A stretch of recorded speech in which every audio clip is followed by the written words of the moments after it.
world at the farthest abyss of space and time. Its caretaker was Lady Sylph, the patron goddess of fae folk, whose empire stretched across galaxies.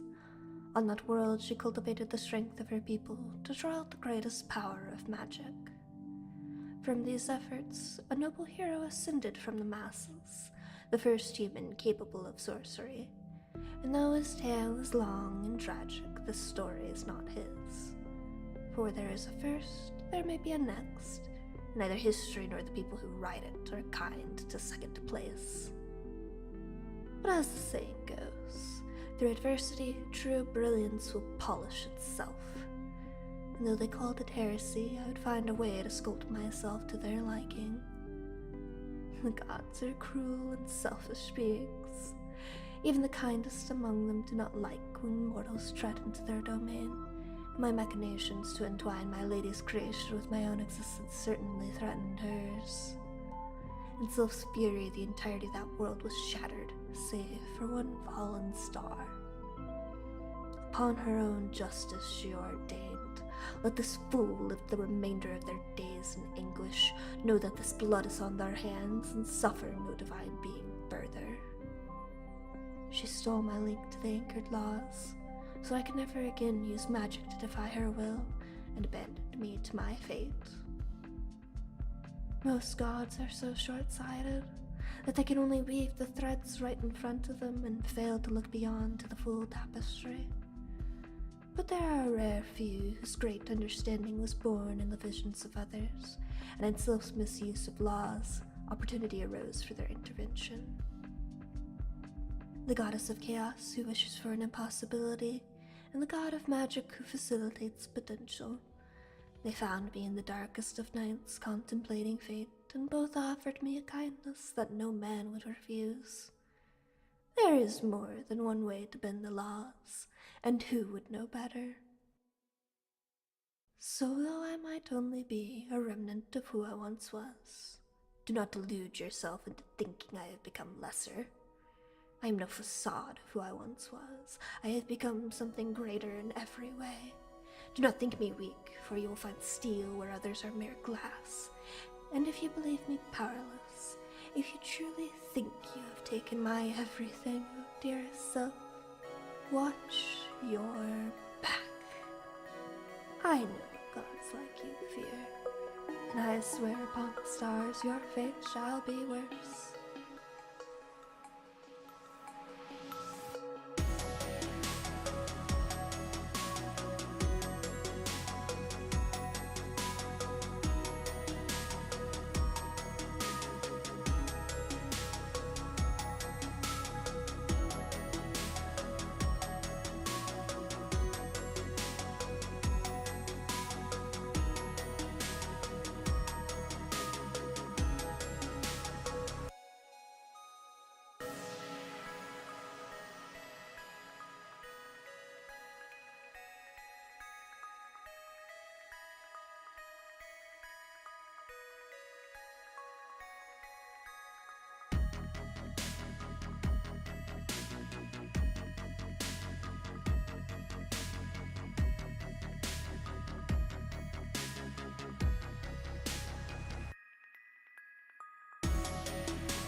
So, I was going to get started, but I have a Marjorie in my lap now. Now, it's just Marjorie time. This is Marjorie time now. Isn't that right, Marjorie? Meow, meow, meow, meow, meow, meow, meow. Hi. She's such a menace. Isn't that right? Hello, welcome in. I'm petting my cat. Give me a moment. Isn't that right? You're such a big menace. Mwah. She has decided that the only place she will ever be when I start stream is crawling into my lap, which is great because she's adorable but bad for productivity. Can I work on my commission? Can I finish my commission today? I would like to. I would like to, my darling. As you can see since last stream, I've gotten quite a bit of work done on this. I'm currently working on the water. It's not in a state that I'm pleased with yet, but it's getting there. Hi, hareryuu. I hope you're enjoying the background so far. I'm getting there. I would say maybe like halfway to 2/3 through.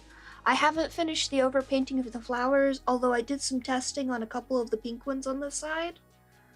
The trees are done. Maybe some minor lighting added later, but I also have to do sky. Oh, you're the miraculous person from last time. Welcome back. It took me a second. Thank you for reminding me. Also, ooh, tell me about your OC. We love OCs in this household.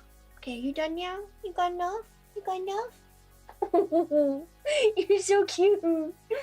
Okay, get your tail on my face, my god. Yeah, you shoved that up my nose, ma'am. Ma'am, can I work on my art? Can I work on my art?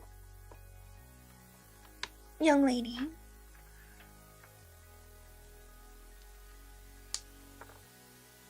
Mavis? Am I saying that correctly?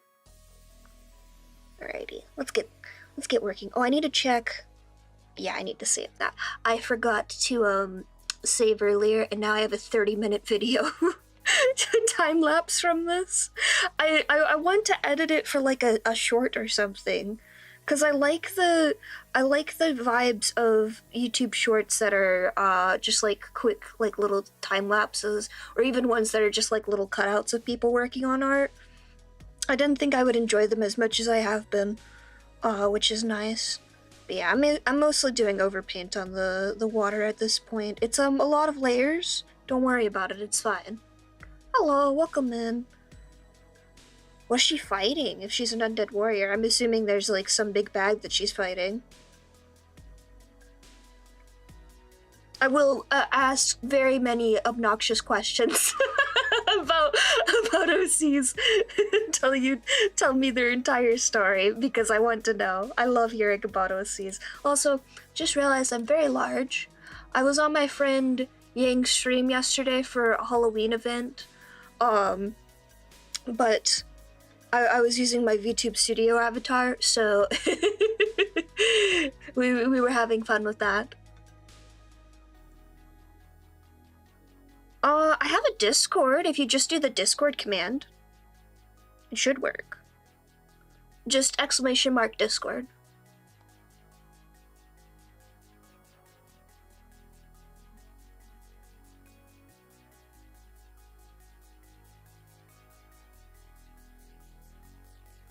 Also excellent. I'm glad you like it. I liked this bit over here on this side, but I haven't been able to replicate the darker bit of the water, so that's what I'm trying to do right now. Apologies. I'm on Blue Sky and Tumblr, but that's like about it when it comes to social media. And YouTube keeps blocking me from using all the fun features of YouTube, so you'll have to yell at them, unfortunately. And by the fun features, I think at this point it's mainly monetization. Because they're crusty. But I think there's a few other things. I don't know what you need to do to unlock community. If that's a thing where you can post in YouTube.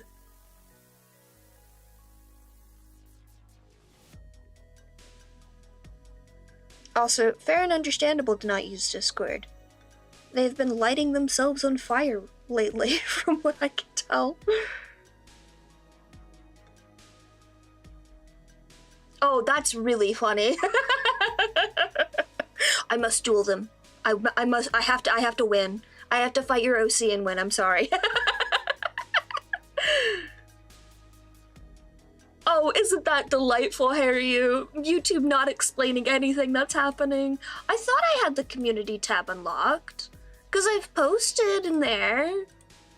Or maybe that's just me posting, or maybe they renamed it. Oh, they renamed it. It's now just called Posts. YouTube. Hi, fella. Welcome in. What the hell's the community tab? Do I have to go push a button somewhere? Community. Viewer posts. Your community is off. Turn on. Is that what we need? Did that do the thing you need? Hi, Kyra. Visit community. Oh! Oh, I should delete that current animatic plans. That got thrown out the window. Good, just gonna post the most cursed thing I can think of immediately in there. And there, have fun.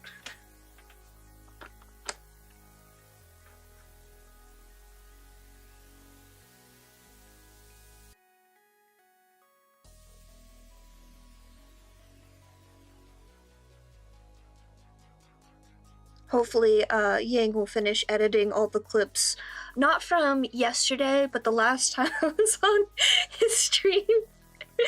I might have gotten a little bit sleepy, and when I start getting sleepy, I just start saying insane shit, because my brain forgets how to use its brain cells, and then things happen, you know? No, this is ocean water. That's very not drinkable. I would not recommend it.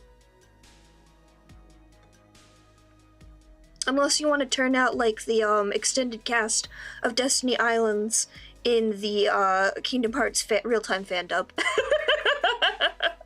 Which, oh my god, it's going so good. I'm so excited. I've been excited since I've saw it announced by Snapcube that they were gonna do a Kingdom Hearts dub, because I love Kingdom Hearts so much. Post-mind clarity? I would not call that state of mind clarity, Philip.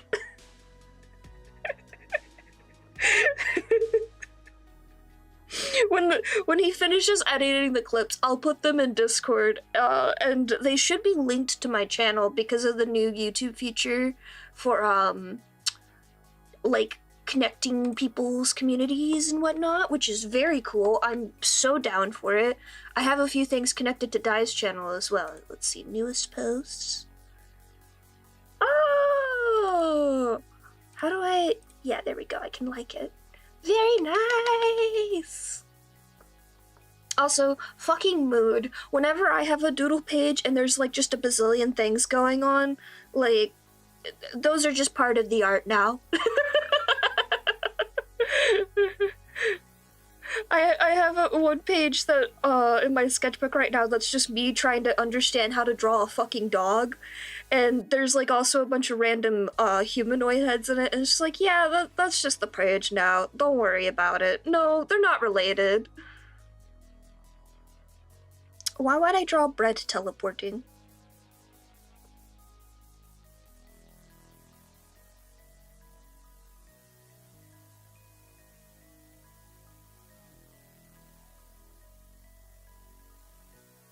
Now here's the question. Do I go full ham on this, like I am on Noodle's commission, and make it take 3 billion years, but the water's gonna look spicy as hell? Or do I just get it done?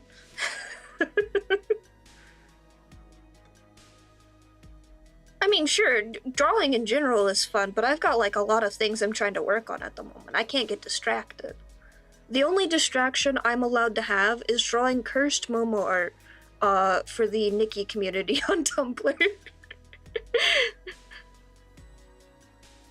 Understandable, hareryuu. I'm trying to toe the line of just getting it done. I was gonna draw individual fucking veins on these goddamn fronds, and then I was like, no, I need to stop myself. It looked good without them in the original. I just need to get the leaves done. I need to skip ahead.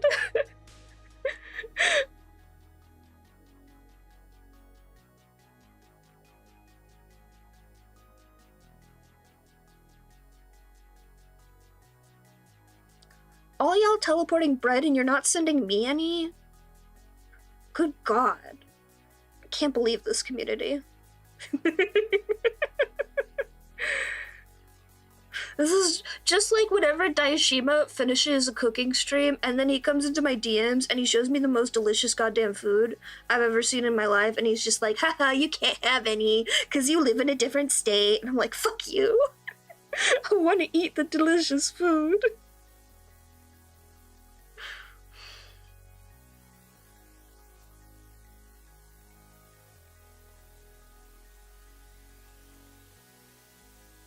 I was worried that adding all of the white for the waves would make this look weird, as well as like the weird bubbly effect. I'm still wary that I might like freak somebody out that has that fear of like circles. Oh, what? I don't remember what it's called. But I will hopefully not cause that fear in anyone. Well, that's not very good. Like, whenever you're sending anything through like a radioactive area, you gotta put like it through like the shielding stuff, don't ya?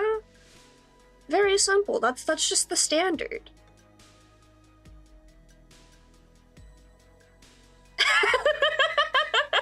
No, it's not him like eating the food. It's just like the aftershot Instagram pic before he eats it. That's what he sends me. Oh no! Oh, that's awful. I'm so sorry. I hope the water is not triggering that for you at the moment. I do have to zoom in to look at it. Apologies if it does. Thank you, Kyra. I appreciate it. Trypophobia. Yes, that is it. That is it, hareryuu.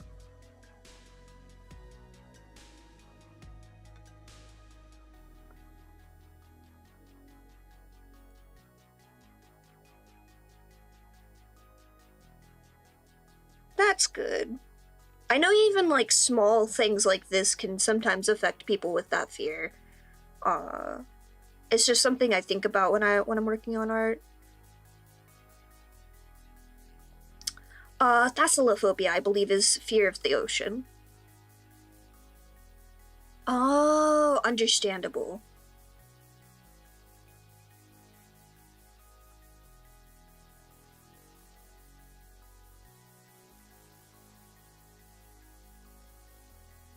Ironically enough, I have been. No, I think it was last week. I was watching a bunch of the like people removing beehive videos. I'm fascinated by bees, honestly. They're so cool to me.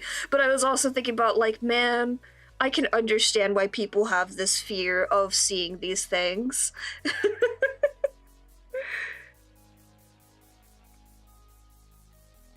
They're such interesting creatures. It's so neat to think about how, like, they move seemingly as a hive mind, but it's all just, like, the way that their tiny little bug brains are programmed and, like, how they communicate with each other through pheromones and stuff like that. Bees are cool. I don't like the direction that this conversation is going, Grieve. Grieve? I'm not sure how to say your name.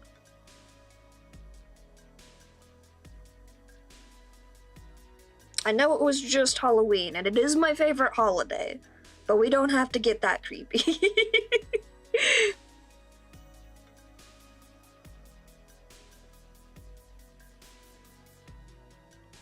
I just wanted to talk about how cool bugs were, man.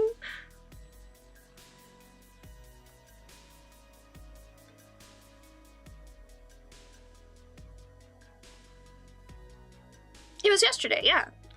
It's October 31st. And now it's November for me, so it's no longer Halloween. I don't understand the question. Oh shit. I gotta go find a place where I can watch it. I need to know if they did good. Which also reminds me, I should probably catch up on that. I needed something to watch today before stream, and I couldn't find anything. And then I saw the second movie for Nedzu, the animated movie. And I was like, oh sure, I never caught up and watched this either, so I was watching that. Not finished with it yet. But gosh, the special effects in it are so pretty. Oh, understandable, hareryuu. I never had an incident with bees. I did have an incident with a wasp, but like the most minor incident you could think of possibly. I was out on the playground, just walking around, and a wasp landed on my arm, and I freaked the fuck out and shook it off, and I didn't even get bit or anything. That was just my only experience with wasps. But it freaked me out so much. I hate it when bugs just land on me randomly. I don't know if anyone else gets this, but occasionally, like, my brain will, like, have a panic attack and make me think, like, bugs are crawling on me, and I'm just like, can we not? There's no bugs near me right now. Understandable, yeah, like, I don't have a fear of bugs because mostly I just haven't had any incidents with bugs. The only fear of bugs, actually, no, I do have one fear of bugs. I do have one. But it's not what you'd expect, and it's very funny that my fellow Miraculous Ladybug fan is in here, because the fear I have is a large group of ladybugs. I'm not joking. When I was younger, the house I lived in had a, like, separate laundry room, like one of those little tiny laundry rooms, all the way in the back of the house, but it didn't have, like, good filtering to the rest of the house, so, like, it was always hot in there during the summer and cold in there during the winter, and I guess there was just, like, not enough,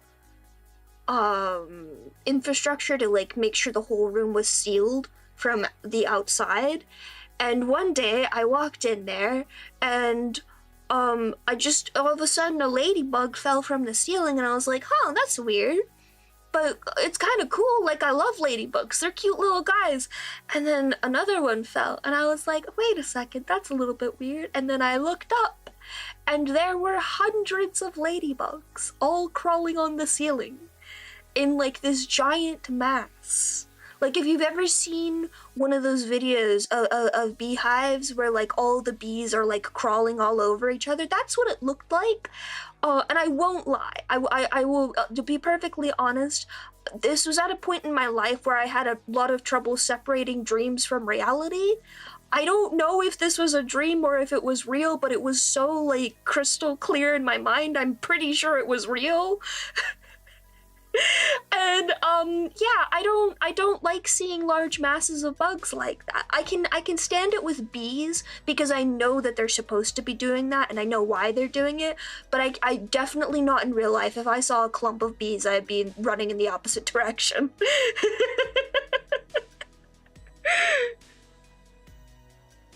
And it's like, look, I know bugs do this. Like, this is a part of their whole thing. That's totally fine. I don't want to be near it. And I don't want them in my house. It's one thing if somebody's got, like, a little ant enclosure or, like, an enclosure for, like, their little bug friend. That's fine. The bug is supposed to be there. But if the bug's not supposed to be there, I don't want it in my house.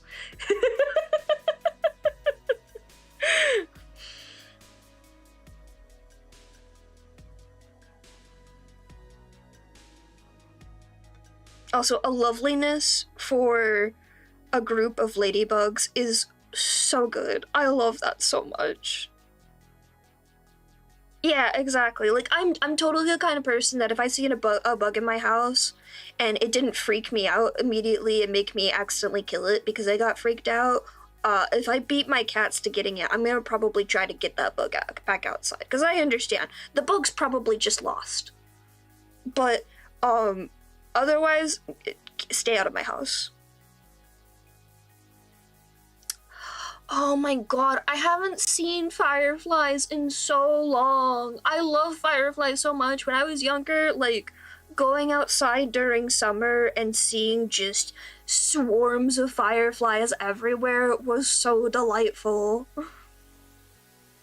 Whenever we went out to catch them, like, I'd be so careful because I wanted to let them go again, of course, before the night was over. Like, just letting them go back to nature. But like, they're so pretty and cute and so fun, and it makes me sad because I don't see them as often now. Partially because I've moved to various other states and like climates and stuff, so like I don't know if they survive in these ones. But I've been hearing that apparently there's been just generally less fireflies too, which makes me really sad. They're lovely little creatures.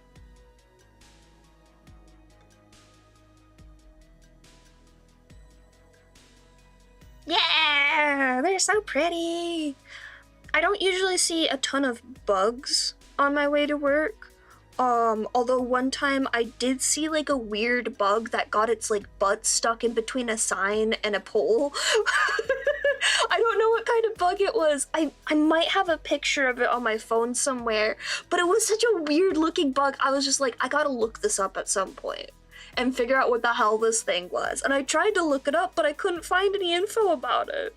I was really confused. But for the most part, I see a lot of lizards, and the place I work at has like a large campus area, because it's like a big office building type thing. And there's like a bunch of like deer and stuff like that, and I've seen a couple armadillos and stuff. They're so cute. I love animals so much. Oh, and rabbits. Oh my gosh, the rabbits are really cute. I believe that is correct, Cass. Yeah, that there's not as much places for them to lay eggs and stuff like that. Oh my god, I love snakes. I haven't seen a lot of snakes though. I do live in a very urban area, so I don't think there's a lot of habitat for snakes in the area I'm at, but I adore snakes. When I was younger, I lived in an area that had a bunch of woods around, so there was all sorts of creatures. For the most part, I saw mostly birds and snakes in that area. There was I know there was one very large black snake in the area that I always got very excited about seeing. And I think there was a copperhead. It was one of those like poisonous snakes where it's just like, oh no, you gotta get this out of the area if there are like children around, because it's very dangerous. And one of my parents killed it and made me sad. Also, oh, speaking of slugs, there are a lot of snails in my front yard, and I always feel really bad because like when I'm moving my scooter in and out to come to and from work, I occasionally accidentally smash one of them, and I'm like, please stop going on the staircase on the sidewalk. I'm going to accidentally hit you. Oh, that's so sad. I leave all my leaves and stuff because I don't mess up my yard. I hire somebody else to mow my lawn. But yeah, you gotta leave some leaves around. You gotta give them habitat space.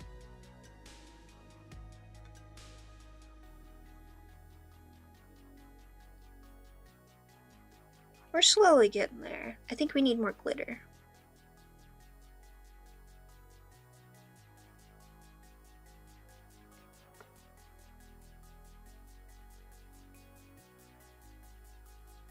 Yeah, I always feel really bad. There's a fuck ton of snails though. So like I'm not murdering all of them. I only very rarely hit one of them by accident because they're really tiny white snails. So they're sometimes really hard to see because they're so small. And I usually have like a big helmet on. Mini trebuchet! No!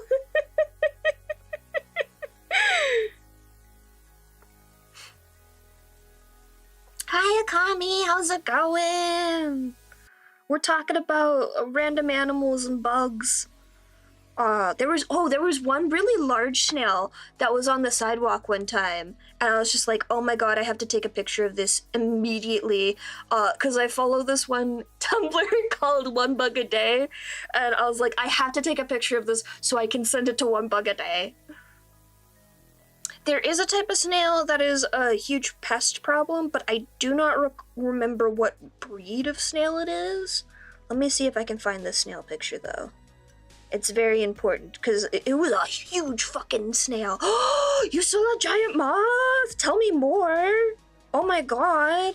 I love moths so much. They're one of my favorites. Luna moths are my probably favorite bug ever. But I adore all kinds of moths and all kinds of butterflies and snails and all of them. All of them. Attacked Toki. Wait a second. Now hold on.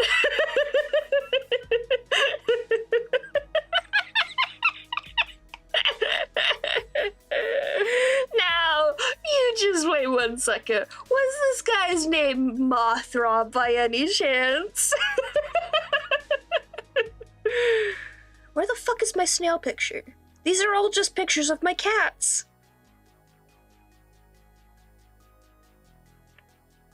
Oh, there's my tiny Lego crab. That's a different bug. That's not the snail, though. Show me snail.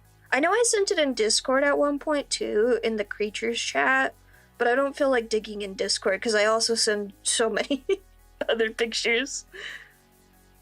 Oh, is this the weird bug that got stuck on a sign? It is! It is the weird bug! Okay, I'm gonna send this to myself. Can I send you to Discord? I don't want, what the fuck is this quick edit thing? I just want to send it to myself. I'm gonna set Google on fire. Oh my god. Quit trying to get me to change things with probably AI bullshit.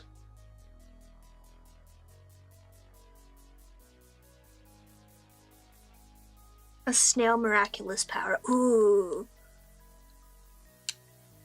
So the thing with miraculous, at least in my opinion, like the intention is supposed to be like the animal association is related to the power, because like the ladybug miraculous is related to good fortune, and that's why it's creation, and same thing with the black cat miraculous, and you see that a bit with other ones, like the horse is the transportation one, right? So we'd have to think about, like, what associations are there with snails. Slowing down is obviously one of them. I don't know much of, like, association. Maybe something with wisdom? And taking your time? Peace? Meditation? Where the fuck is the snail? Is it not on this phone?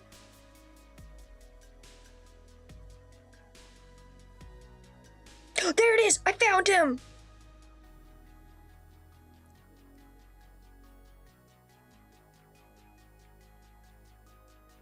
I hate this layout for sending things. Jesus Christ.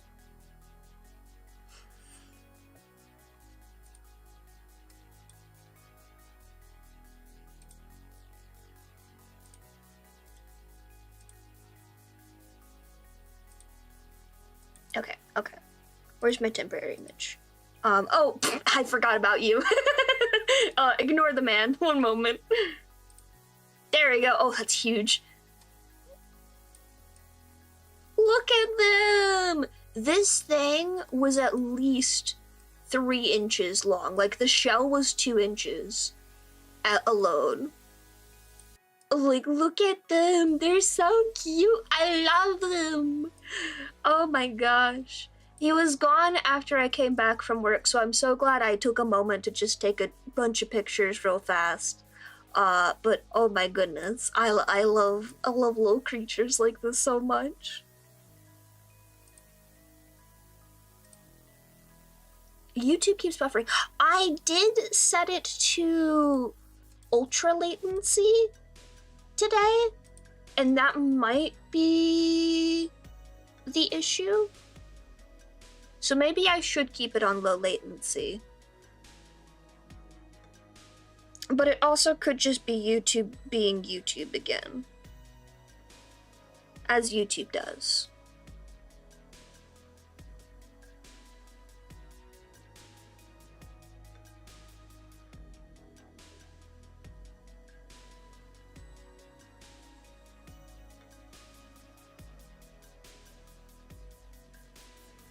I think that's kind of just how it is with any streaming service, though, unfortunately. Given the way that networks are. But also, I would not put it past them doing some dumb shit in the background, as they are wont to do.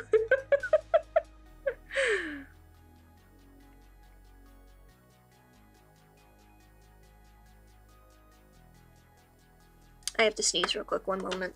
Oh my god, I knew my cats did something rascally earlier. I came back and found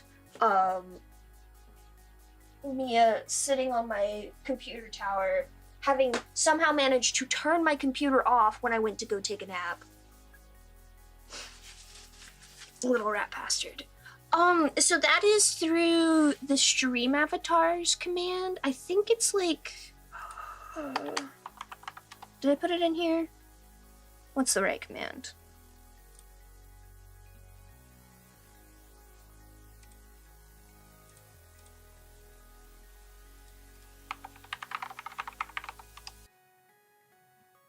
Oh, it's just very laggy.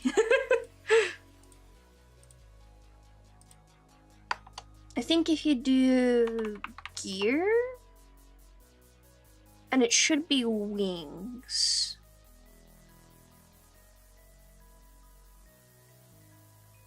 If I recall. Yeah. Then you should be able to find a way to switch between them. The wing colors are connected to the avatar color. They will always be, I believe, the color that matches the claw hands. I am aware of it. I have not played it, but I have seen a little bit of gameplay from it. That's the one where it's like a little sim game and you have to keep all of the little creatures contained, and then the creatures will like break out and cause havoc in the facility, right? Or am I mixing that up with a different one? It's like a horror simulation game though.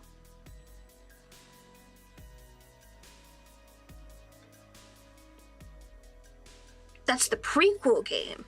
Oh. What the fuck's Limbus Company then? Hold on a second, I have to Google something.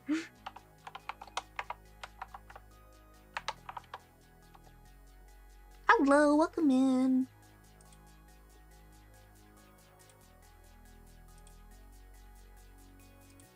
Oh, this is different. Wait, what's the one I'm aware of then?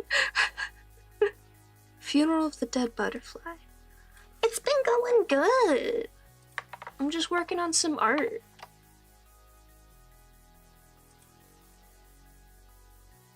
Yeah, guys like this. This is what I'm familiar with. Also, that's a cool as fuck design. Holy shit. I love that. Thank you for sending me this.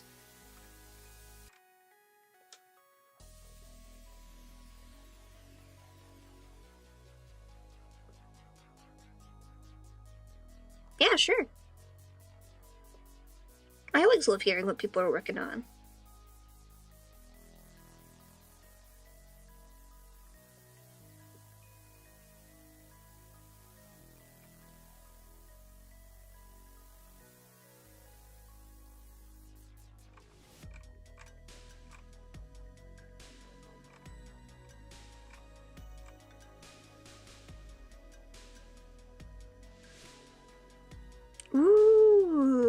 what are you working a storyboard for? I need to work on my storyboard stuff. I've been distracted with commissions and video games, and I need to stop being distracted by video games.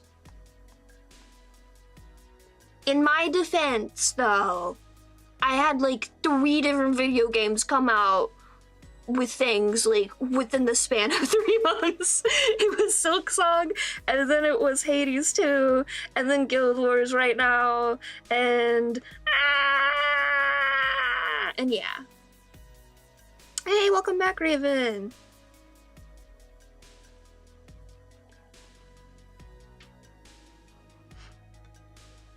The game I saw that was a part of the Limbus Company stuff was really interesting.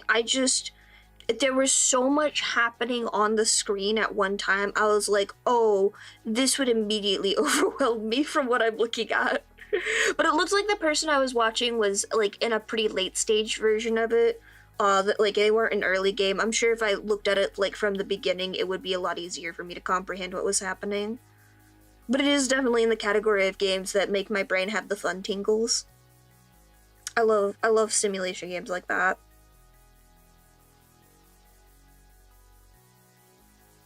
Like, one of my favorite games ever is Cultist Simulator, which, like, there's so much lore and stuff in Cult Sim, and it is, like, a nice, like, semi-spooky game if you get into all of that.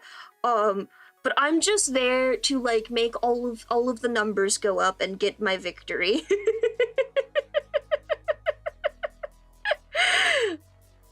Understandable, Obsidian. Dispatch. That sounds familiar.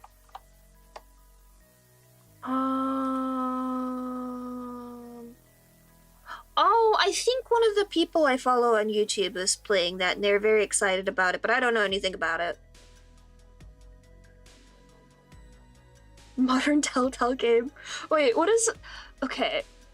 I hear people talk about Telltale a lot, and I think I have seen games from them, but I don't understand, like, calling something a Telltale game, what that means.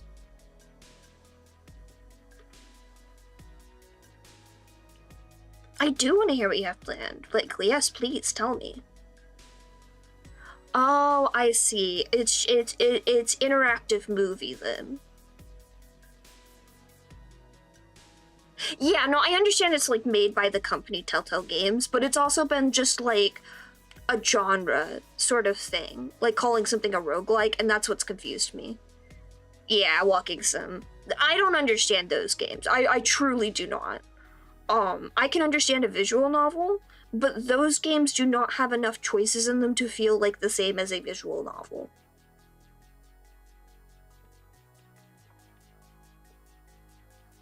Like fucking, what are they?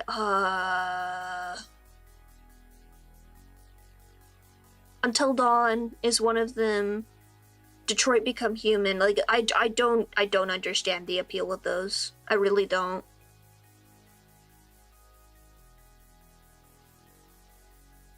Because I was watching them, like, watching people play them, I'm just like, there's not a lot of choices in these games. Like, there's some interesting blah, blah, blah, blah, blah, narrative beats, but none of them are, like, they don't come to a satisfying conclusion, at least in my opinion. In the case of Detroit Become Human, like, I did not find the endings in that game to be any way, shape, or form satisfying. And also, there really is not a lot of choices. Most of the gameplay is just you walking around and pushing a button to see more dialogue. And it's not even fun in, like, a detective way. Like, I was expecting there to be more detective beats in the game Detroit Become Human, especially when you're playing as Connor. Because it's just like, oh, you're supposed to be an android detective, like you're gonna do some Ace Attorney bullshit, right? Wrong. No. Not fun at all. Like, the Ace Attorney ones know what they're doing. Ooh, interesting.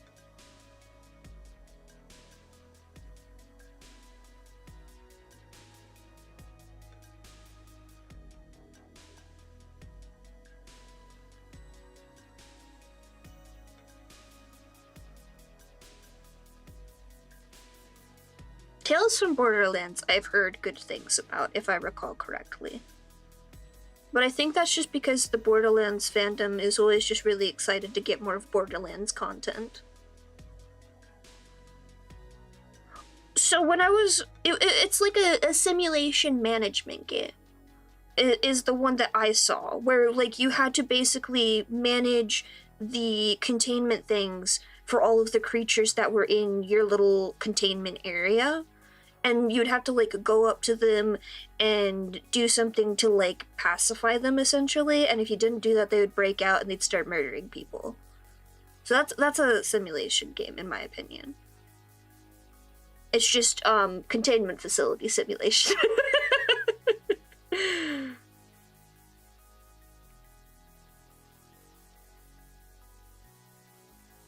This sounds like a very violent animation. Gotcha strategy game.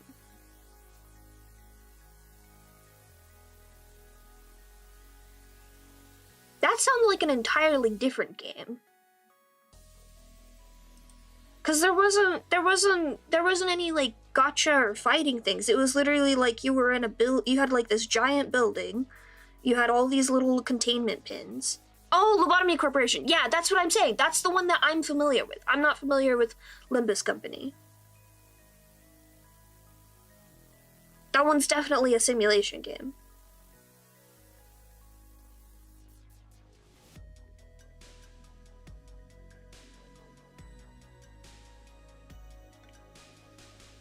I just mixed up the names, that's all that's happened here. I need to steal this. Oops, what did I do? Put that back.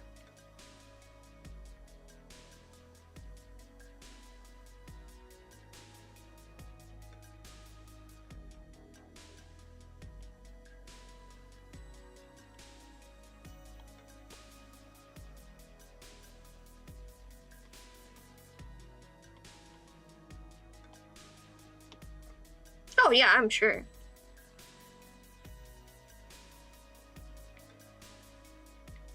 It looked like a fun game to play. I just, I didn't get to see the early gameplay, so I don't know if it would be one for me.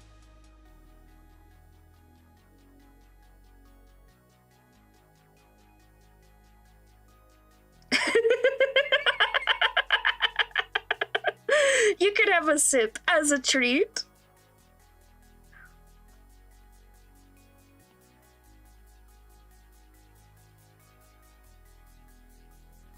That does look like tasty water, huh? I'm sorry for making it look so tasty, guys. You can't have it. You're a dragon, aren't you, hareryuu? I'm sure you can drink a little salt water.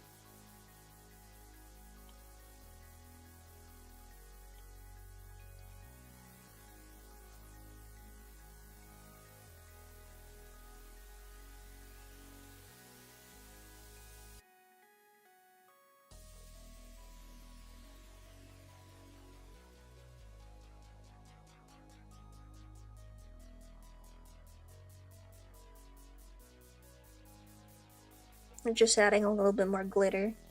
And I'm gonna bring some of the white back.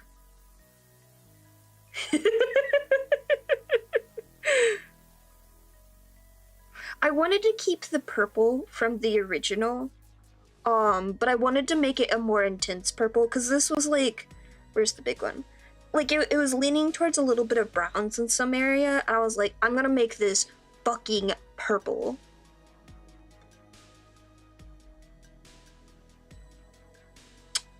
Oh, I'm not a fan of racism, like, thingamajigs. What is it? Plot points.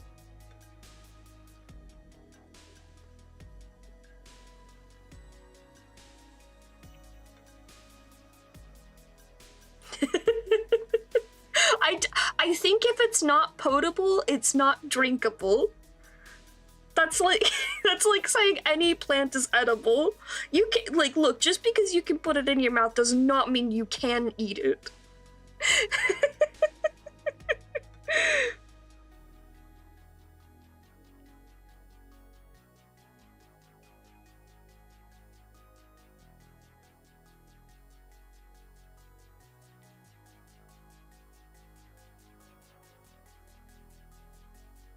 You can make salt out of it, yes. You could probably purify it. I'm not sure there's like a ton you could do to water to make it like unpurifiable. I think you'd have to really fuck it up.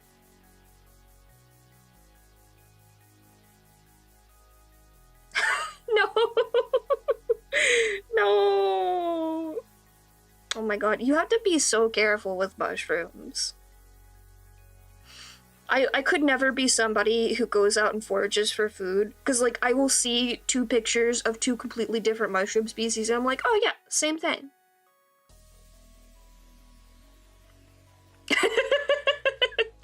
I tricked you. I clickbaited you.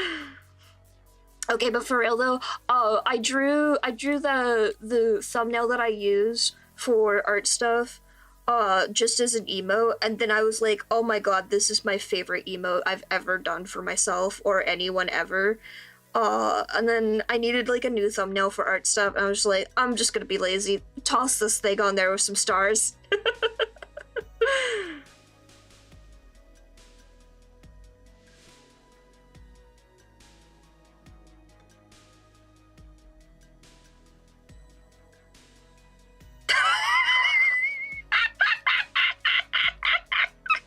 God, that's so funny, Kyra. Okay, I won't lie. I do think there's something wrong with people who are just like, oh no, every celebrity is like, a made-up person that's like just putting on a face for acting. It's just like, yeah, that's called being out in public. Germa is AI. But yeah, I love seeing the people who just go off the deep end, like super into being like, oh yeah, AI, like this is a fake person. It's just like, that person existed before VTubers did, like very provably did. What are you talking about? Oh my god, it makes me laugh, and I'm also like just deeply concerned. Oh, like I just found out. I know TikTok has been out for a while, and I know there's been like plenty of reported problems of like crazy shit people are doing on TikTok. I did not know that TikTok, well, I kind of was like vaguely aware that yeah, TikTok would definitely be a place this would be a thing. I did not know that TikTok had a raging cult problem, apparently. Aw, Chrysalis, you gotta add that. That's like, that's so important to have. It's like a staple. Even Ambrosia has that, but you know what? I won't spoil that one. That one's I had fun with Ambrosia's story. It has been a delight to write. I can't wait to start harassing people to be hired as voice actors for me.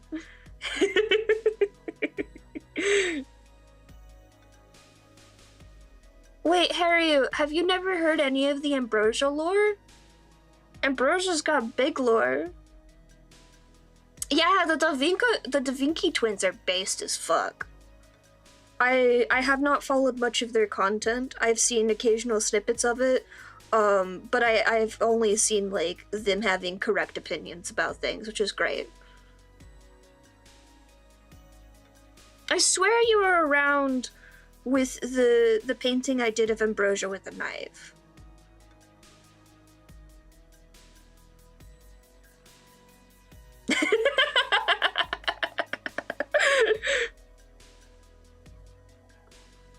Oh my god, speaking of having multiple Ambrosias, so I'm playing Guild Wars 2 a lot lately, and I am in a guild so I can get through like raids and stuff. There is already a different Ambrosia in the guild though, and they were getting confused because like it worked out at first because that Ambrosia and I were not joining raids on the same days. But then we started joining raids on the same days, and they're like, fuck, we have to have some way to differentiate the two of you. And I'm like, oh, you can just call me Merlin. I also go by Merlin online. And they're like, no. And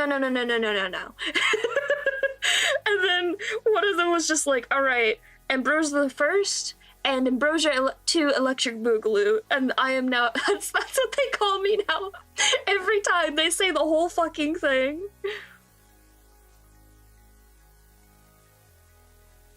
That's so fucking funny.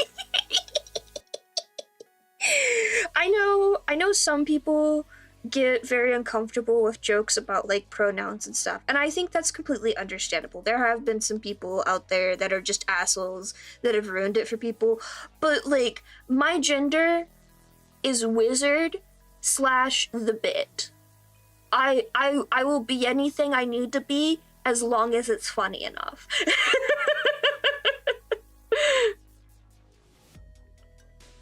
God, every time I see something from the Da Vinci twins, it always is like the funniest fucking thing. That's hilarious. I love that so much. Also, I don't know much about dolphins, but I do know that they are evil. That's the only thing I know. They're little menaces, and I applaud them for that. I think they should continue their evil plans and take over the world one day.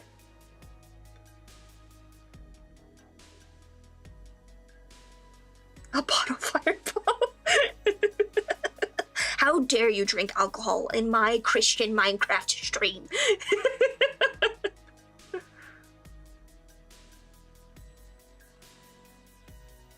Yeah, sharks are just big dogs. They're just big guys. They're just trying to do their thing, get their lunch, move on.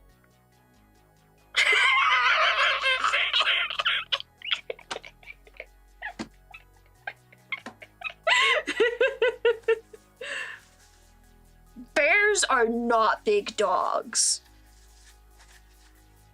Bears are big cats. Because cats will attack without provocation. Most dogs are just like little guys. Cats are little menaces, and I love them for it. Oh, speaking of bears, so apparently Valheim added bears, and I was not aware of this until I logged into the game recently, and there was just a bear in my way when I was trying to get to the Black Forest, and I was just like, how am I supposed to get to the Black Forest? There's this giant bear in my way! It was very big and very scary, and it ran at me very quickly, and I did not like it.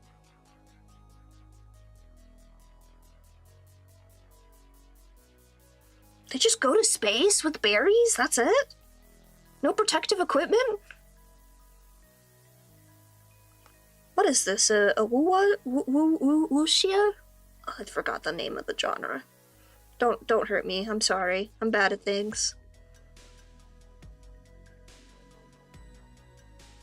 Same.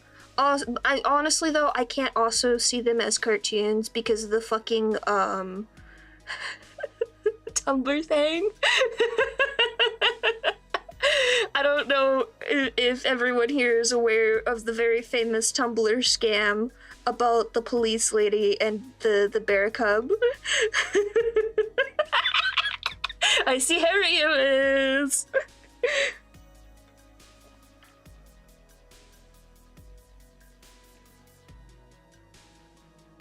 Oh, I see, okay. Taking a page out of Miraculous's book, / happening to have the same thought as them. The space potion never fails to crack me up, because why would they have a fucking space potion?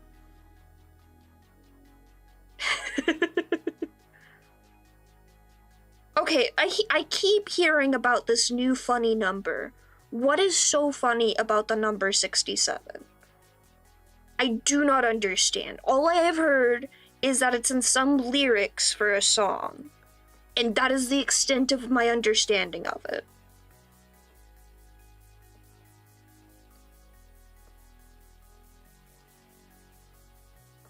I know it's not the new 69. I know it's not a not safe for work thing. All I know though is just that it's some TikTok song. And it makes everyone laugh, and I'm just like, okay, look, I'm always down for another funny number to put in my books, but what's so funny about this one?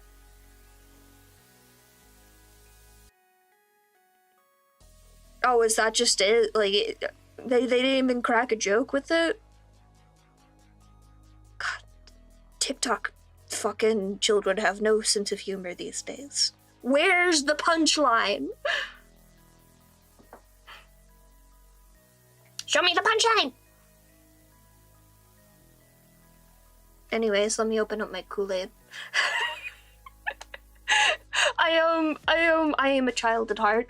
I am so fucking picky about things I drink that one of the things I still drink on a regular basis is like Capri Suns, and then I had to go to the grocery store the other day to get light bulbs, and I saw that they had those like little Kool-Aid bottle thingies with the twisty off caps, and I was just like, I haven't had that in like 8 years. I want Kool-Aid. So I got those, and yeah, now I'm gonna chug one. I can hop a VC. I think it's probably gonna break. I still don't know why Discord's VC breaks with stream sometimes. So hopefully everything will be fine. But let me just go in here and boop.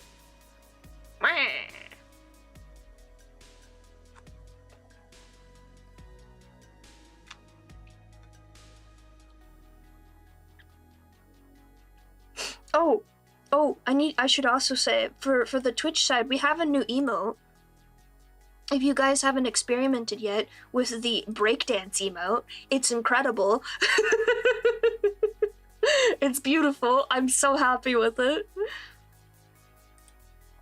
Let me just pull that up real quick. Mute that before I blast my own eardrums.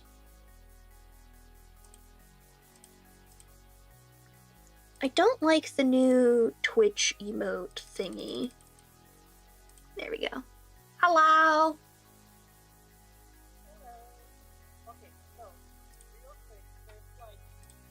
Here for explanations for what it is, and none of them you will consider funny. I'm just giving great. you like as an introduction. Like it is like post-modern, ironic for the sake of irony. Like references for nothing, basically. So my least favorite form of humor. Great. Basically. 1 second, can I cut some more? See that purple Trojan.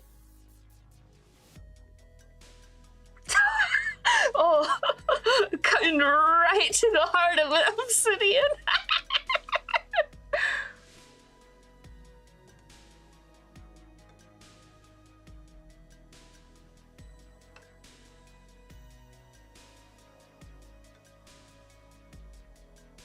I need to do something to these bubbles up here because they look too flat.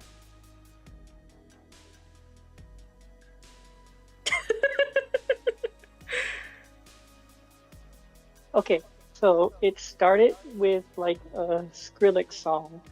It was like Doot Doot 6-7.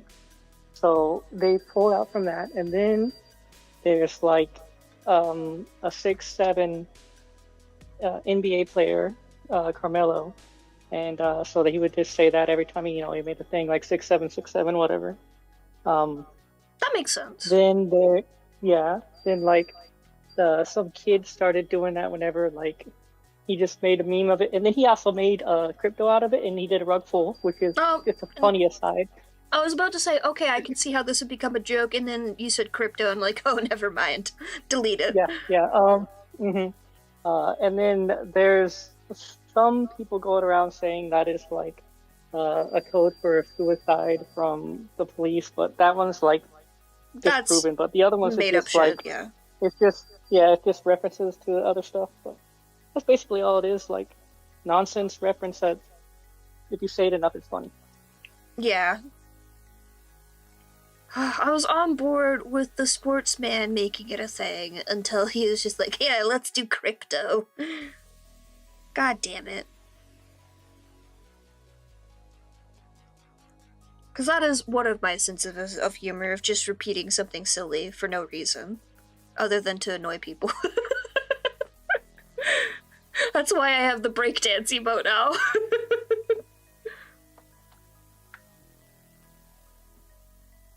Thank you for the explanation, Skyra.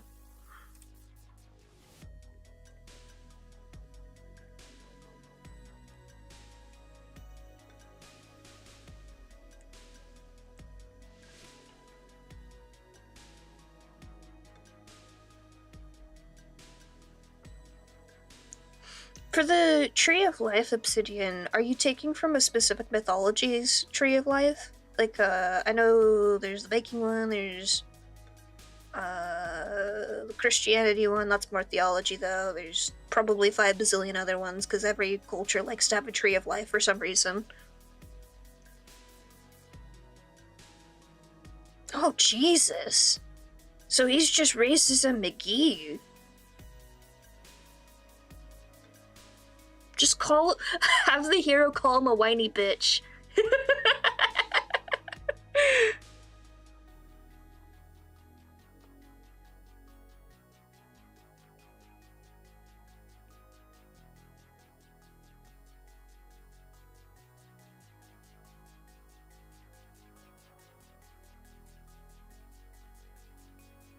Dialogue writing is hard though. That's kind of where I'm at the moment.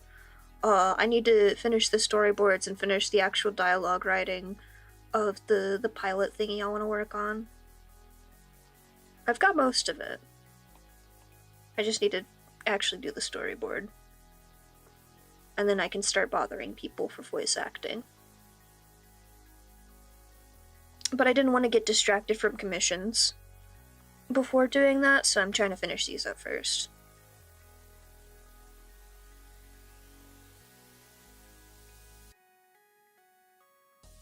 Oh, that's the best way to start it, Chrysalis. Absolutely not. Isopods are not cockroaches. Isopods are just giant roly-polies. They're wonderful creatures, and how dare you slander them?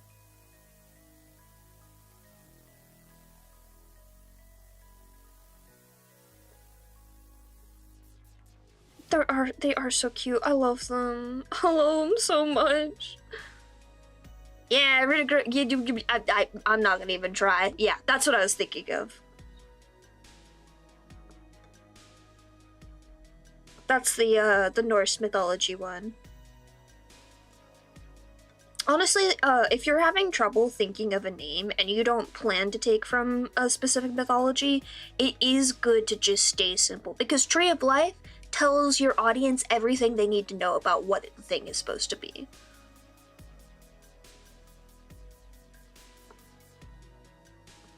That is definitely something I'm finding in my writing, where it's just like, you don't have to have a fancy name for every single thing. You can just go with a simple name and everyone will understand what you're going for. But then how do you market it to make money? That's why you have a cool name for your heroes and whatever their weapon is. The Throngler.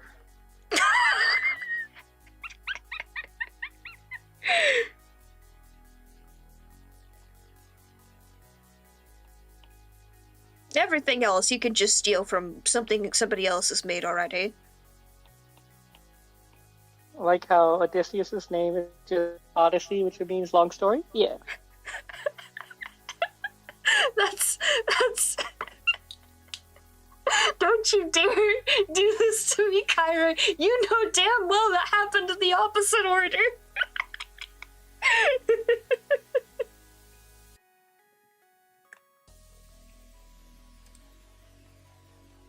Wait, I'm seeing creature? I'm seeing a creature?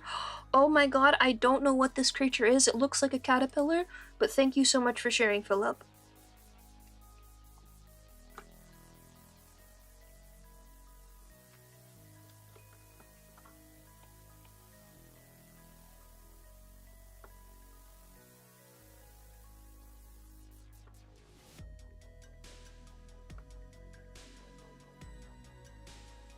Oh, right. Odysseus got his name from the ship of Odysseus, right? Where if you name something after another thing, that you keep doing that until you don't know what one that starts it, right?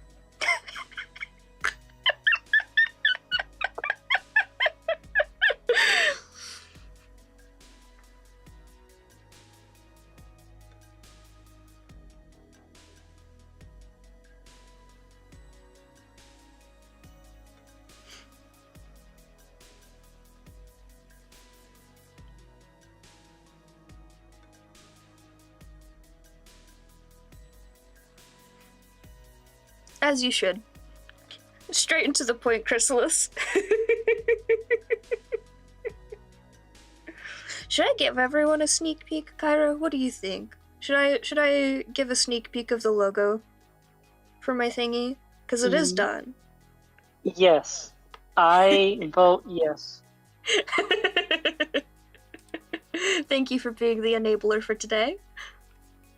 You're welcome at any time you want. So my thing is going to be I call it a pseudo animation in my head because it's not quite an animatic, it's not quite an animation, but it's also not like just a PMV type of deal. I don't know what to call it. Animation's like the closest word I've got, even though it's not real animation. I'm sure there's a term for it. I'm sure somebody's got some specific thing. Animation's usually just the easiest way to like simplify it. Mm-hmm. But I am working on a thing, and it's going to be voice acted. It's going to be like all lore stuff for Ambrosia, and I cannot wait for it to really like kick off. But let me just make sure it's not too Help big. pick out voices. I'm so involved. Yes, I need to pay you like a finder's fee or something. No.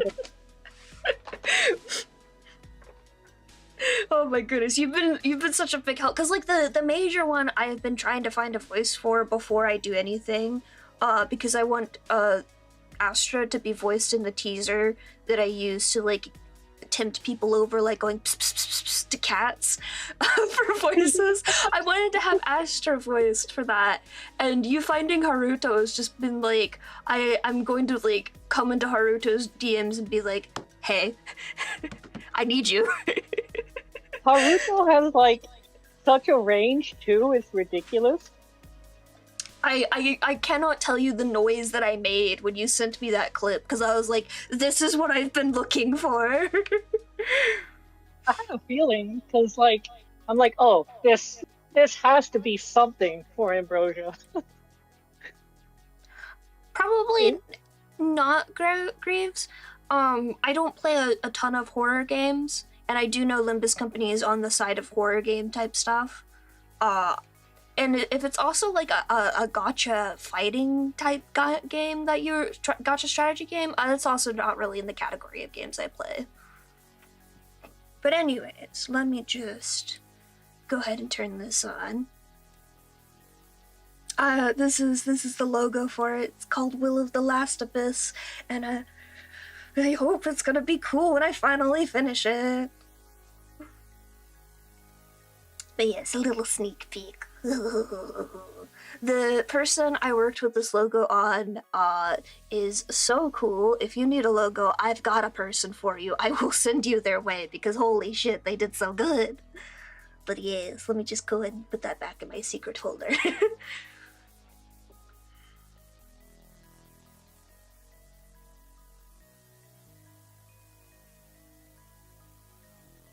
Okay, I think I'm happy with the ocean water at this point. I'm sure I will add little bits and pieces here and there later, but good enough, I say.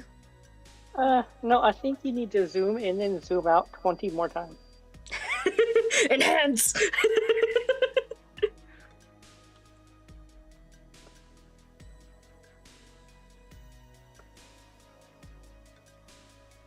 I feel bad because, like, when I was learning to draw backgrounds at first, everyone was just like, you can't, like, continuously zoom in and focus on all the details. You gotta, like, look at the bigger picture, and I'm just like, hee-hoo, I'm going to make sure everything is pixel perfect. The bubbles are annoying me. I have to fix them first.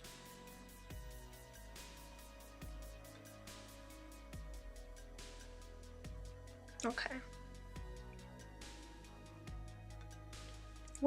Is the sand in this one? I don't think it is. I think it's below it.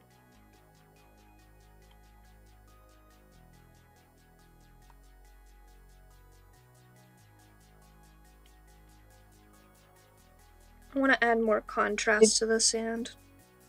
Did you see any funny Halloween costumes yesterday? I only got 2 kids yesterday, unfortunately. I saw a third kid running around with her mom, but I don't think there's a ton of kids in my neighborhood. I'm just excited I actually got kids this year, though. Their costumes were so cute. One of them was Gwen from Spider-Verse, and the other was Ladybug from Miraculous Ladybug, and I was just like, oh my god, your costumes are so cute, and they ran off before I could finish telling them I knew what their costumes were. So sometimes like kids and their parents would come by my store, all dressed up before they go out for like a, drive around or whatever. So I'll get like a ton of, people with costumes. And this one guy, the dad was in like full hunter's camo, like strapped to the nines in camo, and all his kids were deer. Oh. Oh no. I fully know that me as a child, like knowing the mindset I was in, if my dad asked me to do that, I would have been like, hell fucking yeah, that's hilarious. Yeah. But also Yeah, like seeing that in person. I mean, it is hilarious. Like, okay. But I mean, the joy of like, a kid having like their dad that involved in their like Halloween costume. Yeah. Like... but it's also just like, oh. I love stupid Halloween costumes like that. Like every time I hear about Cloth Mother and Wire Mother as a costume, I'm just like, yes, another one. I had a lady in like, her outfit was like the last minute pun kind of outfit. Yeah. And so she had 2 items taped to her shirt. And I was like, okay, okay, you got Tic Tacs and then like, another thing taped to her shirt. And I was like, what are you? She's like, I'm a condiment. So it's, what the other thing taped to her shirt was. I'm like, Tic Tacs. This taped to her shirt. I'm like, oh no. How long am I gonna take you to think of this? God, that's really good though. I also love those kinds of costumes. Like even if they're last minute, they're still so good. Or like the I like. Go ahead. I like the guy who has one leg and he does the costumes every year. Have you seen him? I haven't seen him this year, but I know I've seen definitely people who are like that. I think it was Florida Man this year, or maybe like a year before. Because he had like an outfit shaped like Florida, with his one leg at the bottom. Oh, that's so good! Oh my god, I love that. Yeah, I haven't seen that one, but that's fantastic. I did see the compilation of China's mundane Halloween costumes, where it's just like random things that you'd see like around and about. Oh yeah, I've seen some of those too. I love them so much. There's like a tech guy on YouTube who does like makes random stuff, and like every year he makes a functional one. Like the last year he was like a gas pump that gave out drinks and stuff.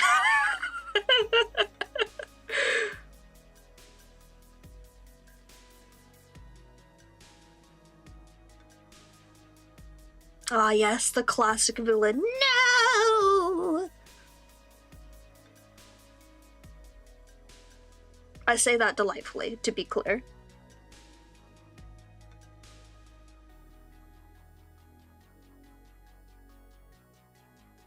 Oh man, this sand is gonna be crunchy, yes.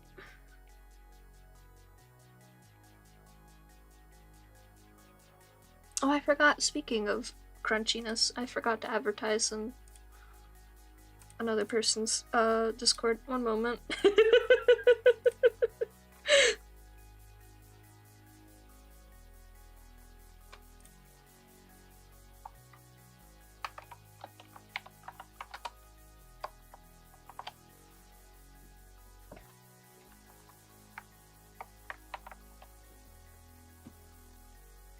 Oh fuck, wait. They prefer Twitch over there, because they're weirdos. Is that even the right link? Yeah, that's the right link.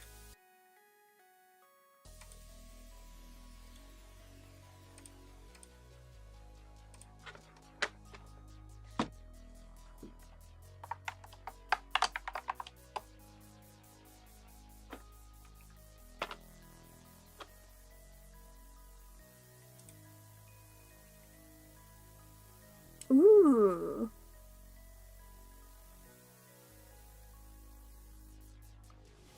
I can definitely get the vibes of what you're talking about, Obsidian, for that last scene. The, like, final shot with, like, everything looking cool as hell.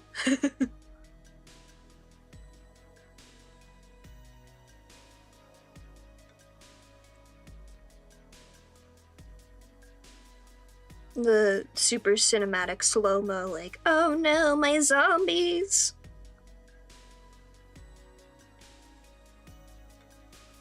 They're melting!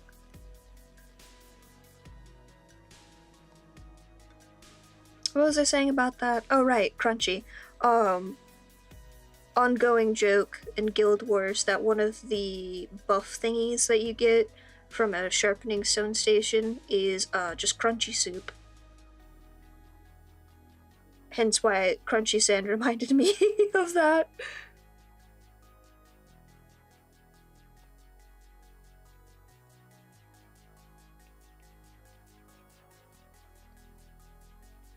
Would you eat crunchy soup, Kyra?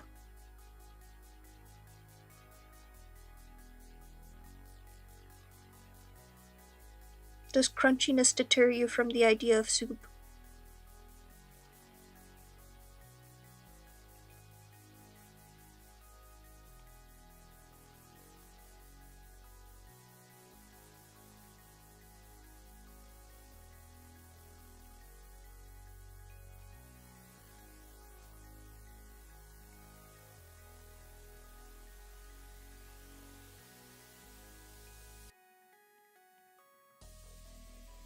By crunchy soup, you just mean soup with croutons, right? Any kind of soup that happens to also be crunchy. Yeah, that's fine. You have the correct opinion, thank you. Do you want to hear about the random crazy situation I had yesterday? Absolutely. Just be aware that this is also being broadcast. Oh, I know. It's nothing like that. Okay. Who do you think I am? No, I wasn't, like, afraid that you'd say something concerning, more just, like, reminding you that I'm live type of thing. Oh, yeah. Okay, so I opened up an old email account that I haven't used for a long time. Mm-hmm. And I saw a concerning amount of emails saying that it was for payments on a house loan in, like, the southern part of Florida, not where I am. Like, way down in the south, like, absolutely bottom down the south, like, nobody lives down there kind of area. Like, and I'm like, okay, did somebody steal my identity? Or did they get the wrong email? Please be the wrong email. So I called the bank, and they're like, no, we don't see anything from you personally. So I kept going through the emails trying to find out, like, is this a elaborate scam? What is going on? Yeah. And I see an invoice from, like, an insurance company. So I call the insurance company, and they're like, you're not the person that's listed here. So we go back and forth, we try to figure it out. And the difference, what happened is, so our initials, there's one of us has an I in it, and the other one had an L in it, and they swapped it around for the emails. So I was getting this random person's, like, house payment emails. I'm like, way down there. I'm like, what?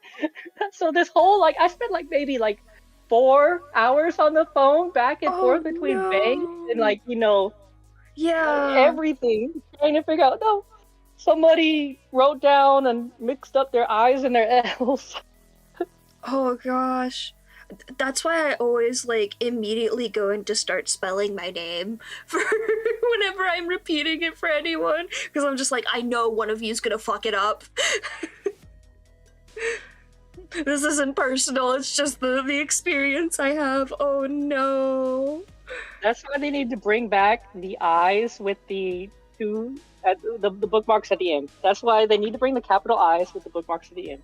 Yes, I 100% believe in that it was a huge mistake to remove it. Because you can't tell the difference between a capital I and a lowercase L now. I agree. They also, I see them, like, you'll get an email from Microsoft in quotation marks, but it's actually RN Microsoft. And the R and the N are so close together that it looks like the M. Microsoft. Microsoft. You trust us? We're your Uncle Microsoft. Give us all your money. Oh my god, my poor sister. So my sister does not currently live in the United States. So occasionally she runs into random fucking issues because she is still a citizen of the United States at this point in time. And so she obviously has like bank stuff and whatnot in like US stuff. And she was having a problem with the bank that we use because they weren't letting her do a wire transfer to solve a problem. They had like a credit card thing that they needed to pay off that just randomly decided to be a menace recently. And so she was messaging me like, this is the stupidest fucking thing ever. But would you possibly be able to do this for us because they're not allowing us to pay it off because we're not in the country right now? It's so dumb. They figured it out, but she's just like, oh, I'll give you a gift card in return or something, because that should be easy to send. And like, I had to have like a moment of panic of like, oh god, did somebody hack my sister's Discord account and is trying to do the fucking gift card scam on me right now? Is this a new one? Did they use AI to mimic my sister's voice? But she sent pictures of her cats that I hadn't seen before, and I was like, oh no, this is definitely my sister, we're all good. I've had multiple times. With Noodle's partner, oh my god, when she was telling me about his game for the first time, I was like, Noodle, I trust you, and I need you to know this isn't personal, but I've literally had somebody try to get me to download a virus through downloading a video game before. I need you to prove this is you.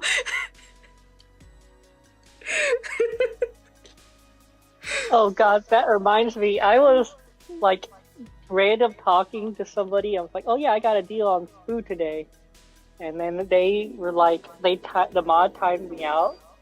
Because they're like, oh, are you trying to sell us something? What's going on? And then the streamer was like, no, I know that they're talking about a deal of food they got. I can log them.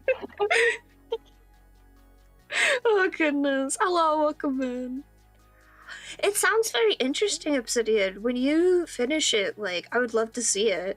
You're definitely hitting a lot of tropes I love to see in animation as well, especially with like short form stories where it's just like, yes, I get the story you're telling here. I definitely see room for like leaving little threads for people to theorize on and stuff too, which is also a favorite of mine.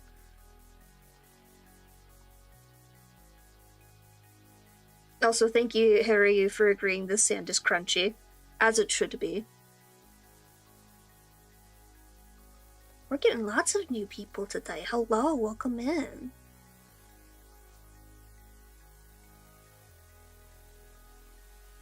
I always feel very mean about this, but I'm always just worried, like, am I saying hello to bots or are these real people? Because sometimes somebody will come in and they'll say hello and they won't say anything else. We've definitely had at least one bot come in here, and I felt really bad because they started like going back and forth with somebody in chat, but never replying to me, and I was like, okay, I need to like test if they'll ever reply to me. Oh my god, thank you. They were done by my friend Cryo. He's not in chat right now. I don't think he has links to shout him out, but as soon as he gives me links for his commission page stuff, I am going to be shouting him out from the rooftops. Ooh, yes! I love seeing design work, Obsidian. If you're in Discord, you can send it in there. I always look in there after stream. I am working on a background for my friend hareryuu.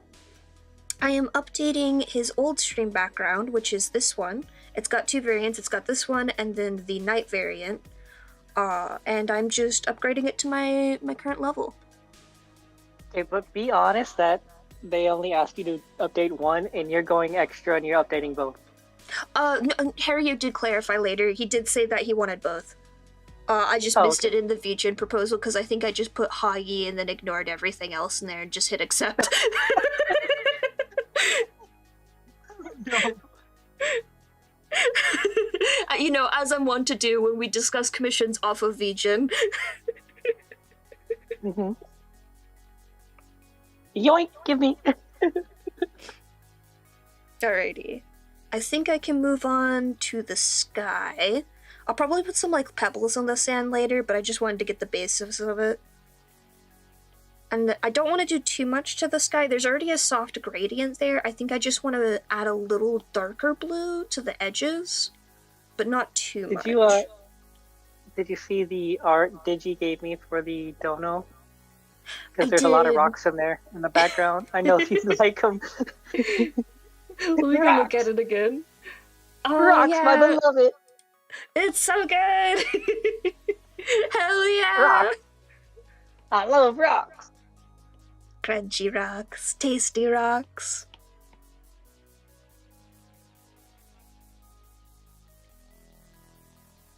Juggled crabs. I can do that. What about crabs? I'm gonna juggle the crabs. Oh, I juggled crabs at you. My apologies. There you go. Juggled crab. Oh, yes, thank you. You're very welcome. Did I do that to somebody else? I know I just put Silk Song on noodles. Maybe it was Daishima's raffle that I put that on.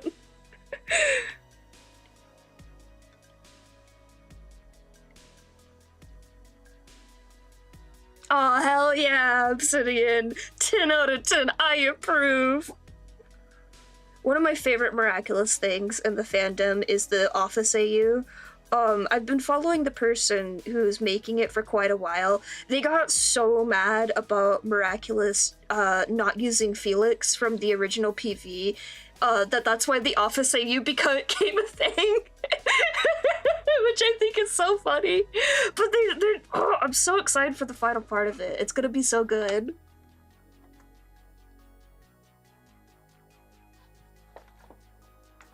I gotta shuffle my body around a little bit.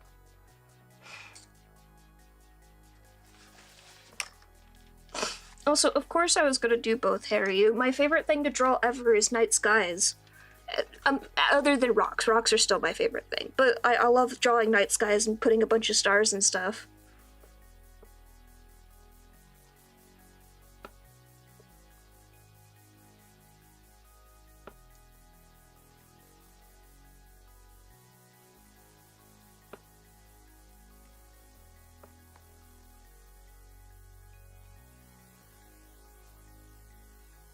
Ooh, is it spicy chili? My dad always makes chili spicy, which is the best.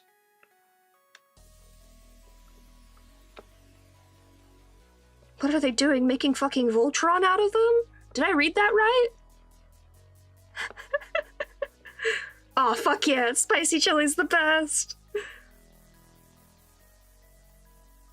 I should make some Szechuan chicken. Speaking of spicy food. Ooh. It's nothing fancy. I have a pre-made sauce that I get. It's still yummy. It is very yummy, yeah.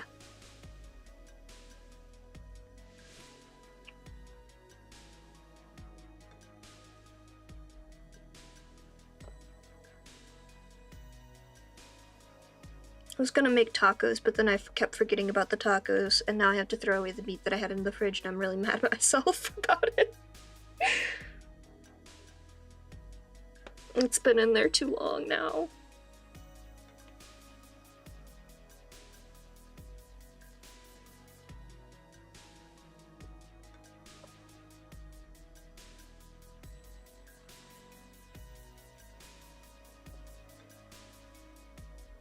That's so boring. Speaking of shows doing that, I know I keep talking about Miraculous. I'm still mad that the Tiger Miraculous is not a stealth Miraculous. Like, what the hell?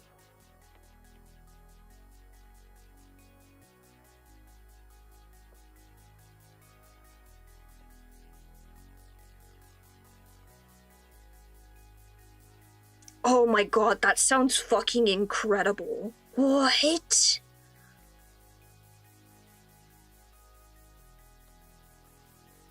I'm gonna have to ask my dad if he'd ever do that to chili.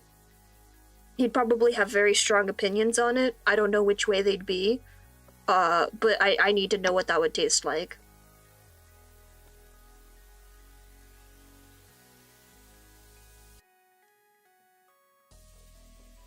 Oh, that definitely would be good. Right? That Like, sounds...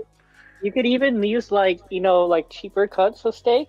That's exactly what I was thinking. For a long time, yeah. Kind of like a brisket chili. Yeah.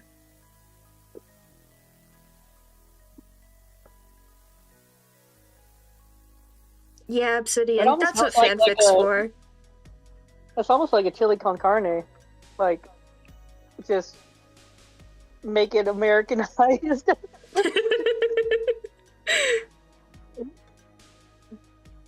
And don't boil your meat like a certain person. Oh, God, Christ. Fucking Christ.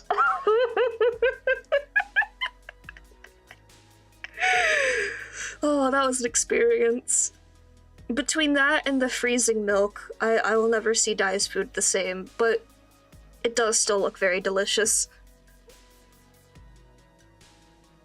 The Arise group still talks about it because they're all from Latin America, so they're all still angry about that. No. He didn't even know he was burning bridges when he did that. Eve got raided by one of them during the time, and like the entire raid message was just like anger towards them, but I think he didn't even understand that they were angry at him. Oh no!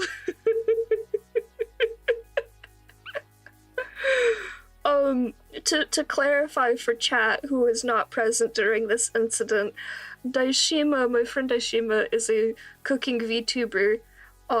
He does a lot of cooking streams, and he was borrowing a recipe from somebody's parents, right? Yeah, the aunt. And he misunderstood part of the recipe when he was like Googling things to understand how to cook things ahead of time, and he boiled chicken for, I don't even remember for what purpose, but I was just like, Dai, this does not look appetizing, it does not look right, and I don't think this is what the recipe called for. I'm not a cook. He didn't even cook it all the way through. Oh, it looked so bad. Oh, it was so bad. And so, like, I happened to join a voice call with the Arise group, which is a group of VTubers, and I didn't know that one of them had given the recipe.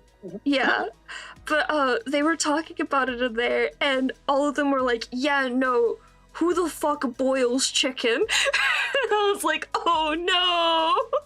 Like, it would be okay if it was just like one step. It was every step. Yeah. He boiled the chicken, he didn't roast the peppers, he didn't roast any of those spices. He made the mixture way too thin. Or he made it way too thick. Like, oh, you can't win them all. the amount of curse words I heard that time in VC. The amount of Spanish curse words is endless. You even offended people from other nationalities. Like, there were some over Chile and Argentina, and even they knew it was wrong that they were butchering the Mexican dish. I'm as white as they come, and I was like, this does not sound right. Like, I know there's some weird ways to cook food, but that does not look like what chicken should look like in a dish.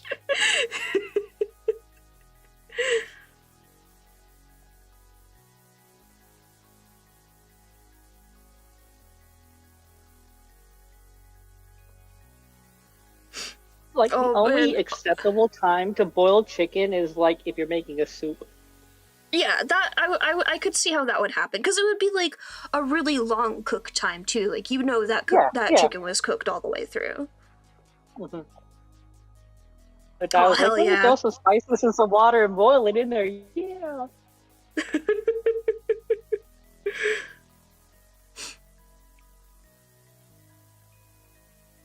I don't know. I don't think you're in my Discord, Wolfie, but if you do join, I can add you, and you can also join VC if you want. That also goes for hareryuu, but I know you're usually busy at this time and can't join a VC.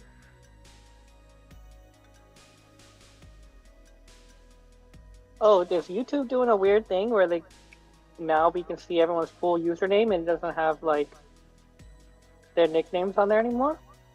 Does it? I have no idea.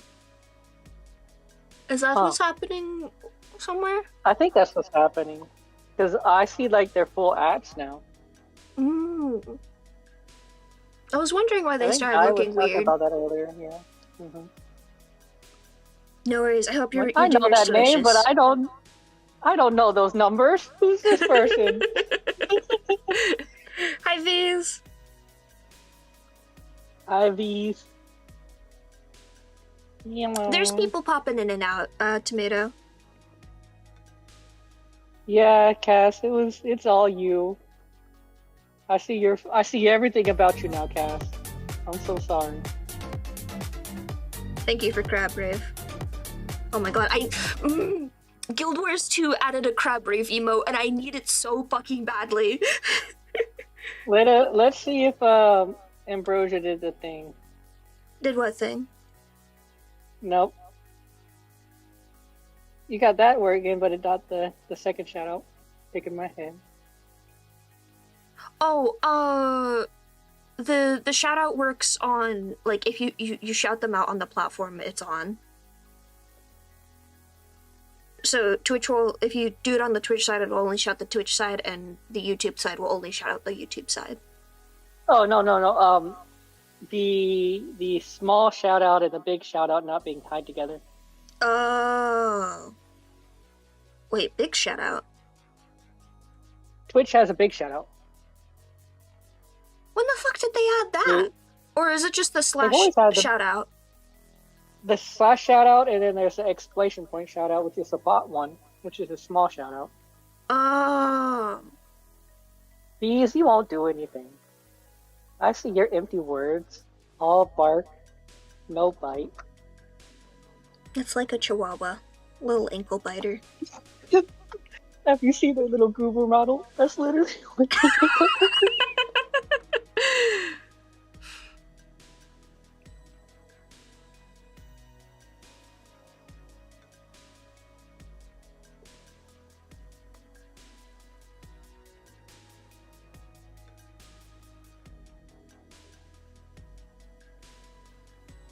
Oh, this sounds very cool, Obsidian. Thank you for sharing it and talking about the storyboarding.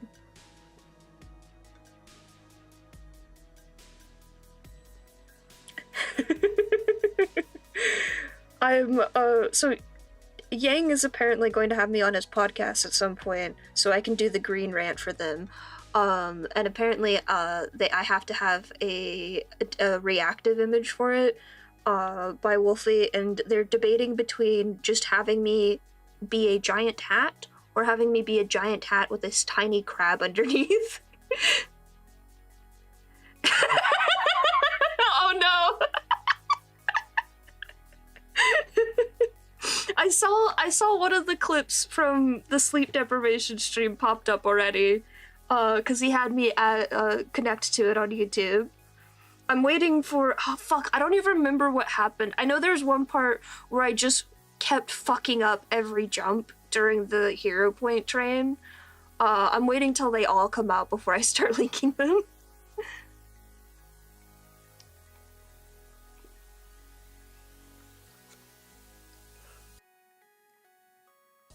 I kind of wish I linked that stream on my end in Discord, because holy shit, Kyra, I was not in a state of brain cells. It was really funny. Because it got to the point where it was like 1 a.m. I think my time, or maybe 2 a.m.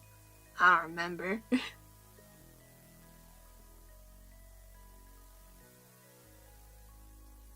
I feel like the sky is missing something. Or maybe it's that the horizon line is too flat, and I need to add, like, something to the water.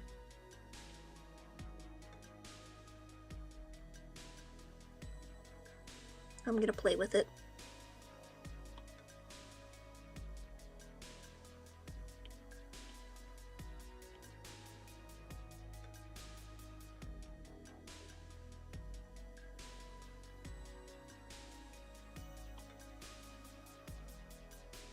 Oh, that's what it was.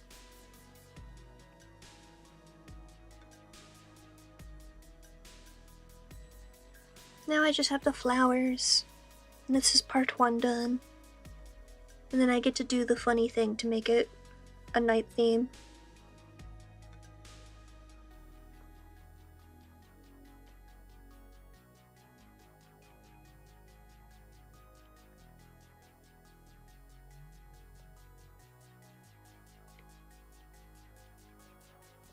I should be able to get to that today. So I get to show you guys a cool trick.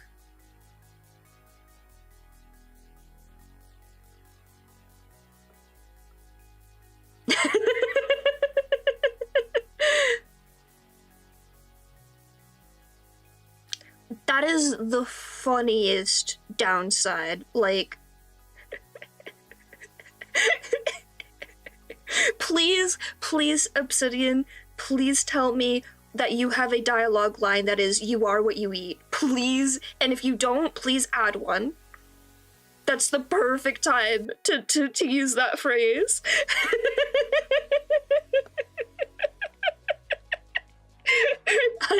I'm begging you. With just this as context, I need this in my life.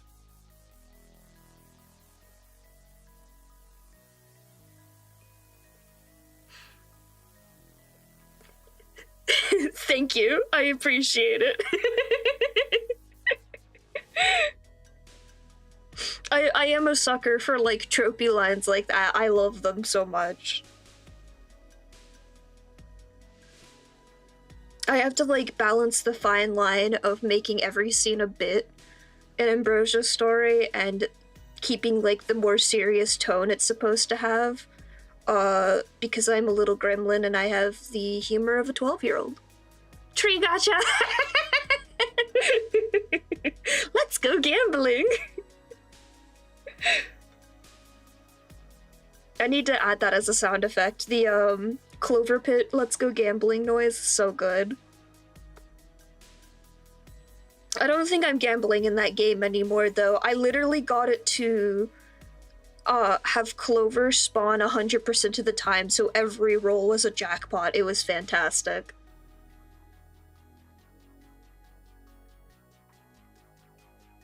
The war machines look like fruit? That's incredible.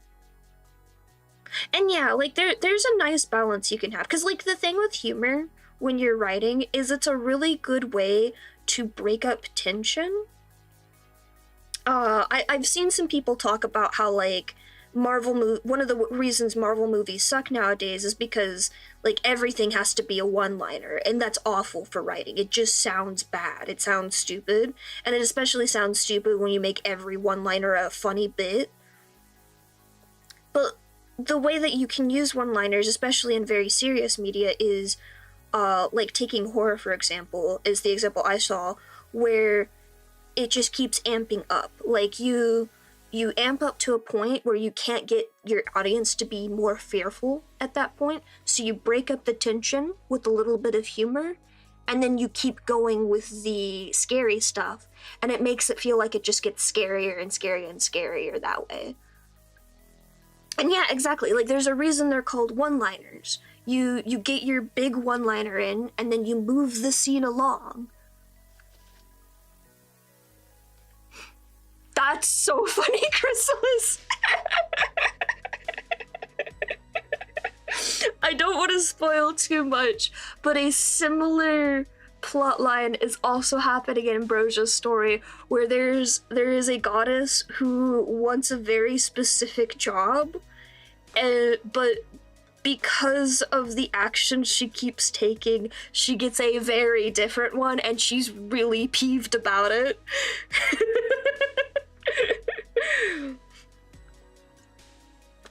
Actually, Cass, it's more of just like, but if we don't include enough one-liners, the TikTokers won't clip every second of our movie and make it popular. There, Ambrosia, you can see how much of a chihuahua this is. I'm on my way. Mic chat. No mic chat. I don't Secret see it. one. Oh, secret no mic chat, I see. Oh, yes, I've seen this. Yeah, that's definitely 110% chihuahua energy. Yeah, that's a little ankle biter.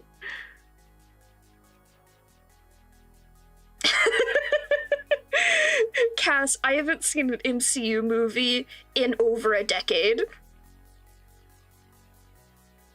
I think I saw Endgame, and I haven't seen anything since.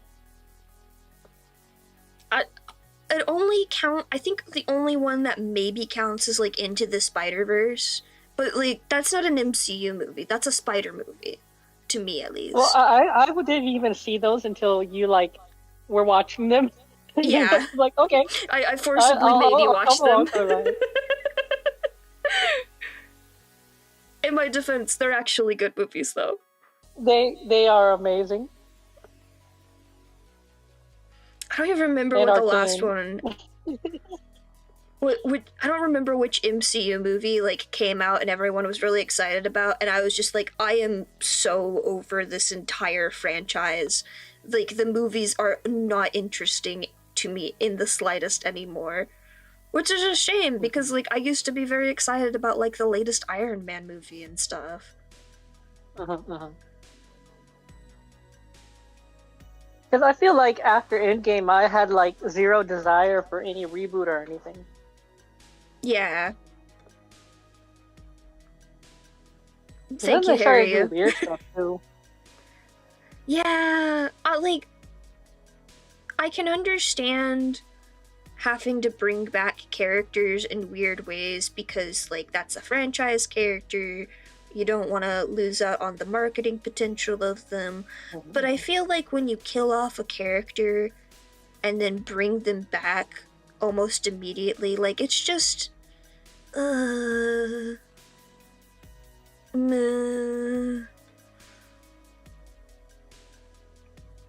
I am kind of like a little upset that because of like all those franchise laws and all that bullcrap, that they couldn't have like any interaction between the mutants and, you know, like the main MCU cast. Yeah. It's so boring.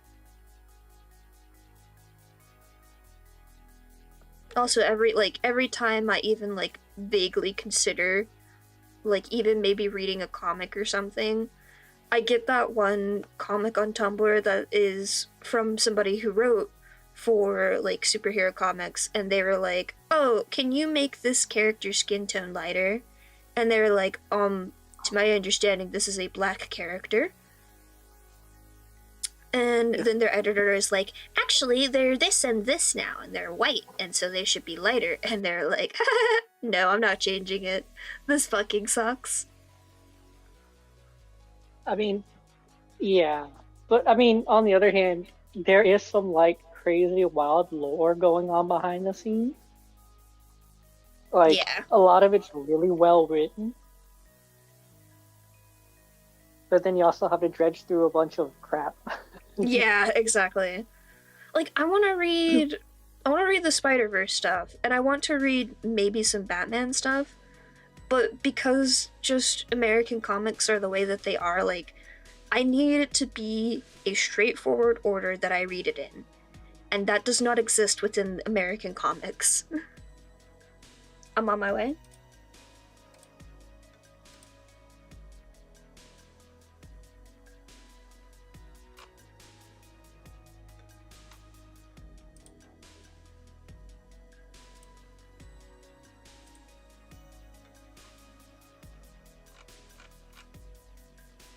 Can you not put multiple pictures in one post? Is YouTube stupid? Oh, you can. I see. Oh, I see. These were all separate posts. I see now. Oh my gosh, they're so cute. Thank you for sharing. Absolute Batman. Is that a specific comic? I was occasionally catching up with the Bat Family one that's on Webtoons, just because I log into Webtoons to catch up with Tower of God on occasion. But I won't lie, as much as I was enjoying it, it also just feels like a fanfic.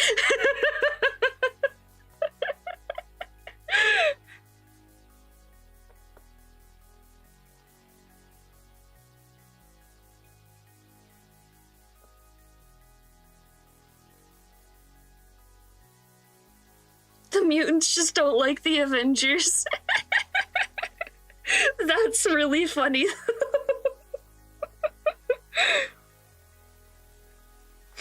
To be fair, like 90% of the comics do feel like fan fiction because they're written based off of like whoever they first read the comic of, because they're so old that it's passed through like 3 generations or 4 generations of hands by now.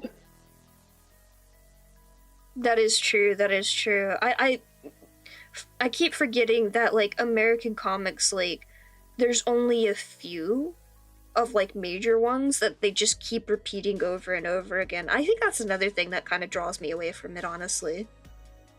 Mm-hmm. They'll remake the lore like 20 times. Yeah. Because, like, don't get me wrong, I love alternate universes. I just feel like it's so much for the canon of it. The fact that like DC has them, and so does Marvel too. They both have like numbered systems for which alternative world it is. So whenever they have to like involve those plots, somewhere in like the point they'll be like, "Oh, this is Earth 616, and then this is Earth this one that we ended up on," and they're like, they have them numbered. I can't complain about that. I literally stole that from them. At one point in time in my storyverse, and I'm honestly probably gonna keep it because I do think it's a funny plot point, there were several different planet-based gods who are like, I'm going to make Earth but better, and so they just keep making Earths. No. But like they're all like vaguely the same. Like if you go to any one of them, it's at any random like point in the timeline of like real life Earth, just with one thing just slightly different. Oh, like the dumb Rick and Morty one. It's like, oh, this is exactly the same as our world, except they say Parmesan weird. Yeah, basically stuff like that, exactly. And they're all like really pretentious about it, and they all hate each other, of course. And every like scientist who specifically like studies plants and like classifies them and stuff is just so fucking done with them about it. Oh, no. Like they didn't even like invent new creatures. They just like copy paste. Yeah, they're like, there's just this one thing I didn't like about my home Earth, because of course it's people from Earth creating new Earths. Right. So I'm going to fix this, and it's going to be good now. And then listen, just what always bothered me is that roses are more than just red, and I hated the poem that roses are red and violets are blue, because violets are fucking purple. I want blue roses.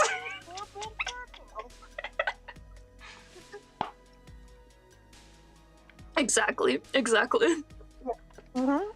I want purple violet. Oh ridiculous. No, actually, so part of my story is that there is a whole ecosystem around the life cycle of planets, of worlds, where when a planet is losing its ability to function for whatever reason it may be, essentially it gets cleaned out of like magic and all that sort of resources by demonic entities, and then after that a world eater of sorts comes by and eats the planet itself. Oh, they get a Galactus. Okay. What? Galactus is the comic guy who does that. Oh, I don't know who that is. Yeah, he goes around, eats planets.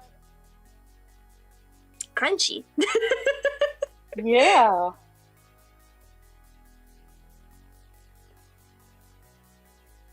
They're a big squid-looking thing. Aw, you're one of the fuckers from Shaz, aren't you? There's only one person who would call me a plastic cow. I don't remember which voice you are, but I remember your voice. I say that in a positive manner, I swear.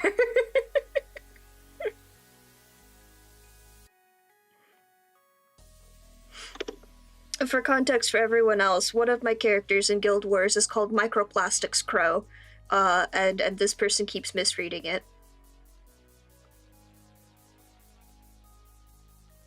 I like how that, like, the plastic eating crow is like a big meme on Tumblr.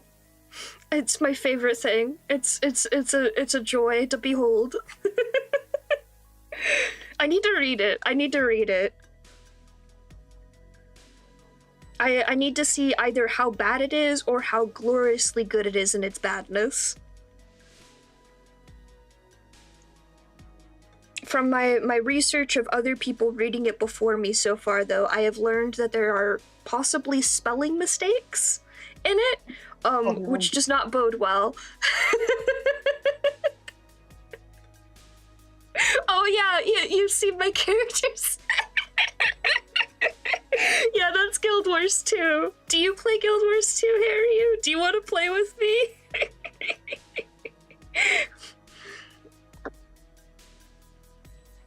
I have other standout character names such as Used Cars for Sale and Tyrion Help Desk.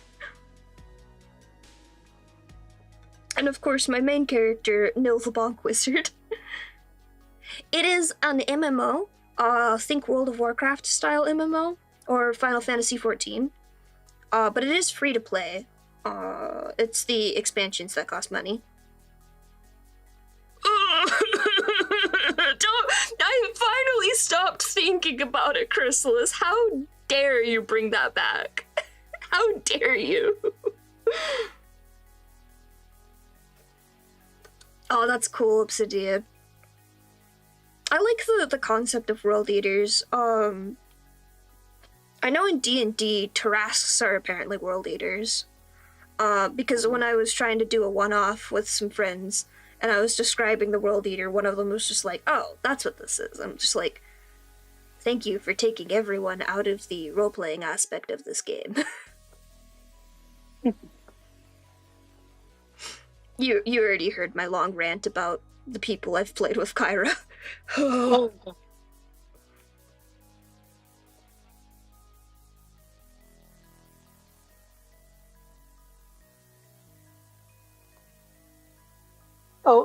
Yeah, earlier you were asking, like, Wuxia versus Zanzia.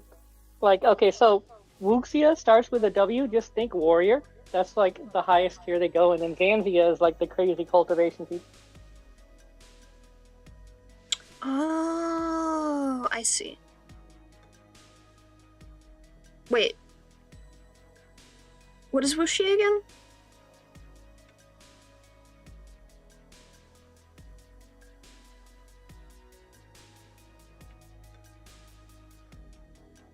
I need a different yellow for this. It's not bright enough. Maybe it is bright enough. No, it needs to be more yellow.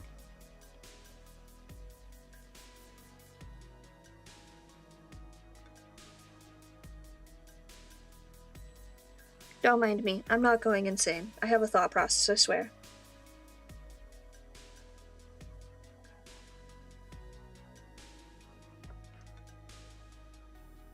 Oh my god, moodcast. I'm just glad, like, the people around me are so used to me fucking up every other word I spell. That they don't even comment it anymore. They're just like, oh, right. Ambrosia cannot type properly. It's fine. Honestly, that's disappointing, Chrysalis. Like, that's prime easy bait for, like, a good episode.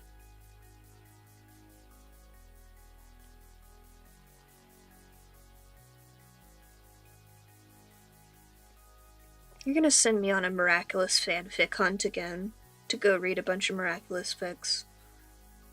I already got sent off into Kingdom Hearts again because of the fan dub, which if you haven't been watching Snapcube's Kingdom Hearts fan dub, what are you doing with your life?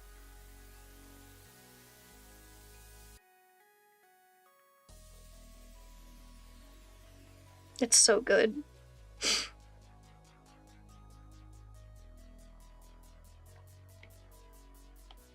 You are missing out.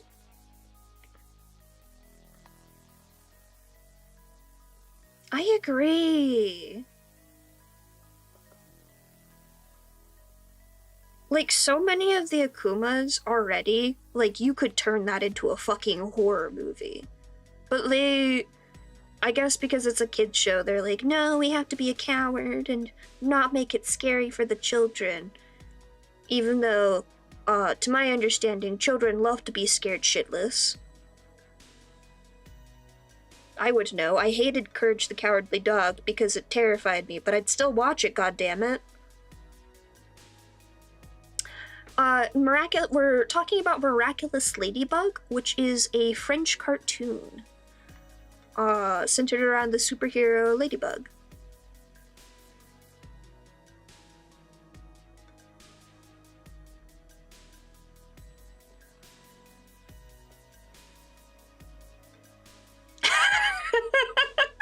Oh no, Cass!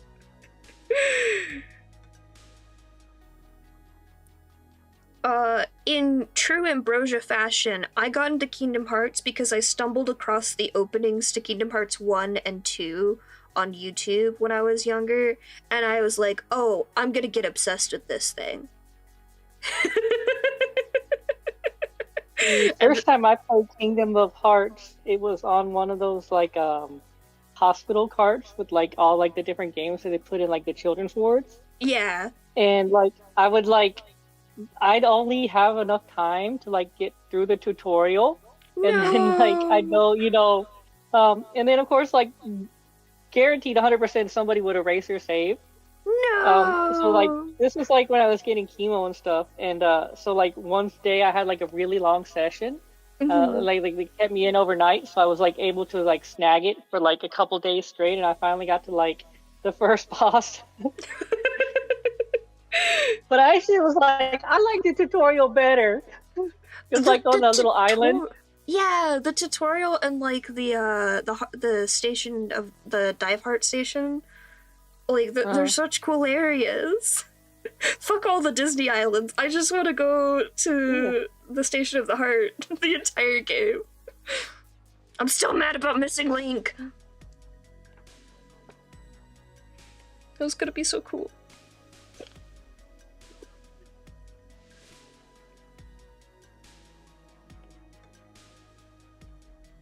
It's okay. Eventually Kingdom Hearts 4 will come out when I'm like 40. Oh yeah. So wuxia is like martial arts. Like, yeah. They go to like peak Cuban. Like, you'll have like bullet time, dodging kind of stuff.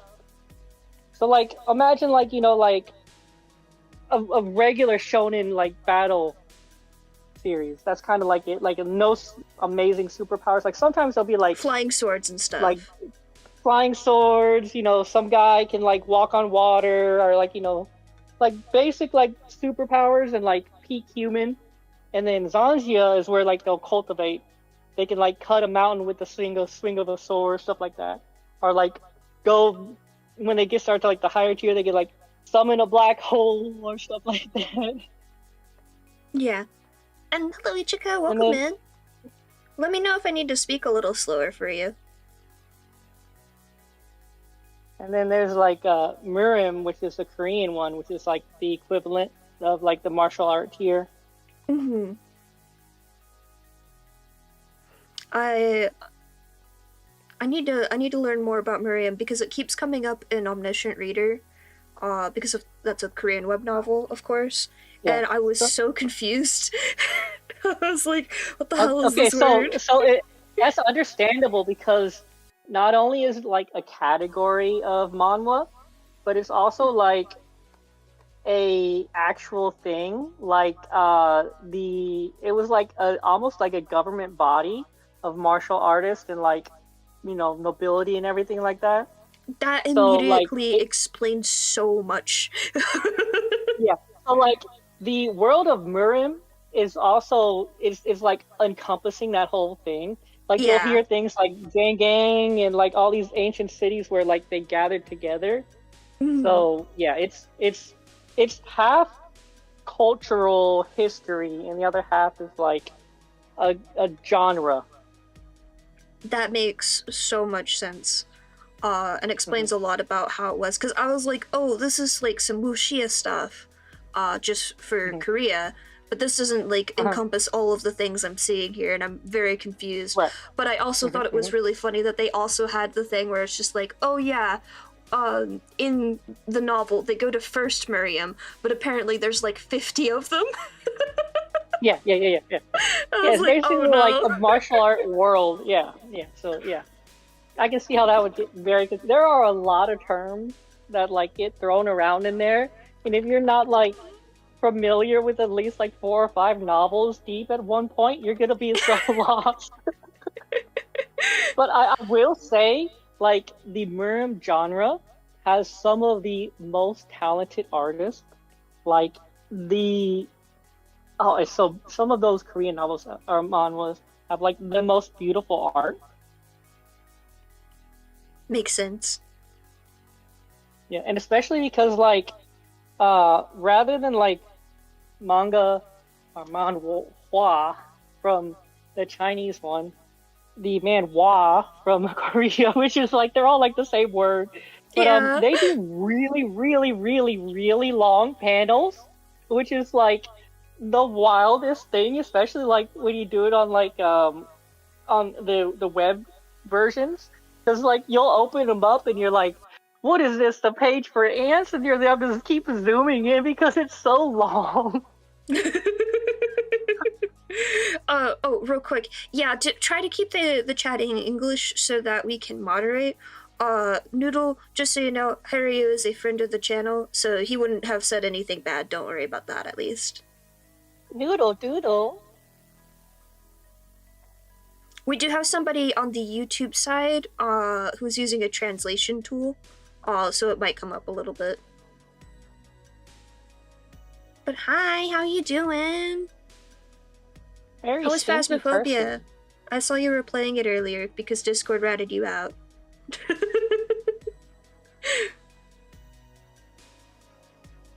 He also played Minecraft. Nice. I was playing And then went on Valheim the earlier. stream and got scared. Understandable. Is that And nobody Bluetooth believed right? her.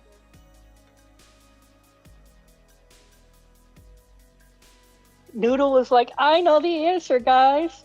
And then nobody believed her and then they all died. But the reason is she had no idea why she thought she knew the answer. So there was no reason for anybody to believe her anyway. In Phasmo, I'm guessing? Yeah. It's because the ghosts, like, they have specific behaviors, and as soon as you start tracking those behaviors, and you've played long enough to start noticing those patterns, like, I fully believe you. I trust you. She had the vibe that it was an Oni. And she was right, but she didn't have any way to word it. Guys, I got this vibe that I know what the ghost is. Guys, I am a certified occultist in real life. You just gotta trust me now.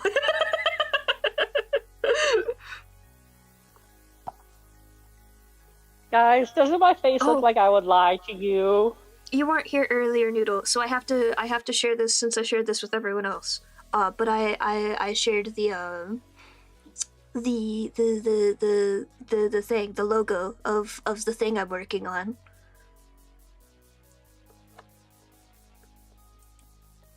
And I don't think I replied to you, Obsidian. I actually don't know the media that you are doing this animation for at all, so I have no idea.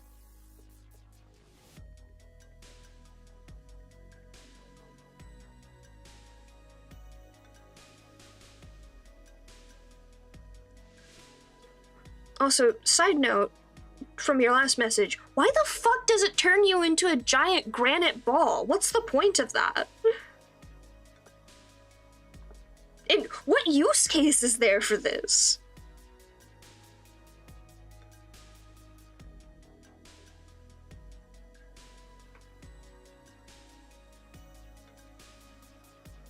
Free kitchen countertop. But it's a ball. You can cut a ball? But that used to be a person, and I'm assuming it's supposed to turn back into a person. I guess if you don't mind sacrificing them. They'll just be like a centimeter shorter. Like a centimeter line out for a countertop.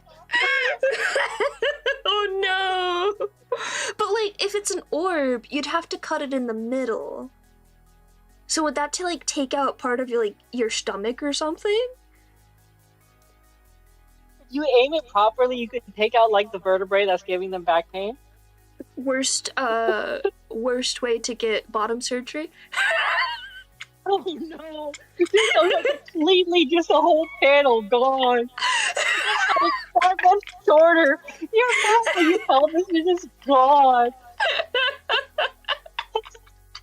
Your legs just connect directly to your no pelvis.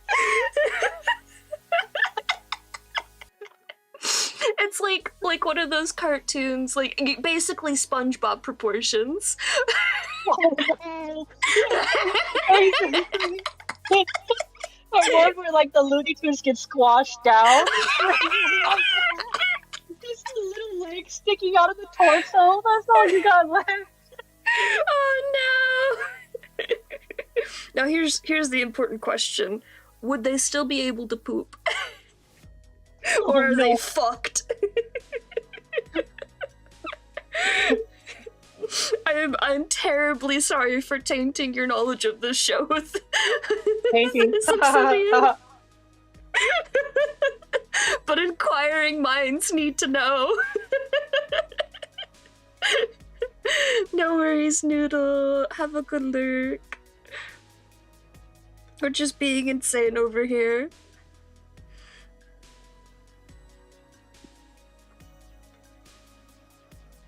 That's just normal Saturday. Yeah, pretty much. Sanity is overrated anyway. I agree. So is the granite ball one that like lasts for a while, or is that like a quick 30-second one? Is it considered powerful? Important question.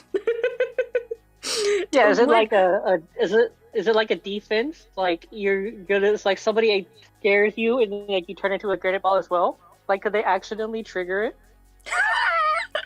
Like if it's a stress response to like damage, it sounds like you eat the berry and then do the thing, so I think it's pretty immediate. Oh, okay. But here's my secondary question with this.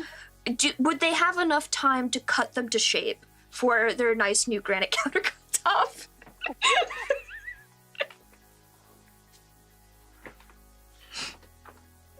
I love how, like, every other stream lately I have to say, oh yeah, guys, don't talk about cannibalism too loudly to me.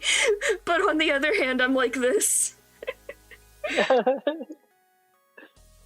It's fine, no one's getting eaten. Yeah, that's the difference. Like, you're not the one getting eaten. You're not the one getting turned into a countertop. That's different. Well, no. I don't like hearing about other people getting eaten either. But, like, no one's getting eaten here. You're just being turned into a countertop. It's fine. Somebody's probably into that.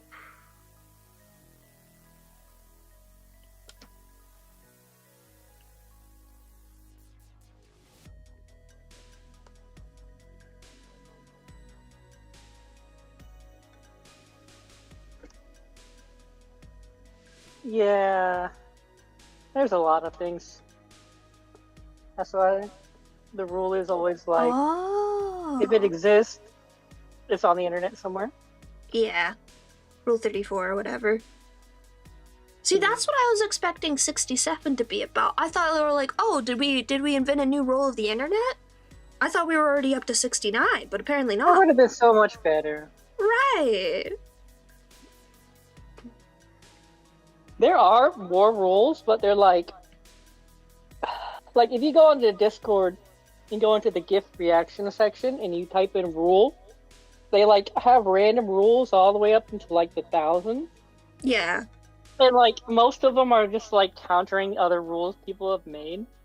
That's dumb. It is. It's very dumb because they like just got away with it. It'll be like rule 165, no talking about Super Saiyans, and then rule 167 will be like Super Saiyans are allowed again. That's so dumb. I think the only other one I remember off the top of my head is if it exists, there's an opposite gender version of it or something. Yeah. That's 63, something like that. I have no idea. I didn't go to internet school. Wait, that's a lie. I technically did. That's what my degree is in. No, wait, I didn't get a degree in networking. It's fine. It doesn't count. Only 50%. Only 50%. I'm guessing the youth berry is the one everyone's fighting over. They want to look like a twink in their 30s again.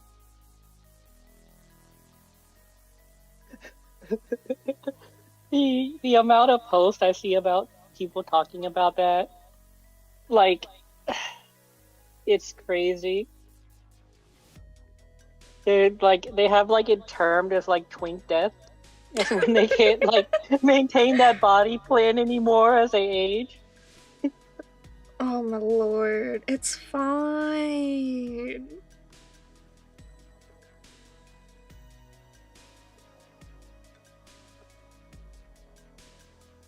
More people need to see the post, that's like, look, when you go on HRT, you're not gonna look like a twink or like a TikTok influencer model or whatever. You're gonna look like your mom. You're gonna look like her mom. And she was lovely. It was nice seeing her last night. She's a lovely lady. She's a Respect her calling her ugly. Yeah, for M to F, they always do say that your size will be around the size of your mom as well. Oh, that's really funny. Mm-hmm. Also makes sense. Genetics are funky like that. Yeah.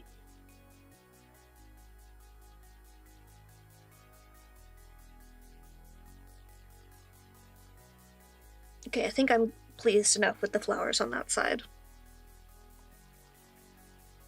I did see a documentary where they found a older intersex gentleman. That's what he goes by. But Yeah. Back in the day, they didn't like know what to do, so they just sewed him up. And so like when he finally got older, he was like, I wish that all the people that have the same condition now, he was like, I would hope that none of them experienced what he experienced, because Yeah. back then medical science was just so bad, they had no idea what they were doing with anything. Yeah, and there's still like a lot of surgeries done on intersex children before like when they're like babies and children and stuff, without them being able to actually consent to it. Mm-hmm. But I mean, like, it seemed like he had very much accepted, who he was over time. But you could definitely tell that like he envied the current generations that have like more of a chance to explore who they want to be. Mm-hmm. Yeah, it was very good. I'll have to send it to you sometime. Yeah. Yeah, he's And just like an old farmer, just living his life on his fields. I'm like, oh. I would like to write an intersex character, so I do need to do a lot of research into it. I've been trying to understand as much as possible, because I'm still confused on whether PCOS is considered intersex or not, because some people say it is, and it's not, like, recognized medically for apparently political reasons, to the best of my understanding. But it technically could be, so I'm just very confused Well, I mean, by because it. if that point, it would be like a fractional version rather than like, you know, a full organ one. So it's Yeah. kind of like hard to classify. Well, 'Cause that's not more every like a hormone. form of not Yeah. every form of intersexism is like from There's organs. Like a lot of there's it's like just partial and hormonal. everything. Yeah. Yeah. Because there's even like partial cases too where like you could have a portion of your body be a different gender than your, you know, the rest of your body is. Just the way the like during a, you know, mutation in your cells splitting when you're being formed or anything like that. There's even ones where like you'll fuse with a twin in utero and like part of your body will have slightly different DNA than your rest of your body too. Mm-hmm. There's like a lot of weird stuff that can happen. Chimerism! Wahoo! Yeah, woohoo. Not the Full Metal Alchemist kind, don't worry. No. Okay, new question, Obsidian. What would happen if you ate all of the berries? You'd be like, you know, in Willy Wonka when the kid like turns into a berry. That's bubblegum! Violet's the one who eats the bubblegum. That, I know an absurd amount about Willy Wonka. She eats the bubblegum that's supposed to taste like an entire meal, and then, because it's experimental, as soon as she gets to dessert, which was supposed to be blueberry pie, she turns into a giant blueberry. Right, yeah, I remember she starts floating up to the ceiling.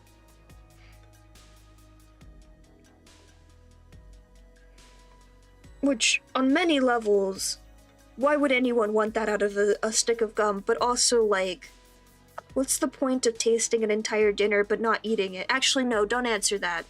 The world has enough eating disorders, never mind. Yeah. I mean, I could see that as like, hey, I have enough money for rice and beans, but you know, you want to enjoy a full tasting dinner too, so I mean... Yeah. But you know that shit's gonna be bougie and expensive as hell. Oh, yeah. Or if you're like a rich person on a diet, and your doctor's like, you can only eat these for the next week. More like every person on a diet, it's just like, oh, all I'm going to eat is this stick of gum. And every medical doctor in the vicinity is just like, no! Oh yeah, all you'll eat is gum and smoke cigarettes. You'll lose weight. Yippee! Christ. That's a ballerina diet. Guys, I'm not a medical professional. This is not, like medical advice. Okay, so listen But up and take your notes. All of my research, diets do not work, except in very specific circumstances. When like you're doing a diet around a condition. Dieting for weight does not work. The best thing you can do for yourself is eat food. Food is energy. Calories are a measurement of energy. And also, they're done in the stupidest way you could possibly think of. Look up how calories are calculated. You're going to you're going to immediately realize how dumb dieting by calories is. I promise. Well, I mean, also, like, a lot of people don't realize that, like, 90% of your calories are there just so you exist as a person. Exactly. Your body, all its natural functions consumes calories. if you're just sitting there doing nothing and you're not consuming anything, you will lose weight. But it's not going to be the healthy kind. Yeah. The the only way to like, if let's say like you feel like you're in a situation where you're like eating too much, it's not just like a diet change. It'd have to be like a lifestyle change. It's very much a lifestyle change. You have to exercise more. Like, the only thing I can see is, like, legitimate advice is the advice to eat slower so that you are actually eating the amount of food that you should be eating. Because I know I used to eat really fast and I would overeat because of that when I was younger. But I also had problems of, like, essentially, like, trying to protect my food from other people, so... Oh, I'm right there with you. I know exactly what you're talking about. I am second oldest of 7 kids, so it was, if you wanted seconds, you had to be done.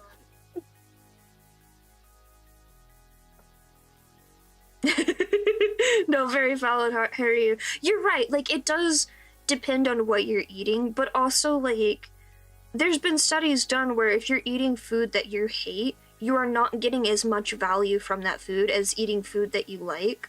And the foods that you like, they still do have value. Like, if you're eating pizza, there's still tomatoes in there. They may be processed, and they're probably not as good as eating tomatoes in a salad, but they're still there and present. Okay, the word processed by itself is also, like, suspect, because anything you do to food is processing it. And then another thing that people forget is that you don't even need to nourish just your body. Those other foods you enjoy, those nourish your mind, and your mind is not just something that you can just, like, oh, well, I'm just going to eat rice and beans and have the same willpower. No, you have to feed your brain too. You can't just like exist on, you know, eating some nutrient gruel that has everything you need. Because you're not going to be happy as a being, as, you know, that won't satisfy everything. It's not like you eat a bar of chocolate, you're going to gain 1 million pounds. Yeah, seriously. And then in fact, it might be the opposite, because if the more you deny yourself, the more likely are you to have like a full down and like go on a binge fest. Yes. Yeah, I was talking about that with my dad, because my dad's the like crazy kind of person who can just cut out literally everything. That he's like, okay, I'm not gonna drink soda anymore. So he just cuts it out of his life. He's insane. I don't know how he does it. But I'm the kind of person where it's just like, no, I understand, like, rather than cut out soda in my life, I should just, rather than just cutting things out, I should add things to the scope of foods and things that I drink and eat, because that will lessen the amount of soda I drink because I'm drinking these other things instead. Like, that's one of the reasons I'm trying to find a way to get myself to drink more water, because it's not that I'm trying to delete things from my repertoire of things I drink, it's because I know I need to drink more water. It just eludes me still. And I mean, there are alternatives to soda that are still fizzy and bubbly and stuff, you know. So it's not the fizziness. I've tried carbonated water, I hated it. It is the taste of specifically the sodas that I like that is why I drink them. Have you had like low sodium or low sugar options? Have you tried those? I fucking hate them. I felt like that was coming. Like, you don't like the artificial sugars and stuff. I used to enjoy Diet Dr. Pepper. I no longer do. I cannot stand any of like the zero sugar options either. Unfortunately, I am a sweet tooth. One of the things I started doing was like, I got myself to like soda water, and it was kind of like easy for me to do because, you know, I have a soda machine in my work, and I could like fine tune the amount of carbonation until I was like, oh, this is perfect for me. And then I'll like I'll slice up a lemon and like squish it in there, and then just pour the soda water on top, and it's like, this is perfect. Thank you for understanding me, hareryuu. It is the most vile thing ever. But to be fair, I fully recognize I have very little stakes in the having opinions about food and drinks department, because everyone and their cousin swears by cherry Coca-Cola, and I fucking hate cherry Coke. It is nasty. but I also hate mint ice cream, so like I really don't. I'm not allowed to have opinions. Yeah. Get the fuck out of here. We're no longer No, friends. Slash listen. unmod. No. Look, if you enjoy mint ice cream, you're totally valid. Whenever I like smell mint ice cream, I'm like, oh yeah, I can see why people would enjoy this. I don't like it. I can't stand mint.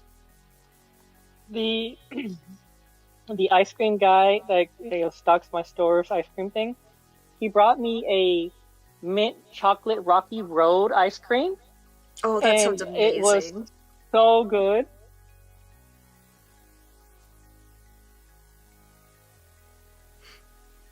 What was it? Whenever people are like, oh, mint ice cream tastes like toothpaste, those people do not have taste buds. Because no, chocolate, like, especially chocolate chip mint ice cream, that does not taste like toothpaste at all. Like, that's an entirely different flavor. I still don't like either of them, but those people are weird as well. Speaking as somebody who doesn't like it. Like, what the fuck kind of toothpaste are you eating? Well, that's like Glitch was dealing with that issue where she cannot stand mint as well, and so she hated toothpaste because of that. Like even like the spearmint ones, wintergreen, like she tried them all until she finally like found the alternative flavored toothpaste. Like that's thin and all those other ones. So she was like trying those all out, and those were finally working for her. Oh, that's nice. I don't like the alternative flavors. Spearmint is usually not too bad. The toothpaste I'm using right now is the one that I got through my dentist because they needed me to be using like a special toothpaste for a while. The next time I went, I was like, I'm so happy that you guys gave me this toothpaste. It is finally the only toothpaste I have been able to like actually enjoy using because it doesn't taste bad. Oh no. Like, because they also wanted me to like not rinse out my mouth after I brushed my teeth to let it like sink in more. Yeah. And I was just like, I was afraid that I would not be able to do that because of how badly I hate toothpaste. And I explained to them that I had this issue. And I was like, it does not even bother me. It's been amazing. Good. And they're like, oh, that's really good. We're glad for you. If you need more, just let us know. I was like, hell yeah. I'm just like picturing like, can you not turn off like you can't, like, you know how sometimes you can ignore the sensation of pain or something like that? You cannot ignore the sensation of taste? Is that what's going on? Yeah. With taste, I can't ignore it. Same, honestly, I think for most of my senses, I can't really ignore things. Because, like, I can't stop from eavesdropping on people either, more often than not. That's why I get so... Like I can't tune anything out. You can't, like, filter it out? Yeah, if I need to filter something out, I have to, like, play music for myself or something. That would make sense. Like, if you can't, like, tune anything out on your senses, that why, like, texture is such an important thing. Like you have to fuss over for, like, the texture of your clothes, the texture of your surroundings, the texture of your food. Yep. Because there's, like, you're going to focus on every single one of those details. Because you have to. You can't tone it down. Yep. It's either there or it's not. I'm honestly really glad that I don't have a strong sense of smell, because that would drive me insane. The only thing I can really smell is, like, bad smells, and that usually is just like, oh, I need to clean this thing. So, like, you can't get nose blind? Like, you constantly smell it? No, I would perish, I think. So you get nose blind to certain things over time, right? Oh, you're asking a different question. Wait, start over? I'll see. Okay, so you can't tone out your senses. How does that work with smells as well? Like, because there's a phenomenon of getting nose blind to a certain smell. Like, you cannot. At a certain point, you stop smelling it. But if you like leave a room for a while and you come back in, then you could smell it again. Do you not have that? Like if you smell something bad, no longer how long you're there, you're still going to be smelling it. I can get nose blind. And I think it's specifically because in general, I do not have a strong sense of smell, so I very rarely get overwhelmed by my sense of smell. It has to be particularly nasty for me to be overwhelmed by it. And I know this specifically because I can smell when the litter box gets particularly bad. But on occasion, like, a family member has come over and they're like, oh, it smells, the cat box smells bad. I'm like, oh damn, it has been a few days, I need to clean that real quick.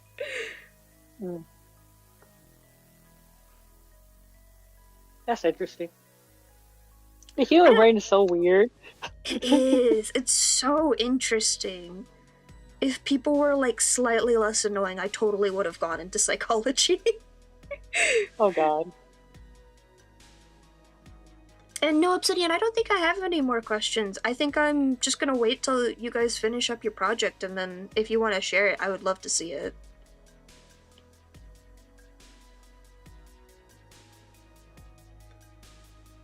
If there's all these berries, what happens to the seeds that are inside the berries? My apologies. Kyra has more questions for you. Yeah, I mean, like, okay, hear me out. In nature, the whole point of berries is to be quickly eaten and digested and put a loop. So, That's true. like, come on now, tell me, like, what's going on with the seeds? Are there more trees coming out everywhere? That is true. So is like the whole point of the tree like creating these berries to create a new god tree? Yeah, because that's the whole point of fruit. Like that must be why they're so fed up with humans using their powers, because maybe the powers are like the sustenance for the seeds in the fruit. Oh yeah, that also could be a thing. Like it's kind of like the capsaicin and and in birds and all that. Like they were designed for birds to eat, and then humans came around. Tasty, spicy. We're just starting to make up lore at this point. Yeah. Oh, that is a very important clarification. There are no humans.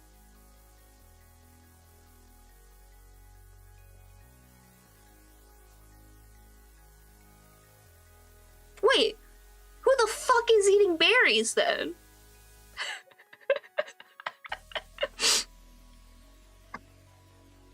Who is getting the powers?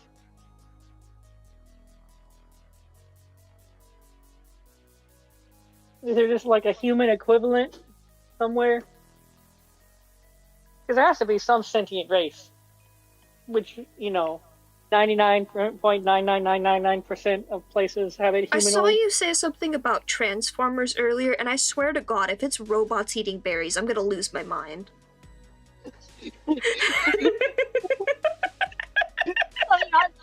No, because now I'm like robot gizzards to break down the grind seeds and extract the power.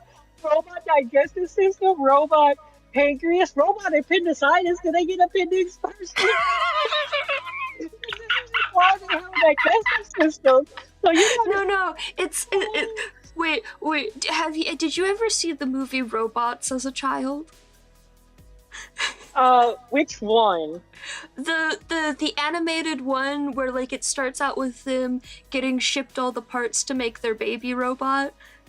Oh yeah. And then like it's a whole capitalism, yeah.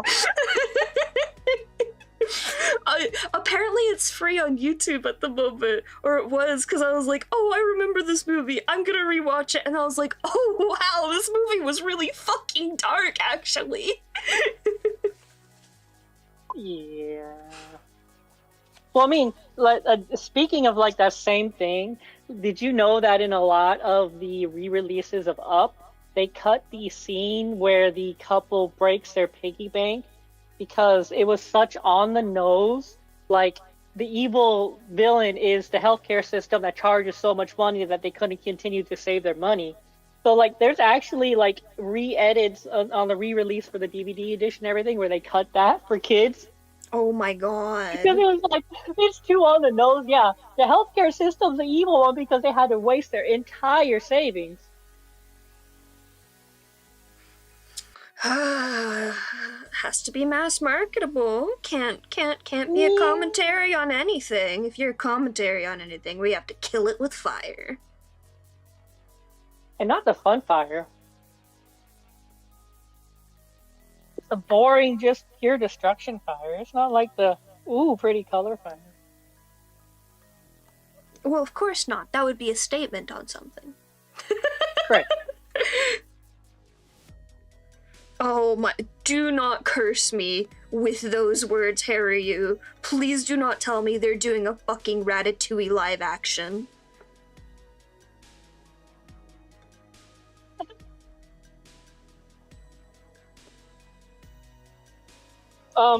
Which movie CEO do we need to take care of to make that not happen? Yeah, let's, don't, listen, if there's any CEOs out there, like Hollywood people watching this, don't do it, it won't make you money, I promise. If you're gonna do it, make it a Muppet movie. Make Remy a Muppet. Oh God, yes. Then I will watch it. I will watch it if you make it a Muppet movie. I agree. I'll also watch it if you make it a Muppet movie. Go back from live actions and just start making Muppet movies again. You can make anything a live action if it's a Muppet movie. That or you do like that's like, but I don't even know if they can redo that now, right? Because they redid like the Space Jam movie and they fucked that up. So I don't know if they still have the formulas for like those old ones. I mean, to be fair, I'm not saying they're going to be good movies. I'm just saying that they could make them. Right. Okay. That is fair. Oh, thank God, Pixar, you have the right idea about it. Thank God. I need them to make a Shrek Muppet movie.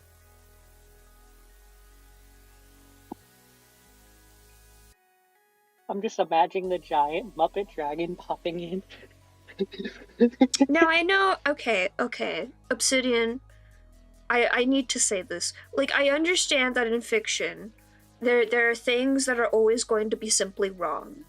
Why the fuck is the Tree of Life expending all of this energy to make berries if it's not for reproduction? Like, that's a lot of energy to make all of these berries if it's not reproducing. Yeah. That's literally the point of fruit.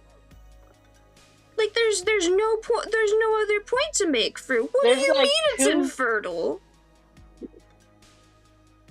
There's only 3 reasons to make fruit. 1, so that, it gets dispersed out naturally. 2, so it could grow better in, like, certain soils. Or 3, just because, like, it's some, like, coevolution you've got with, like, another species. Yeah. There's, like... Because there's so much energy put into just regular, plain old fruits. Imagine the amount of energy put into magical fruits.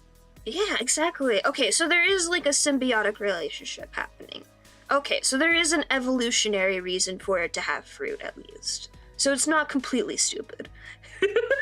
Otherwise, I'd be really mad. So it's not just, like, the double fruits, but, like... but just listen, spicy. there's spicy no reason for the tree of knowledge in Christian theology to have fruit other than so that they could have the fucking propaganda of Eve eating the fruit of knowledge. Literally, that was the only reason. They just wanted to make apples evil.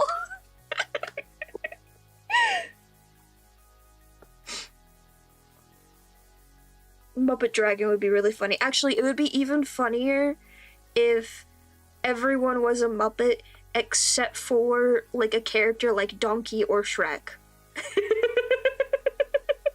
Wait, what if Fiona swaps between Muppet form and human form in the first movie? Oh no! It's okay, Fiona. We accept you for what you are. A Muppet.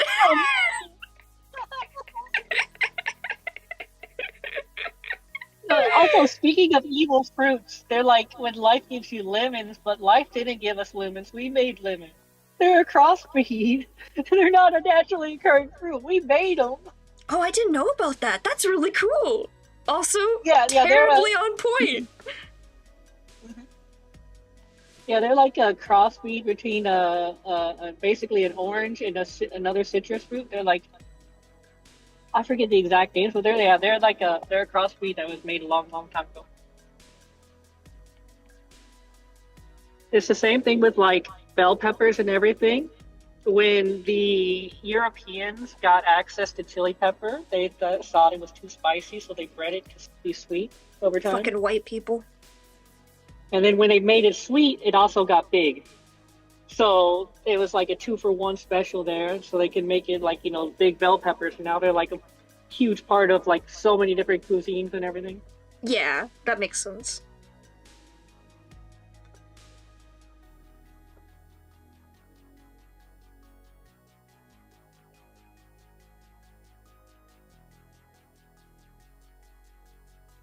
Yeah, I feel like this might be a time where like the white people did the right one.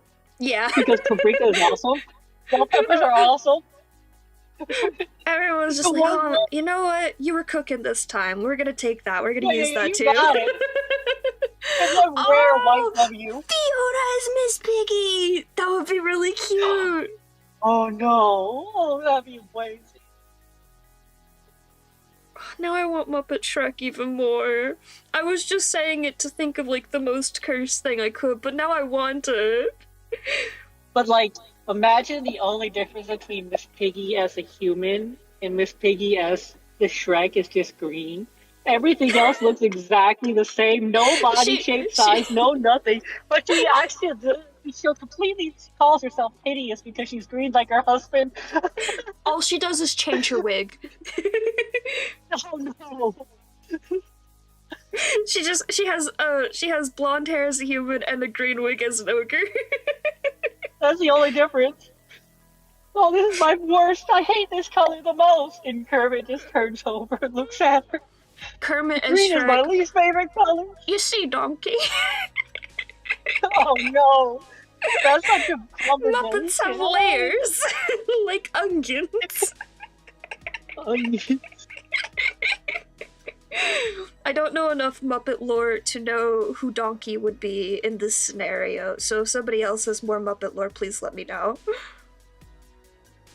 I have a feeling that like the funniest option would be like Gonzo. Just because he has a funny voice, and that's like the whole point of Donkey is having Eddie Murphy's voice. Yeah.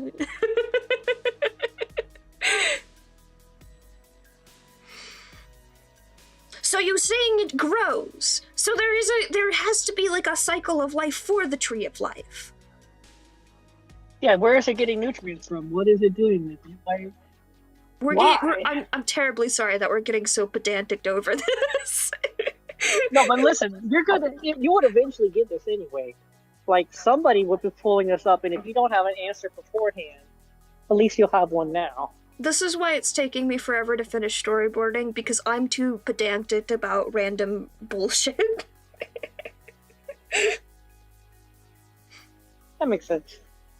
If I ever make like $1 bazillion off of my art stuff, the first thing I'm going to do is hire another even more pedantic person to help me with world building. Because You know what, I don't know that's shit very about valid. civilizations and stuff. I just like space and magical girls You're like, and oh, languages. if I win the lottery, there will be signs, and the signs are like a dozen animations fully done and rendered and made.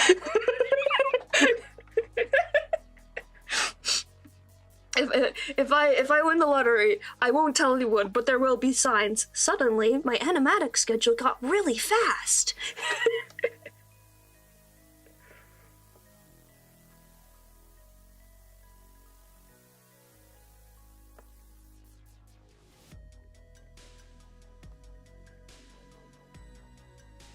Suddenly, you have a lore video every single week.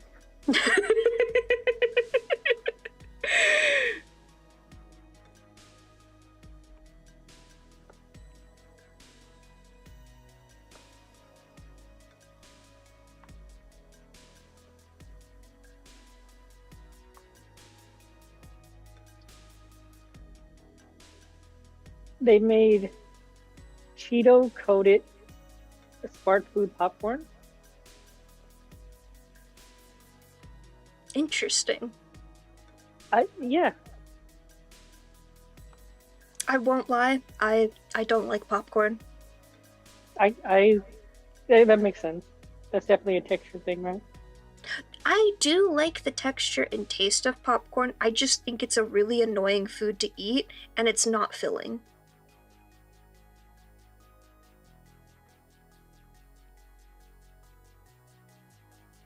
Just eat a lot of it for like low calories, unless like you put like a gallon of butter in there. No, it's more of just like no matter how much you eat, I never feel full from it. And then at some point you just start feeling ill because of it. Mm.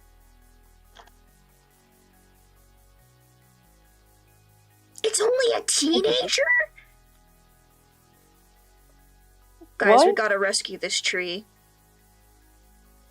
This tree is being abused. It's gonna start writing emo songs. It's in the has-been They hotel. always steal my berries. You don't understand, Dad. They keep stealing my berries. It's not a phase, Mom. It's a season.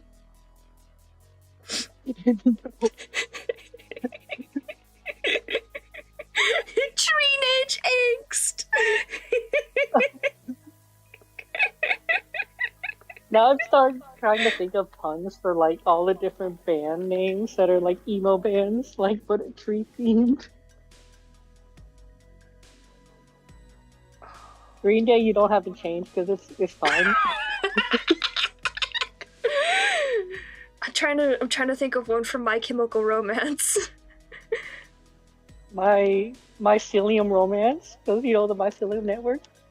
There's something there. There's something there.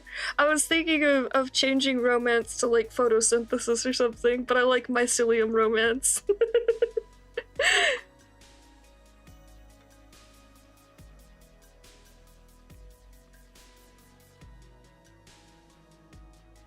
Not Stone Temple Pilots, Wood Temple Pilots.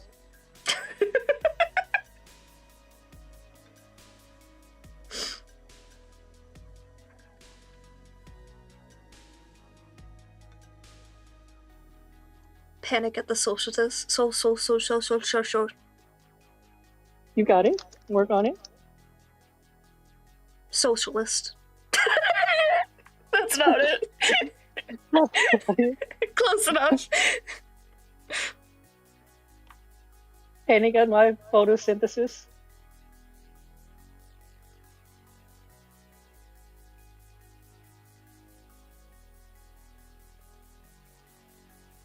Hey, we cracked it. Ambrosia. Crawling in Okay. my skin, these termite wounds will not heal.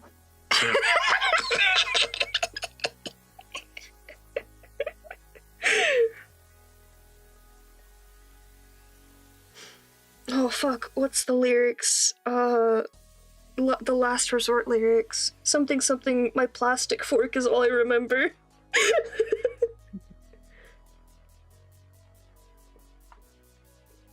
Oh, no worries, Obsidian. We are literally just making up bits. Like, yes, I am That's also fine. like this, and I would actually ask these questions if I was in the show, but also, like, fear not, we're just having fun around here. And I hope you are enjoying this as much as we are.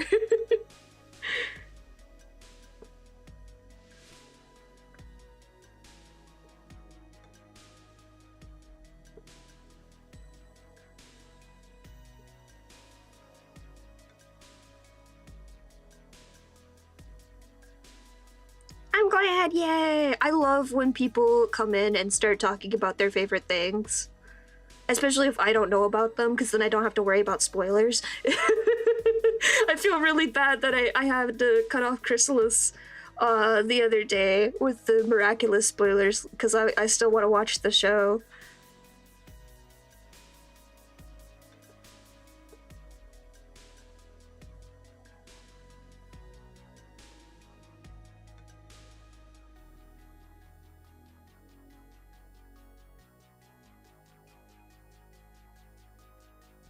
I need to catch up on it. One of these days.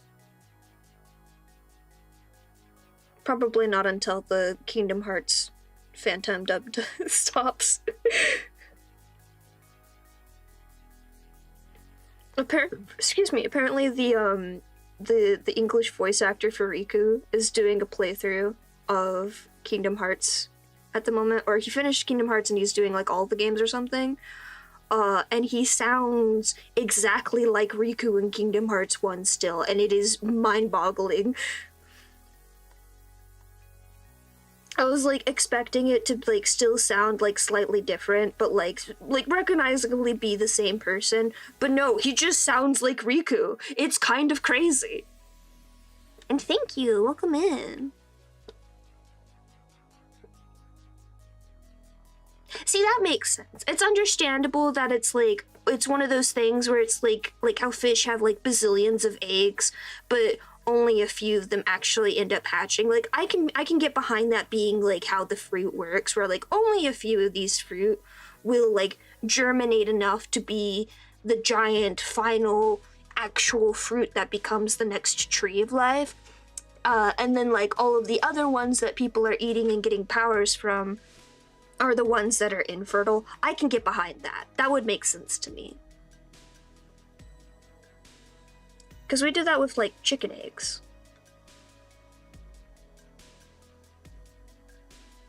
I need my fantasy science to be based in real science. Otherwise, I kill it with fire.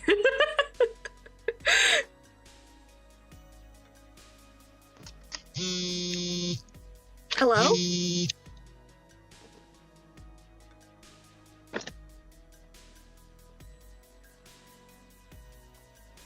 Oh my god, Kyra, you saw the Tree of Life when it was like a moody teenager.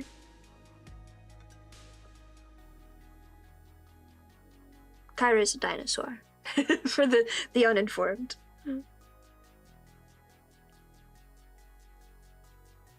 Mm-hmm. Okay, so, yeah, sure. Yeah, let's go with that. Also, it makes sense, like, you can only suspend so much belief for your fantasy system. Yeah. Like, the suspension of disbelief comes from enough of it being based in reality, that it becomes believable in its own thing. But it's also, like, there's a level of it where it's just like, yeah, I know this is entirely unrealistic, but you have cemented it enough in the reality of whatever this thing is to make it feel believable in the moment. Like, I was watching animations earlier, and some of them, the moves, I was just like, oh, this is something that no human being could actually possibly do. But I understand in this universe they have special powers that let them do fancy things like this. So I guess in universe, like, I can suspend my disbelief enough to be like, okay, yeah, this makes sense that they could do this in this universe. Like, related to that, you know how in, like, a lot of action anime or something, they do so much talking, and then, like if they ever mention time passing, it feels like it doesn't match up. Yeah. So some people are going back, and they're like, what if they're actually talking really fast with their super abilities? Like, they're so physically fit and like so physically superior that they're actually talking and they can process at such a higher speed that the time's actually passing correctly. Like, it actually lines up, like, especially like in Dragon Ball Z, they're like, the planet's gonna explode in 15 minutes. And you have like 9 weeks of episodes to go before it explodes. That's I stupid really to like me. that one. Because hate like it. if they went back and the people would like make edits where like the time actually lined up and they're talking so fast, it sounds like crazy.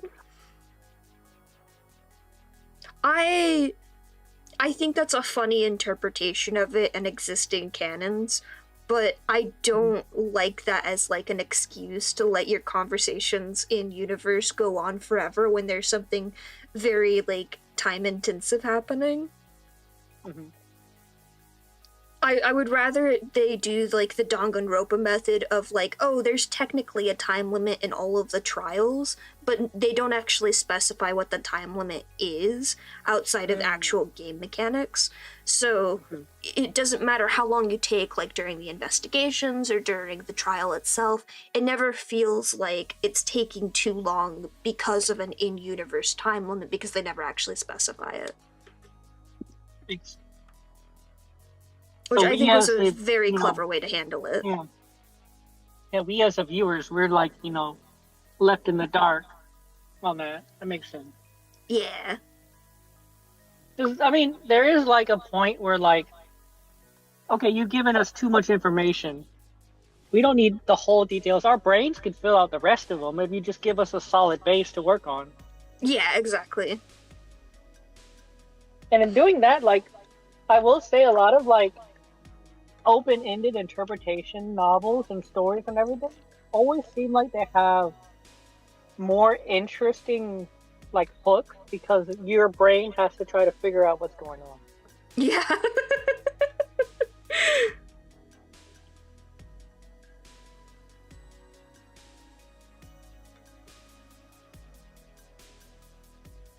Honestly, that just sounds like par for the course with the government, of any government.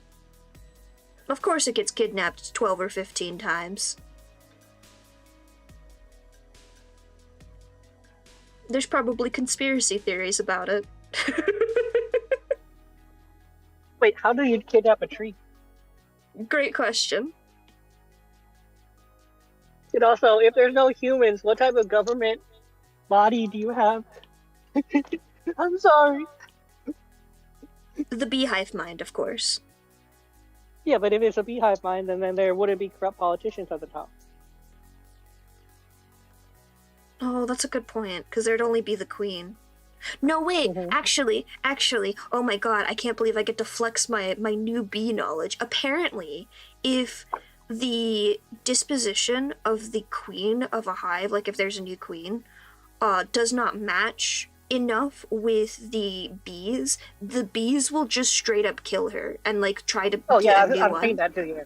Yeah. So there could be that, corrupt yeah. politicians in a bee universe. You don't fit our vibe. We're going French on you.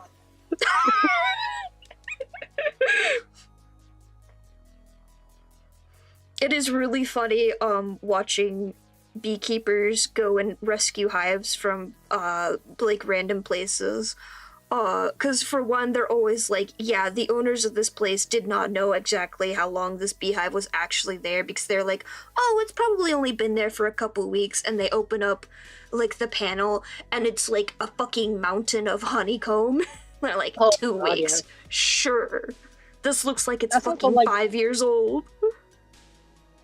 That's also one of the things that like boggles my mind when people are like, oh, you can't have ethical honey. But meanwhile, like, bees will leave a bad beekeeper. Like, they can leave at any time. And they will leave if you don't treat them right. They're like one of the few things where like they know what's going on. If you are not somebody with like distinctly intense knowledge of beekeeping and you think bees are unethical, you do not know enough about beekeeping in general. I have seen some interesting things with bees lately, like with like specific crossbreeds and stuff with them. Where it's like, oh, I can see how this might get into the territory of like how pugs are and stuff. But also it looks like it's like a natural occurrence 90% of the time. Anyways. My favorite thing is like the one person was like, but they still spin the bees around and torture them in the centrifuge. And everyone's like, wait. You know they don't spin the bees around to make them puke. And the guy's like, yeah, they do. It's like, no, oh my god. They spin the honeycombs around to get the honey out. No. He thought they were strapping the bees down and spinning them to make them throw up the honey. That's really funny. It was also really funny. I also saw something about a type of like comb base where it would have the honey in it like automatically flow out instead of you having to scrape it and put it in a centrifuge. And then I was like, oh, I wonder what like actual beekeepers think of this. And I looked it up, and like there was a whole Reddit thread of just every single beekeeper slamming on it, like going, it's super expensive, it ruins the most fun part about beekeeping, and also one of the simplest things to do in beekeeping. Like, why would you do this? There's no point to this investment. Which is really funny to me. It's like called like flow something or other. A flow hive. And then I looked at, like, I was watching the video of it and I was like, oh, the person who made this specifically, like, must be into like ASMR videos type of thing, because it's that sort of deal where it's like it's this like picture perfect or like stream of honey flowing out of the hive type of thing, where it's like, oh, this is like some influencer bullshit.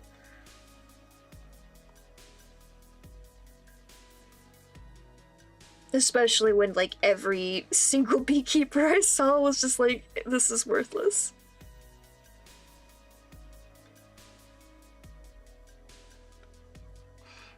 I'm sure there's some specific people who could use it, like if there's something that impedes people in some way from it, but I feel like, I don't know, it's hard to see the value in it when everyone's slamming it.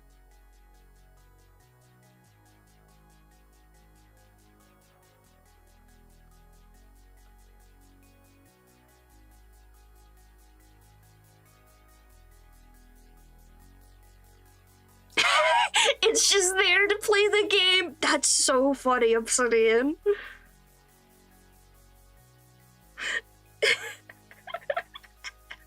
It's like, yeah, I could just bow out, but then where would I get my drama? I need my all my drama shows. This is my television. It's enrichment for it. This is why the government has to let it get kidnapped 12 or 15 times. The Tree of Life needs enrichment.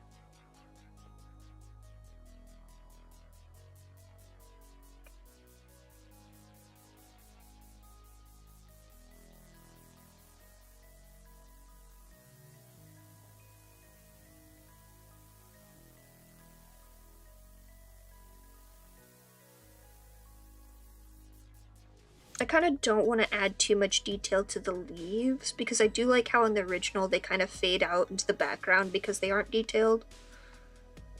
So I'm just trying to figure out exactly how much I should put here.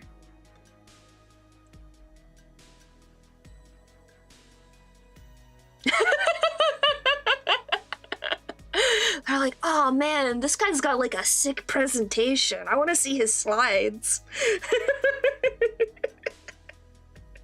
Can you set a couple more buildings on fire? I'm so ready for the season finale.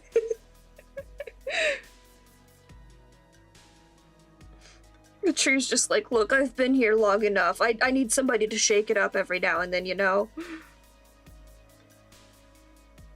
It puts the pep into my step. And by step, I mean fruit.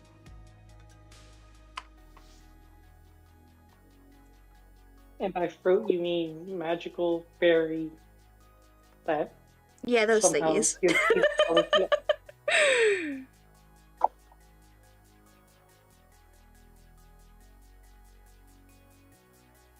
Also, speaking of like bees and beekeepers, like because they're like one of the oldest creatures that we started to take over, right? And if like the majority of our advancements in the craft have been in like accessories for the beekeeper to wear, I don't think we need to mess with the hives. No, yeah, like, bees know what they're doing. I think the concept of the hives that I was seeing was really interesting. It just sounds like it's not particularly useful. Well, yeah, it's interesting for the human that's not involved in the craft. Yeah. It'd be like you seeing like someone like sprouting off some like Temu made art gear, and you're like, this is trash, this is worthless. This is Yeah. going to, it's not going to blend. They're not Oh, all the same materials. Like, yeah. I have the perfect example of that. There was like this fancy compass thing that was like, it was a circle, and then it had two like little slider things on it to change the size of the inner circle. It was just a Uh-huh. very glorified compass. And the person I was watching do a video on it was just like, yeah, this is just a glorified compass that costs way too much for what it does. If I need like specific sizes of circles, I have this plastic sheet with cutouts of circles, or I can just grab a fucking compass. And it does the same thing just as well, if even better.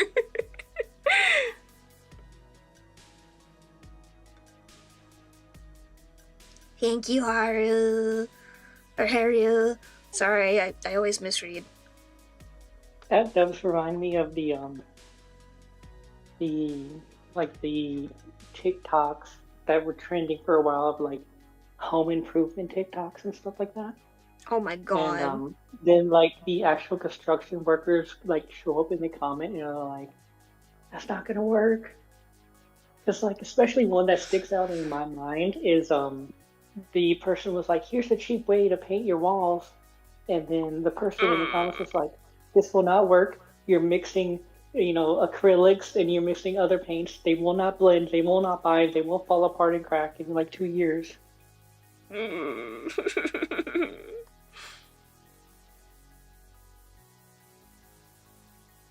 This is why TikTok was a mistake.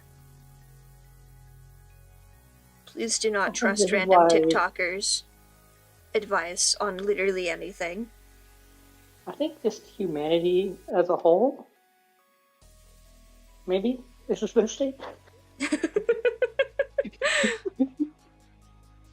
That's so funny, Obsidian. That tree was so excited for the drama that was about to go down. Absolutely. Send me to the magical tree land. Let me go over there. There's no humans there.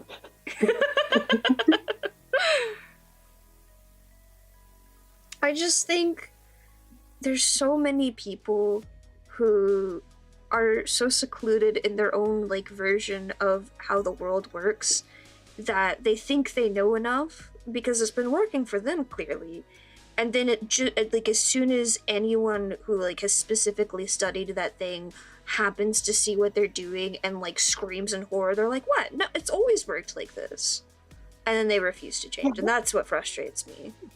Yeah, I know exactly what you're talking about, because like it's kind of like you see it all mentioned all the time that you'll see some figure who you have viewed as like, oh, they know what they're doing, until they get to like the subject that you're an expert in or you're well versed in, and they're like, oh, they're spouting absolute bullshit, and then you're like, how about all their other stuff?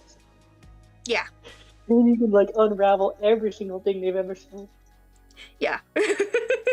I think the most like potent quote of that I've ever seen was it was about Elon Musk, and the guy was like, "Look, I don't know that much about cars, but everyone was just like, oh yeah, Tesla has really good cars." And I was like, okay, sure, so this guy knows a lot about cars, that's fine. And then he started talking about other stuff that I was like, I mean, people are saying he knows about this kind of stuff and I don't really know about it, and it sounds legit, so okay. And then he started talking about tech stuff, and I'm a tech person, and I know everything he was saying was bullshit. Mm-hmm. So Yeah. that doesn't bode well for literally any of the other things he was saying before, in my eyes now. Mm-hmm.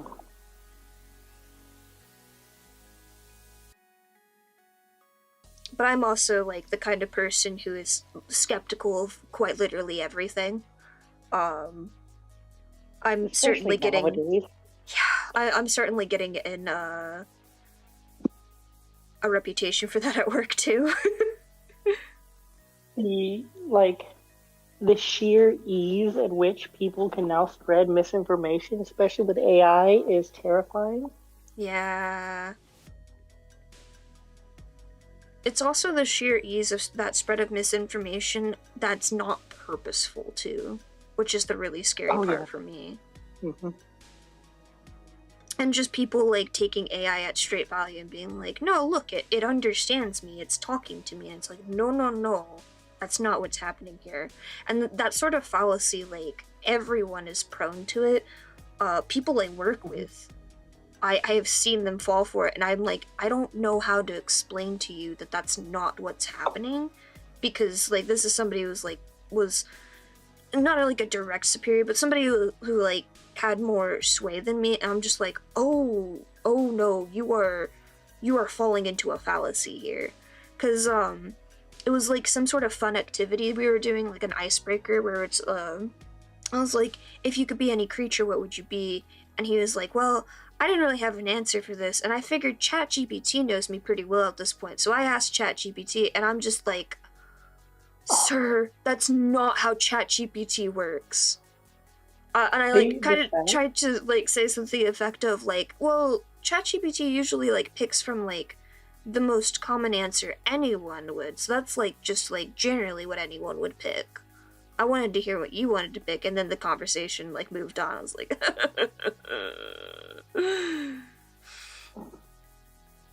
also, Obsidian, What? that is so funny. I won't lie, if I was in the position of being the Tree of Life and I saw some nut job like being like, "Mwahaha, I am evil villain of the week. I am going to be the big bad evil," I'd be like, oh hell yeah, give me some popcorn.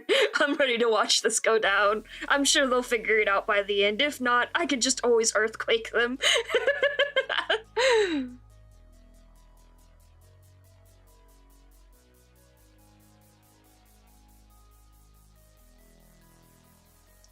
That's the thing, Cass. Like, I heard a lot about people at Tesla essentially running interference on Musk specifically, where like he would ask for certain things and people would essentially pretend to do them, or like it would slowly get down the line to become like something actually useful at Tesla. And that didn't happen at Twitter, which is why Twitter became such a suspect immediately. And obviously, like, that's definitely not happening at Tesla anymore. But it was like a big game of telephone, essentially, of, don't let the idiot in charge actually fuck everything up for us. Man, it's like managing like a temper tantrum of a baby. Yeah. I definitely feel that with my own job, where it's like I have to word my concerns about AI in a very specific way. Otherwise, I just sound like a fucking lunatic, which is understandable to a degree of just like, oh, this is a new technology they want to use. They want to see like it working well. And then I'm over here with a shotgun next to the printer, watching to see if the printer makes a weird noise.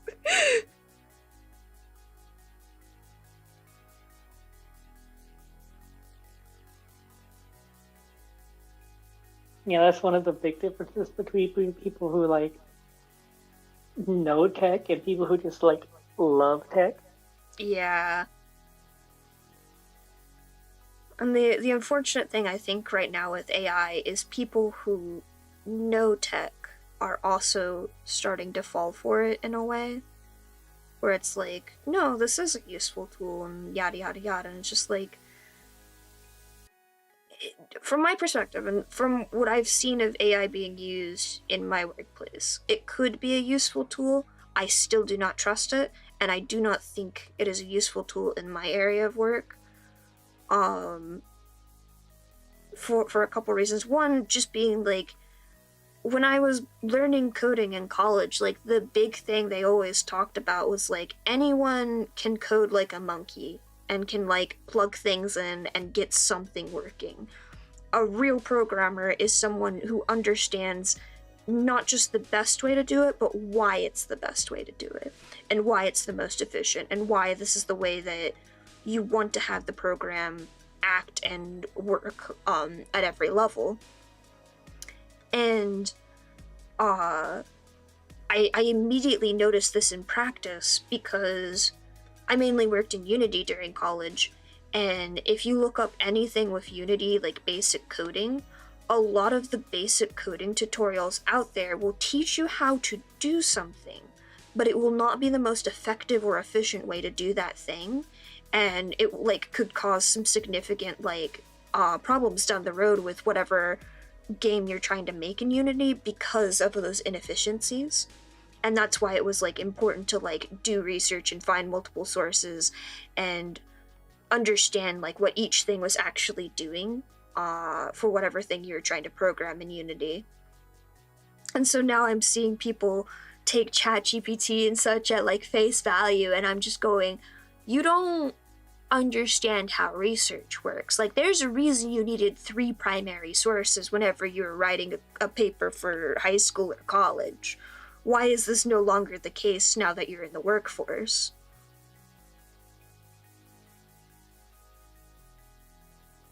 I don't think I could trust it in any state Obsidian, because of this fallacy of like it being used as the singular source of research for people.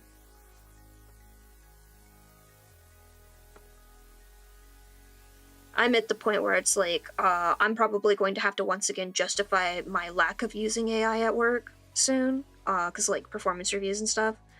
So I've been like trying to find the best way to word this and explain like it doesn't feel right to use. I've already told my manager like I don't think it has a place in what I do anyways, just because a lot of what I work on is a lot of bug fixing, and it can do a lot, but I don't think it can fix the kinds of bugs I typically work on. But yeah, it's an uphill battle for me at the moment.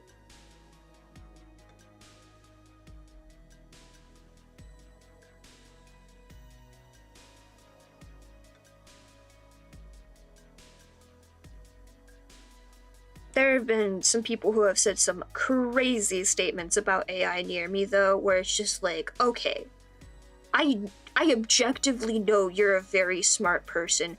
I am beyond baffled that you trust AI with this thing. Like, oh. Somebody said, hey, let's use AI to find or replace this one thing in this document, and I'm just like, why are we using AI for this? There is a find replace tool inbuilt to the program we are typing this into. Please, you have brain cells. I know you have brain cells. Please use them. Do you want to hear how dystopian it's getting, Ambrosia? No, not really. There are job position openings available for AI trainers. Kyra, I've been updating my LinkedIn. I'm aware 90% of the jobs as a software developer are some form of AI developer right now. Yeah. They can start you at $20 an hour with remote training the AI, though. All you gotta do is talk to it and train it. You can do that.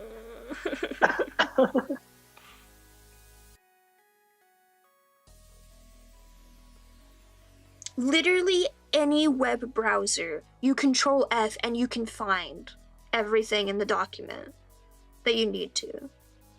There's even other codes to like replace it. Like, oh my god. That literally, like, that statement was said, and right after that meeting I opened up LinkedIn. I was like, I'm updating my resume right now. I need to get out.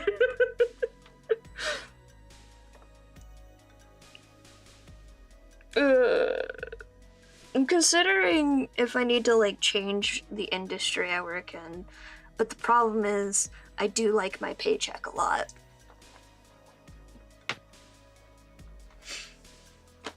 I'm not smart enough to figure out how to poison the AI. I don't want to risk my position. Yeah, because then also like that would be forever a stain on you. Yeah, I'm not in a position where that's something I can do.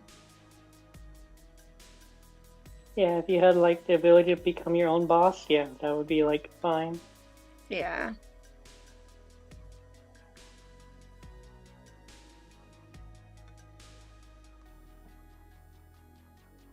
The other thing with that sort of thing is just like, if you are the kind of person to decide to do that sort of thing, you don't talk about it. You do not talk about it.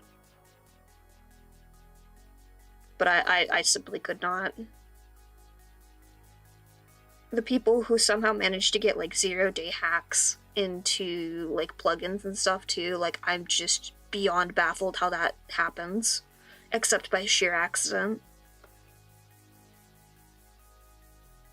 Like I watch a lot of Minecraft hacking things every now and then, and there's been a couple of them where I'm just like, how did you manage to get a vulnerability like this all the way through? That is something that should have been caught ages ago.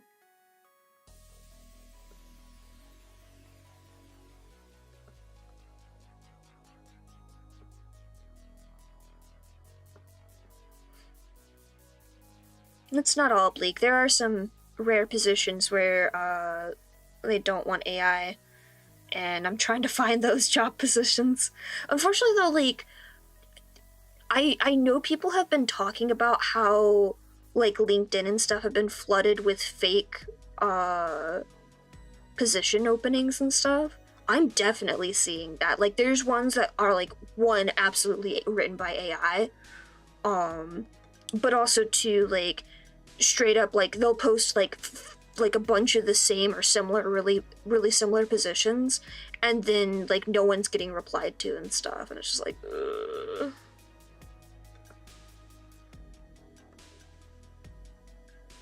Or like it'll be companies like Amazon that literally just announced huge layoffs, but they also have like 50 positions open, and I'm just like, yeah buddy, I didn't want to be hired by you anyways, but I know this is bullshit.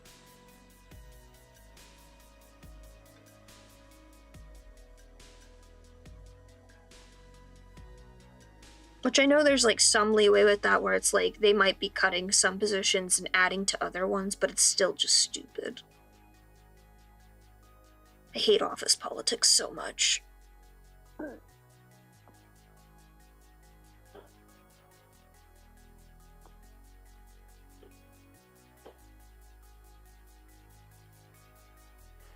Yeah. I'm wondering if I could find a way to get into like a trade or something. Sophie, I can see you. You're not sneaking up on me.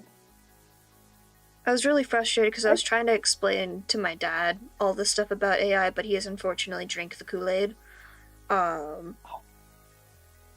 And because he was comparing it to the rise of like cloud infrastructure, which this is something that might go over people's heads because it's a very technical thing. But you hear about the cloud all the time, and it used to be like a very scary thing for people in the positions that like ran infrastructure and stuff, that where all the stuff that's in the cloud now resides. It used to be like everyone would have their own servers, and that was basically like what my dad worked in, and he was trying to compare it to that, and I'm just like, Dad, I don't think you understand. This is a whole different ballpark. Oh, let me show you what Sophie's doing. Oh my god, yes, please. There, send it to him.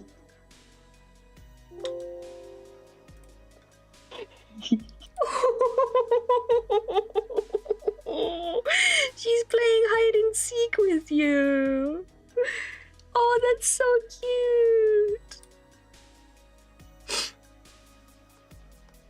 I see you. Okay, I know I joked that the Tree of Life is just letting all the villain shit happen because it's like basically like it's like daily cartoons or whatever, but holy shit, it really is just its daily cartoons, huh? Like all it has to do is say once, look, buddy, I can pull the plug on this anytime I want. You better be nice to me. That's really funny.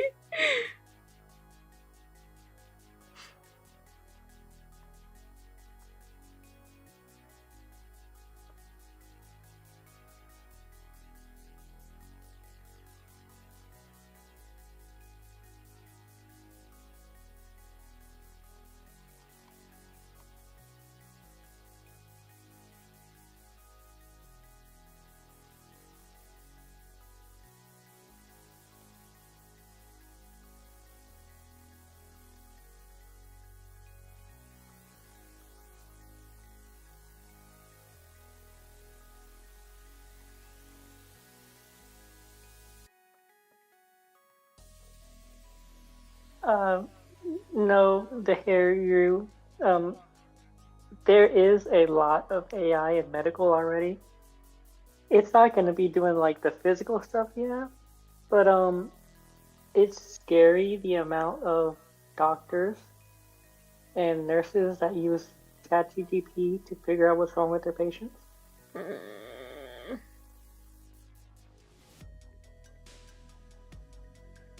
Like the amount of pictures I've seen of people sneaking up behind their doctor to see what they're typing in their computers, and it's all ChatGPT prompts where they enter, here's this patient, and you're like, also like, okay, that's got to be a violation of HIPAA. That absolutely. Patient's information into a database that collects that data.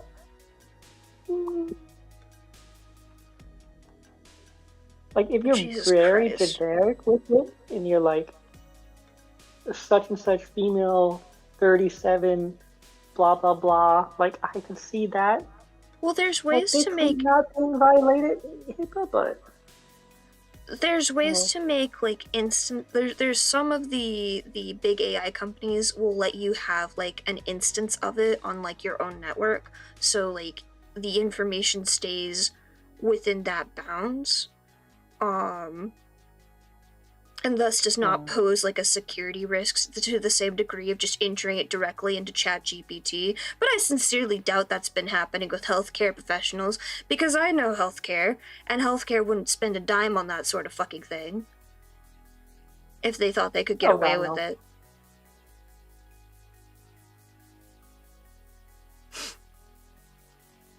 Yes, Cass, that indeed was happening. Probably still is, knowing United Healthcare. How many CEOs does it take for it to stop? God, like all the positions I was seeing that are open right now were like AI gambling game. You wanna code slots? And then more AI, and then AI, but specifically for healthcare. And it's specifically for health insurance. And I was just like, I would rather do the gambling ones. Honestly, valid.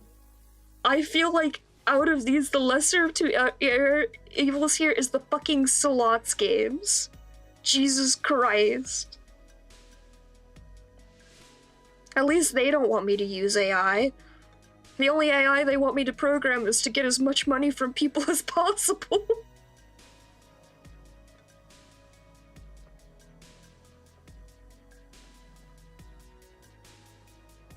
The amount of people who think that AI games are also going to like take over. Oh my god, people are just really fucking stupid.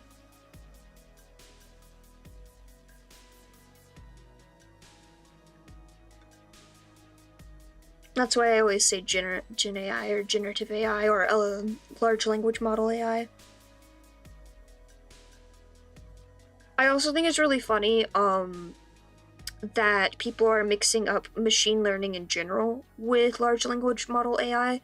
But I also think it's even funnier, but also in like more of a sarcastic, like, Jesus fucking Christ, this is what it's come to.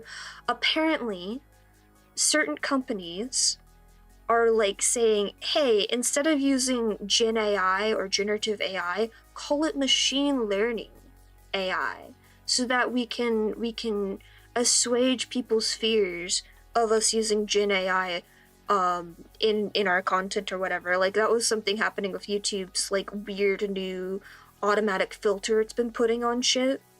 Oh god, I hate it so much. It's so bad. I was watching, like, just going through a couple, like, quick memes or whatever just to look through, and I was like, why are these not hitting right? Like, they don't feel right. And then I go up to, like, the audio tab, I go, like, in the comments, and, like, switch it in the audio tab, it'll go back to the original. Oh my god. Upsetting, you can just keep talking, like, as long as you'd like to. You don't have to keep asking. Hey, Furnace, we're fighting the AI industry.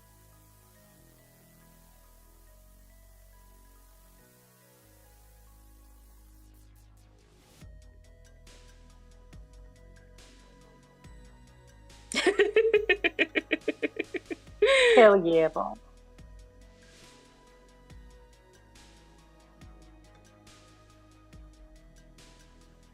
Oh, speaking of like doing a boss battle, we can have a little fight. Oh, hell yeah! Everyone get your crab mechs ready. Oh my god, speaking of crab mechs, I did not I did not play Splatoon well. Or for very long, but there is a crab mech in Splatoon, and they're adding it to Animal Crossing next year, and I need it immediately. I need the crab mech. Haruto is playing with the stream avatars too, and he made himself as a boss, so now he can replace the pumpkin as himself. Yes, I'm gonna have Cryo make me as a boss as well.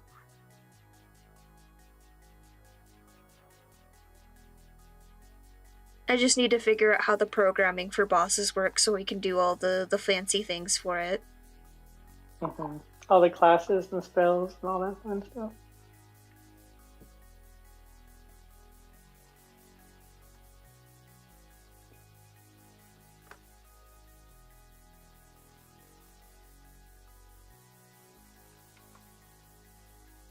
Oh, that's awful, Cass. I'm just bewildered that YouTube thought it would be a good idea to roll out this feature without telling anyone it was happening as an experiment. Because YouTube does have, like, experimental features that certain people get access to, but you opt into those features specifically. And this is not a feature that people were allowed to opt into. It just started happening on people's videos. And you can tell it's not a machine learning thing, it's specifically a generative AI thing that's occurring because of like the processing time that on the videos it's affecting goes up like an astronomical amount.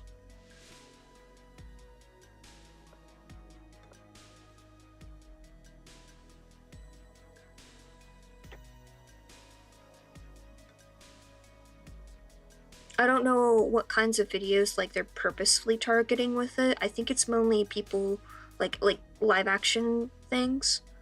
But I swear to God, feels like a lot of like other language ones too. Yeah, I fucking hate the auto dubbing. I got so mad the other day. So I follow a couple people who have their dub-overs in their native language, of course, and then they have subtitles in English, and it kept auto-dubbing them to English, and it's just like, okay, I'll just turn it off. In the mobile app, it literally was not allowing me, like, it would pop up with the original audio and then the dubbed audio as, like, options. It would not let me select a different option, even though it was clearly, like, the fake dubbed-over AI version. I was so mad.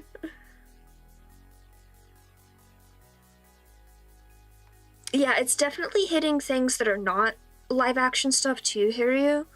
I don't know if it's hit any of my art videos. It doesn't look like it has. They still look fine to me. But I will absolutely lose my shit if any of my videos get hit by it.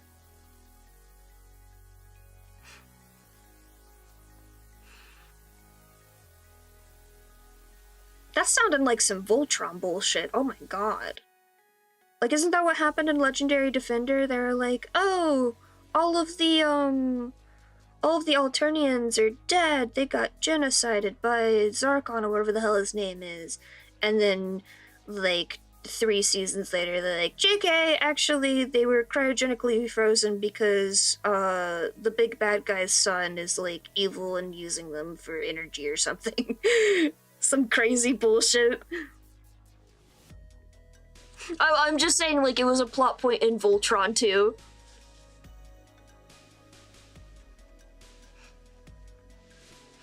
That's insane, hareryuu. I swear to God.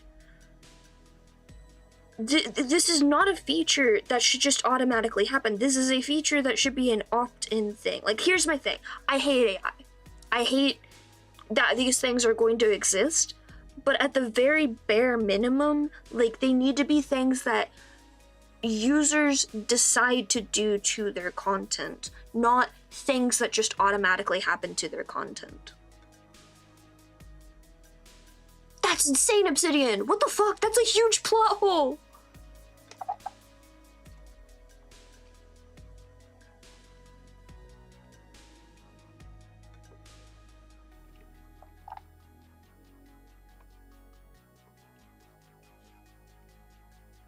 Sorry if you hear weird noises, I'm trying to chug the last of the Kool-Aid. You're drinking the Kool-Aid. I know, they got me. Damn. Next thing you'll know, I'll start quoting fucking Grok or some bullshit.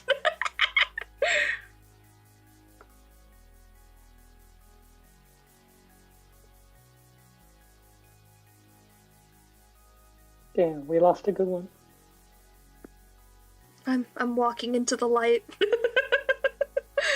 Oh Christ, no, I hate that I read that and I was immediately like, yeah, that shit would happen in the fucking VTuber space. Yeah, and I know exactly, like, I don't even have to click to know who it is. I don't want to know. Don't tell me. You know, in your heart of hearts. You already know. I actually don't know that much about big VTubers. I'd like to keep it that way. Yeah. Keep it that way. The only VTuber I want to hear about is Iron Mouse. I don't watch her content, but she's the only one I hear about, and I'm happy with that.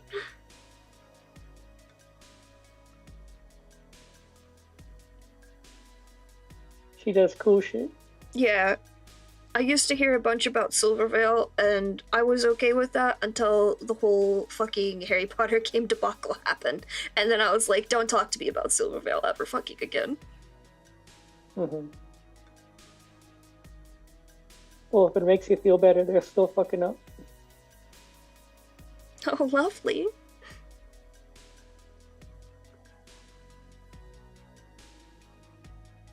I love it when they, like, have a cool plot point like that, Obsidian, and then they're like, JK, we're not gonna actually do anything fun with that.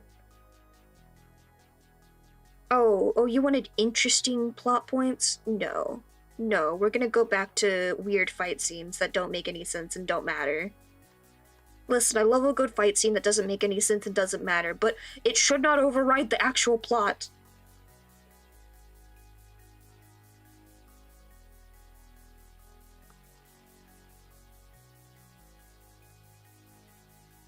Yeah, that's the only good thing that came out of that fucking game, was if you see anyone that associates with it in any way, shape, or form, that's an immediate cutoff. Like, I can believe at this point in time, because I've been around people who are very much out of social media. They don't look at, like, authors at all. They don't know anything they're talking about. They don't, like, do a ton of introspection on novels and stuff. And so, like, that's a person where I'd be like, okay, I could see how that person would still be into Harry Potter. So it's just, like, that's not a full litmus test to me. That's more of just, like, a red flag that I watch out for. But oh my god, if they played the video game, I do not trust them for a second.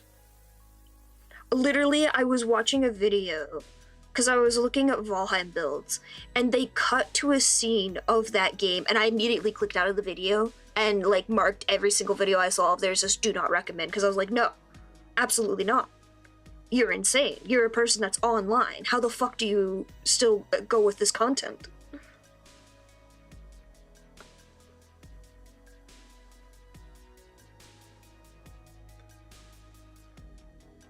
Okay, now I just gotta add a little bit of darkness because that's a little too bright in some areas. Oh, actually, that looks really nice like that. Hold on. Did you see the moth lady Halloween costume? Share? I'm on my way.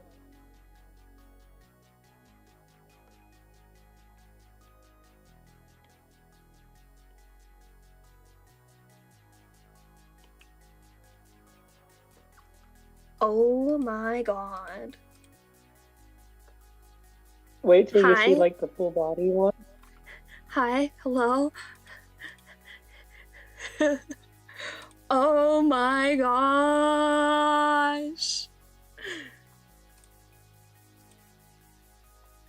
Oh no, ended up in corporate photos as some cryptid moth. That's a fucking incredible costume though. Oh, let me fix that link. I hate Twitter so much. You can see the second one. I just clicked through it, don't worry. Oh, okay.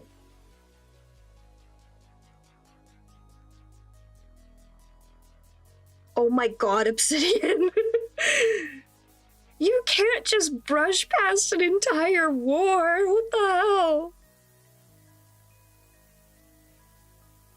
Oh wait, is that the entire picture? Am I done? So hareryuu, before I swap to the night version, is there anything you want in the day version that I haven't added? I didn't even notice. Oh wait, there's a couple things on the pedals I missed. Let me fix that. But yeah, anything else?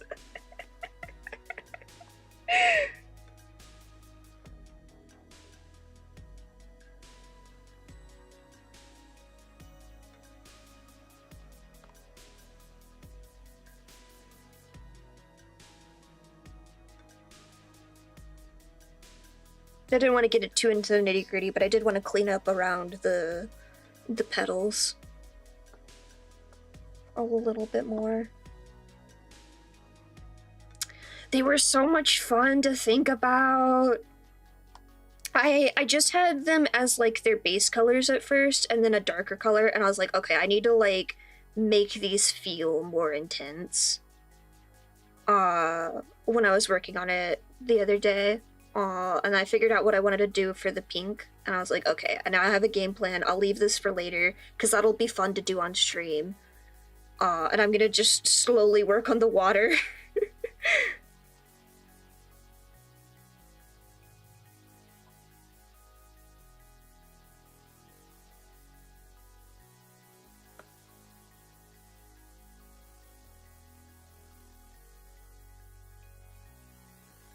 Did I miss any petals over here? I did.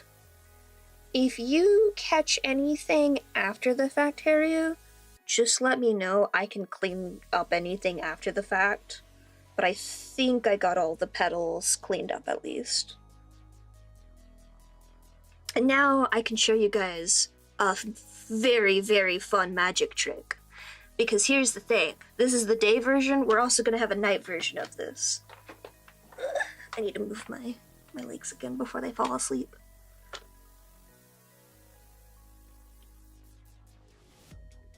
So I'm going to add the moon back in a moment, but first I am going to do my adjustment layers. And I haven't done this for a bit, so it might take me a hot minute.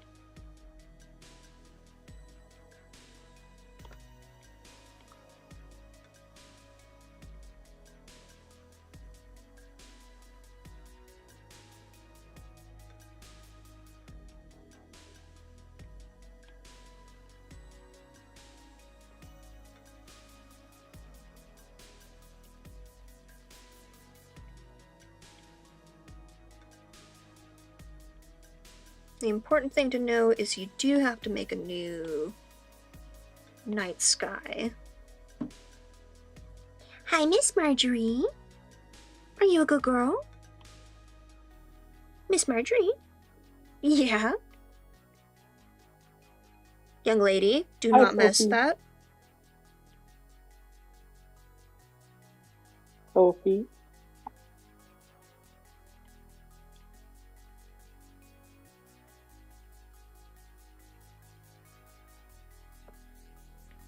That That is really frustrating, Obsidian.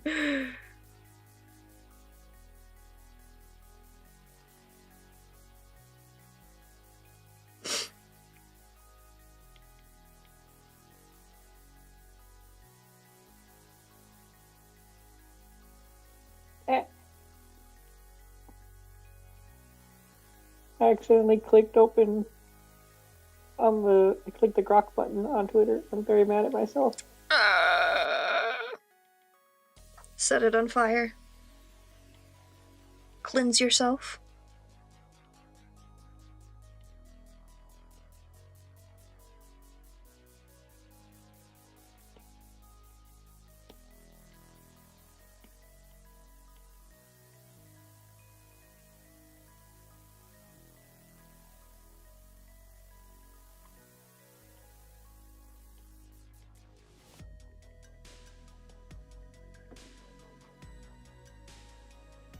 Marjorie, what are you doing?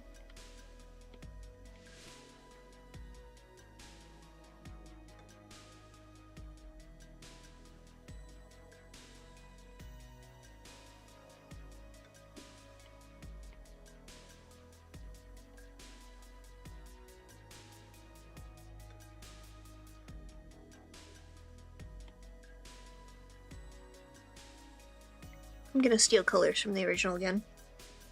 Because I had good blues.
What are you doing? Are you trying to steal my candy? That's my candy.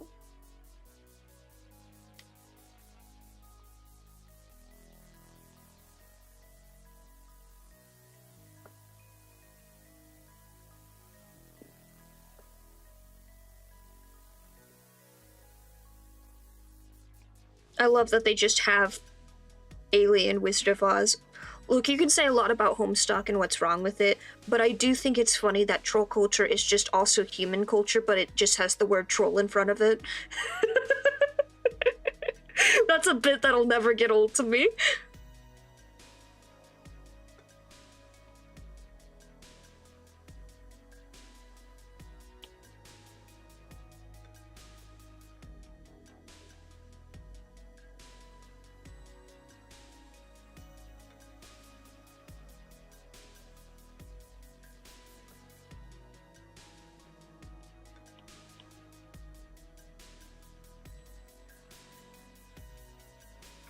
Anyways, did you guys think my magic trick is cool? Look, it's a night scene already. I have to fix the lighting in a couple areas, but it's like 90% of the way there.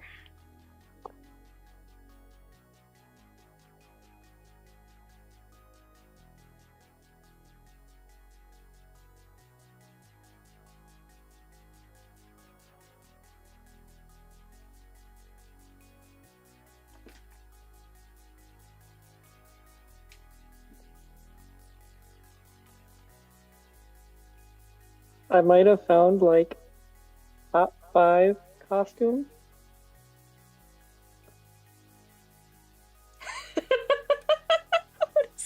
What is this?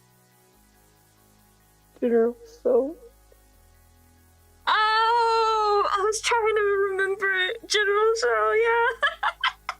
The girl sells chicken, and he's got him in a chicken with him. That's so good.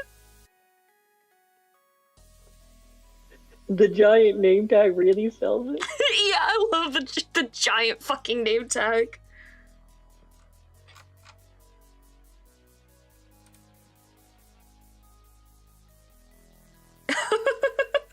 Oh my gosh, I'm honored, hareryuu. I know you'll like this one.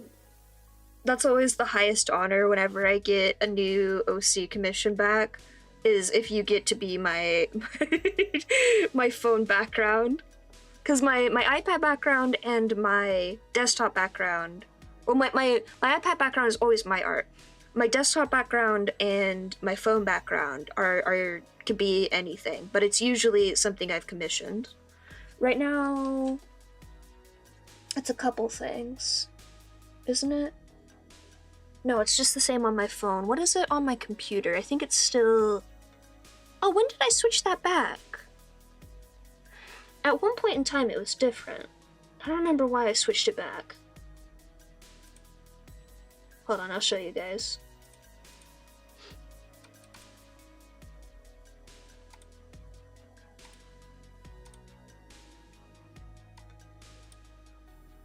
This is my current phone background, which is my character Ainsley. And oh my gosh, they did an incredible job for Ainsley. And right now, my computer background is my stream background. But at one point in time, it was a commission by my friend Shilian. If I could find it. Yeah, here it is. Oh, it's big. I forgot it's big. One moment. There we go. My polycule characters.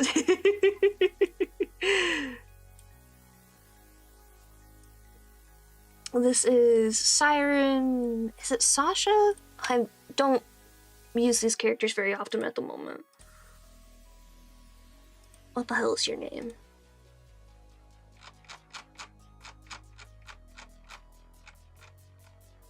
There they are. Okay, so from left to right, Haven, Sasha, and Siren are their names. And I adore them all. I would kill for them.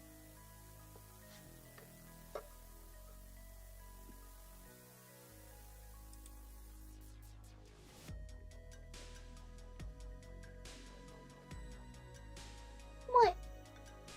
Yeah. You cutie?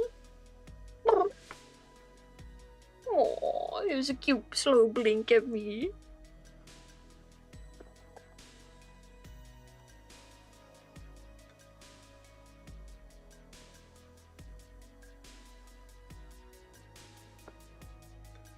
I know, right? I didn't even ask for a phone background. I was just like, make my OC look pretty. And I was like, oh, I'm going to imprint on this piece of artwork you've now sent me. It is a fucking masterpiece.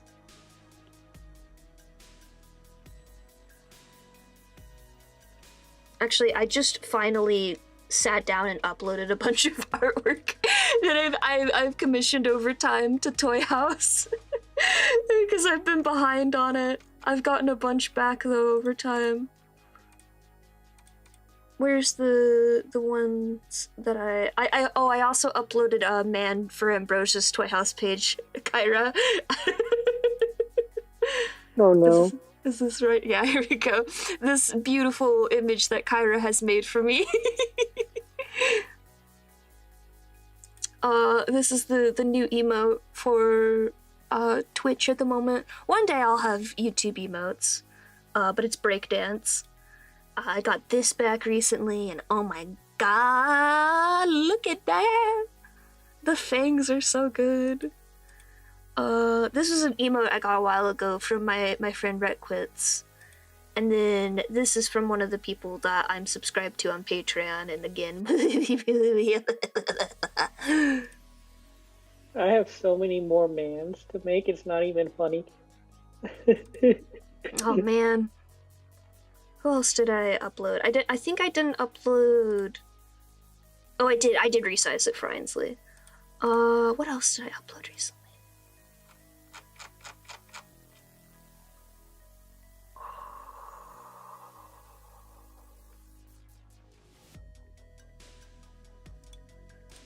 I think I uploaded, yeah, this one from Terra Terrific from Rooney. I love Terra Terrific's art so much. Oh my god.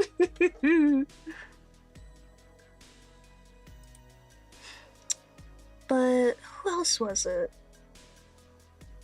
Oh, the one for Theta. This is also from the same one that I got from the Patreon person. Oh my god, they did such a good job with Theta as well.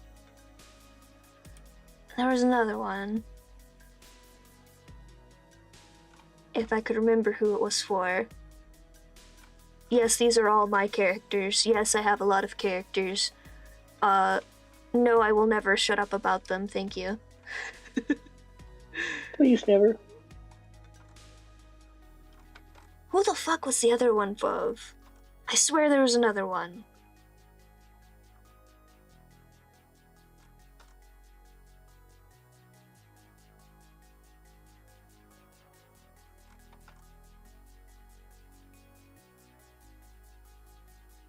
My brain is not working.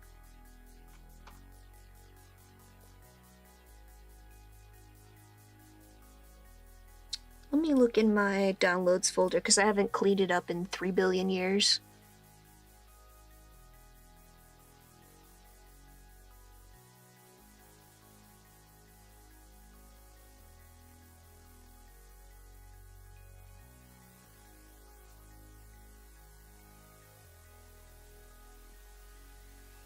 Oh, was it just that one?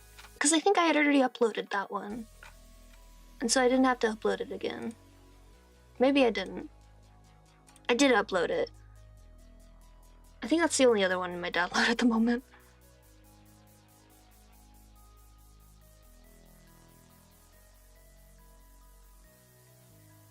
Maybe it was just the multiple Ambrosia pieces throwing me off. Because I got this one a few months ago from, it was one of my D&D characters. Which, oh my god, they're so pretty. I love Nova so much.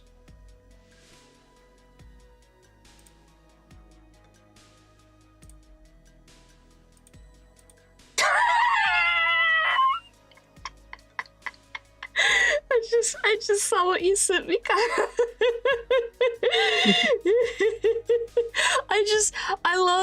I love that Hornet still has the Hornet mask underneath the spider suit. Let me share this one with the class. Oh wait, why is that? Oh, fucking Discord. Discord won't let me show you guys. I'm sorry. Discord has cock-blocked you all.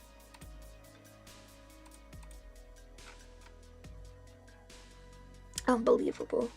Who else is pinging me? Oh. Dang it, I can't go watch Kamui's stream. Because then everyone would also hear Kamui's stream right now.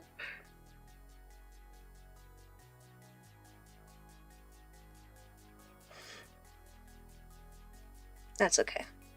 We'll get this finished up, and then I can go back to drawing 12 hours of wood grain on Noodle's piece, which I'm also excited about.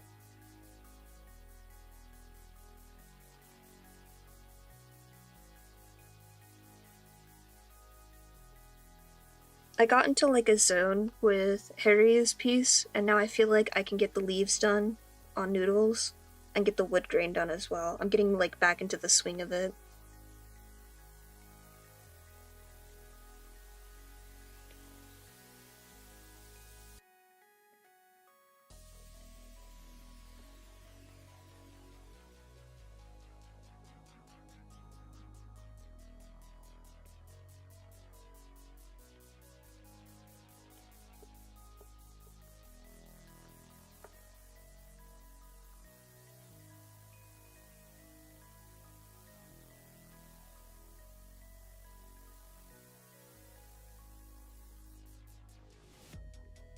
Hareryuu, I did just combine a bunch of layers, so I don't know how well this would go. But do you want me to send you the PSD as well? So you have the separate layers that are still separate?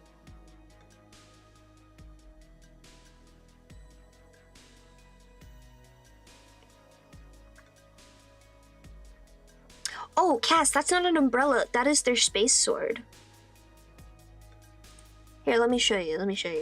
So here's another image of their space sword. There we go. That's the one. It's a sword made out of space stuff. 'Cause sparkly space stuff.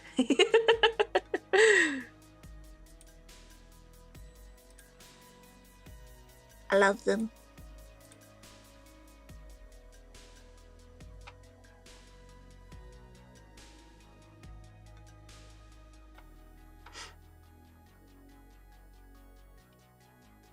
Oh, actually, I just saw your message about seeing new things from Terra for me. I got another thing back from Terra, another character design, and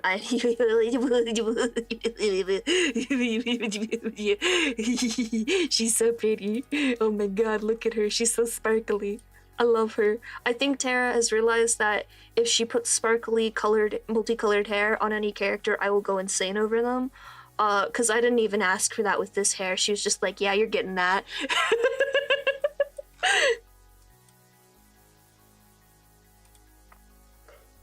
She's the one that started that for me too. She's the one that did that to Astra.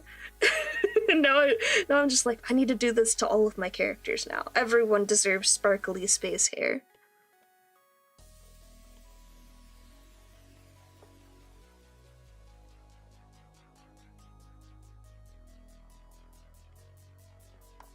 I'm not entirely happy with the sky just yet, but I'm just trying to get enough in so I can go back and work on the highlights a little bit more real quick.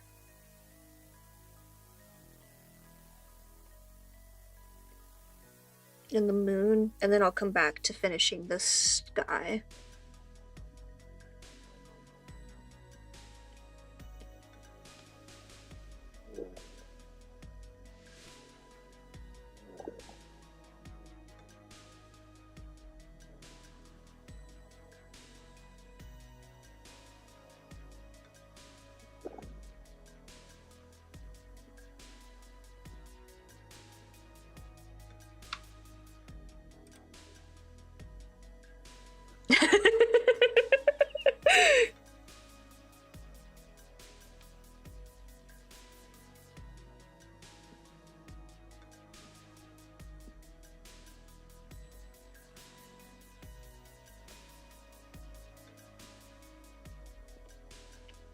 Also, hell yes, you can do whatever you'd like to do with all the layers. I trust you. They aren't gonna be animation ready or anything, because I think you have to do like a ton of shit to them to make them animation ready, so I apologize. But you can certainly mess around with them.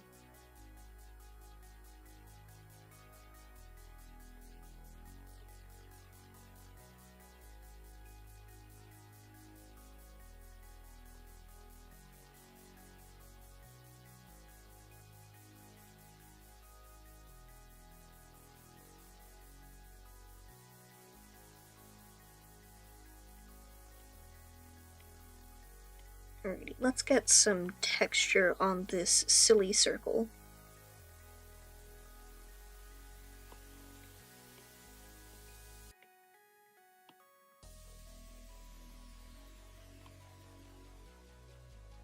I'm gonna use the same texture as before, because I'm lazy. And also it's a good texture. It's just this one.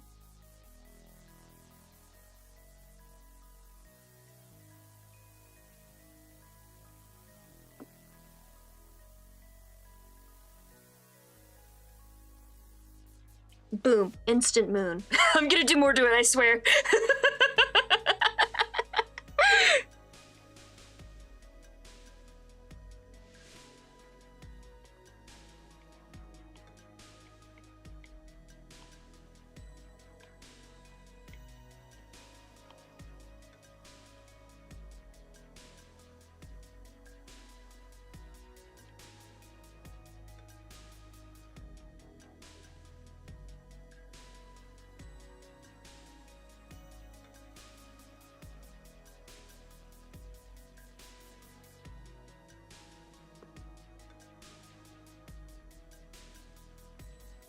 Listen, sometimes you find a really good texture and then you change your entire art style to match that texture so you can use it on everything. I'm gonna have a whole new style just because, like a Tumblr post. You don't have to call me out like this. Kiki and Boba.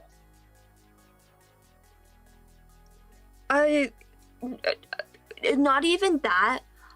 There was a post of a foreign artist. I don't know what language. I think it was either Japanese or Korean, I think. And she made paper dolls. Like layered paper dolls. That is the basis of my current art style. I cannot remember who this artist is, and I'm really sad about it, because otherwise I would be shouting her name from the rooftops every time I could. If I find her again, though, like, oh my god, I'm gonna go insane, because literally, entire basis of my art style came from it being inspired by what she was doing with paper, because it was so cool.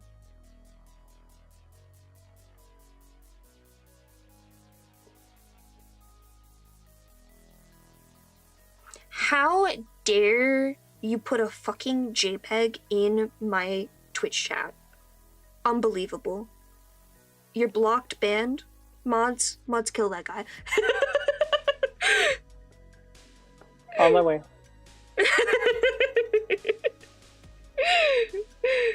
Unbelievable. Harry, we can't be friends if you use JPEGs.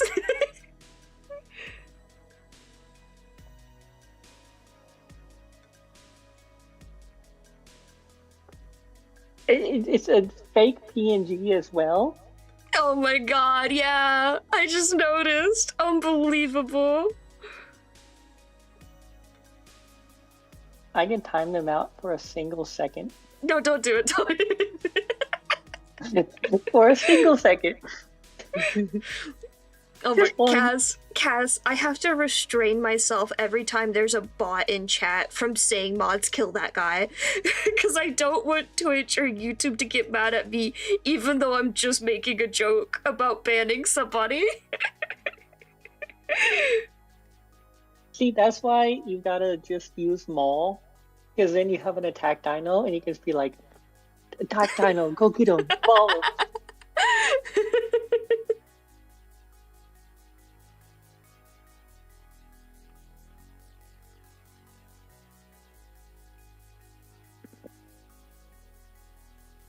I accidentally added a heart to your moon, so you're having a heart on your moon now. Sorry, no takebacks.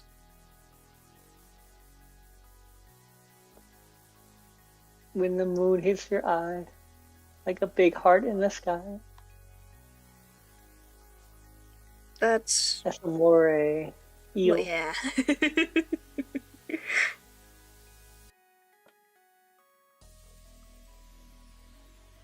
Moray eels are freaks.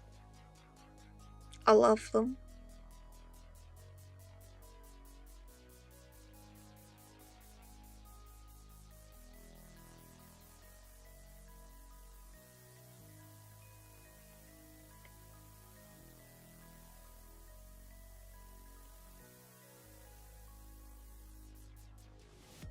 That's okay, Obsidian. You gotta save it for next time. Remove that one's carbon! Wait, that's a great idea! Oh my god, Cass. Thank you. Yeah, like, eels themselves are just, like, freaks. We still don't fully understand their breeding cycle. Like, we've never seen them actually, like, spawn or anything, so we have no idea where eels come from. That's fine. Listen, some things are just better left unresearched. It's fine. My favorite crackpot theory is that somebody has a box of infinite eels and they just periodically go and dump them in the ocean.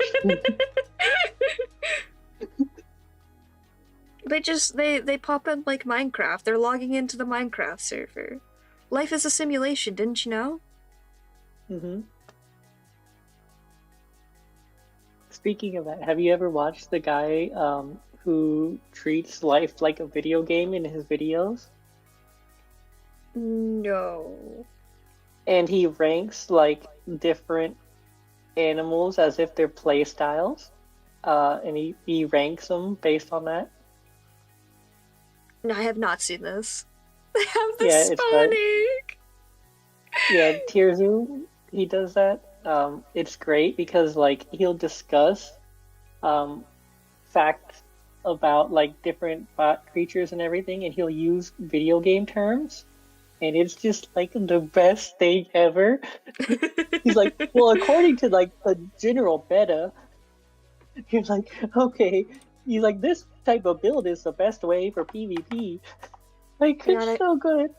I gotta look up a picture of the moon.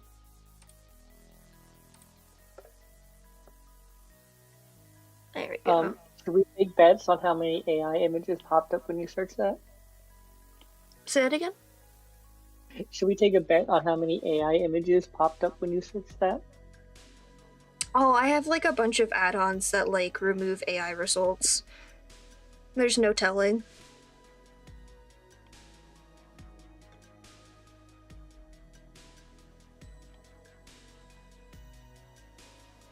Some of them still slip through, obviously, but most of my search results are pretty clean, actually.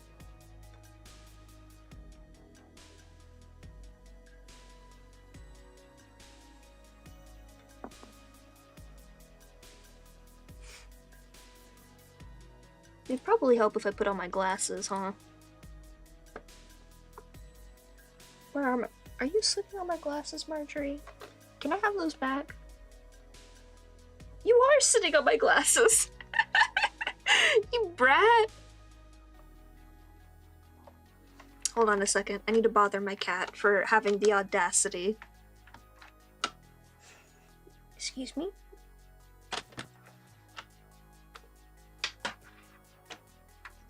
Are you a good girl? Oh, she started running away. No, come here.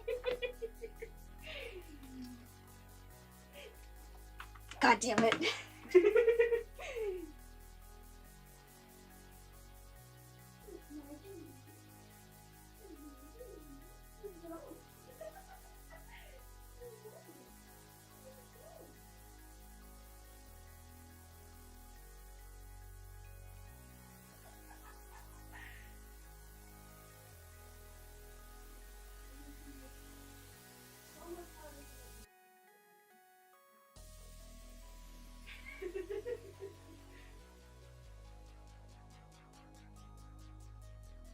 Ow, ow, please get your claws out of me.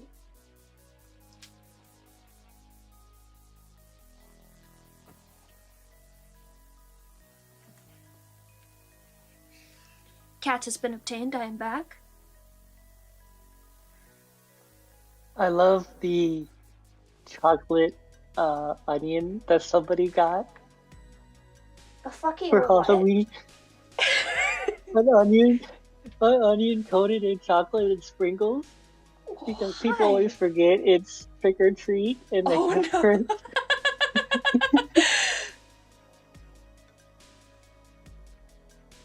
See, I just wanted to pet you. It was not that bad.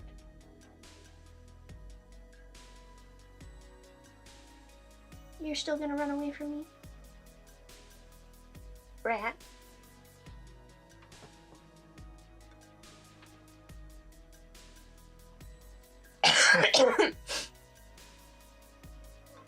Bye.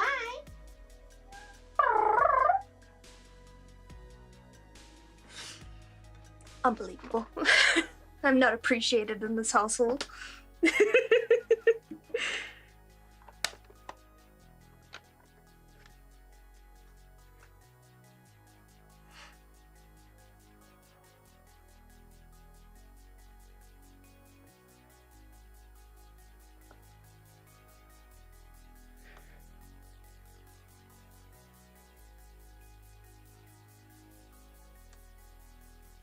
She literally ran away to start screaming.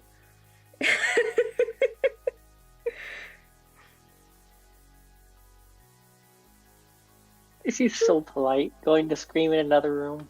Yeah. That is true, that is true. She does go specifically to another room to start yelling.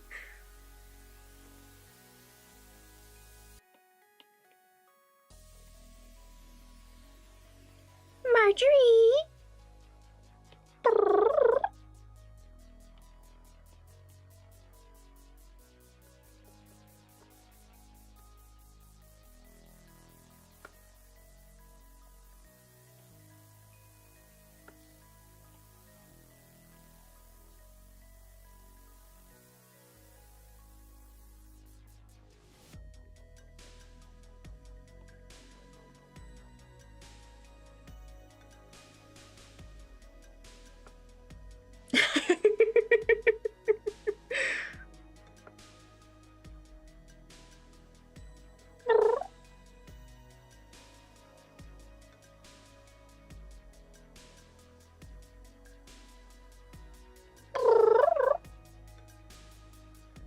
Tell us more.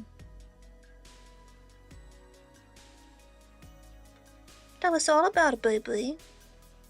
Yeah? Yeah?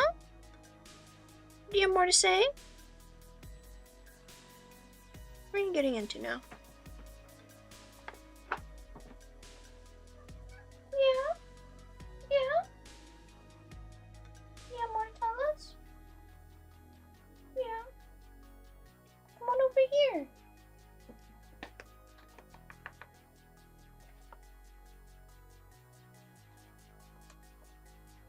Oh, what's this? What's that I see? What's this I see? Oh. Oh. That box? Yeah.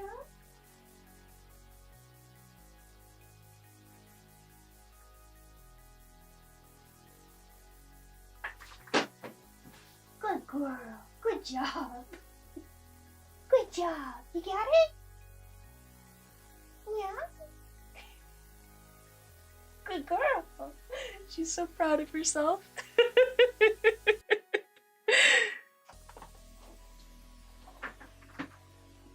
Good girl. Unfortunately, her mews are very quiet, Cass.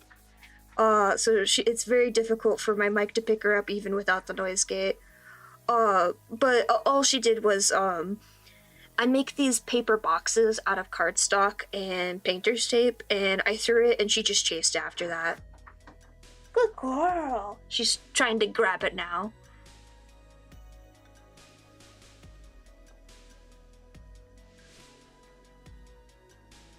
Get it, Miss Marjorie.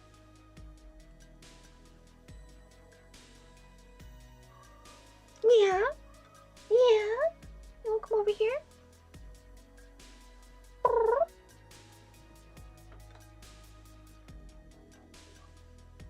No, you're all good? Okay. Good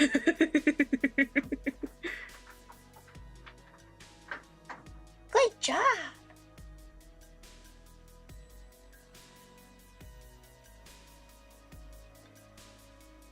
Yeah? Oh, you gonna come back? Hi. Yeah. Bye. Good girl. What'd you do to it? Did you lose it?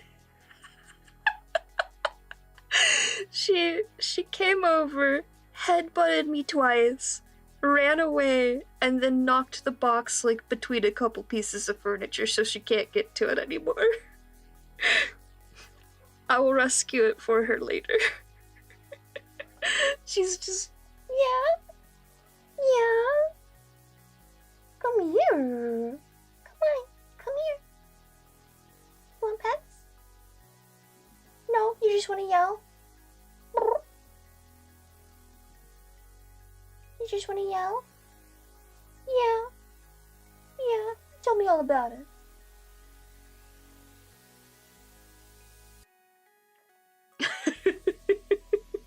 She's so funny when she's talkative. She has so much to say.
Miss Marjorie.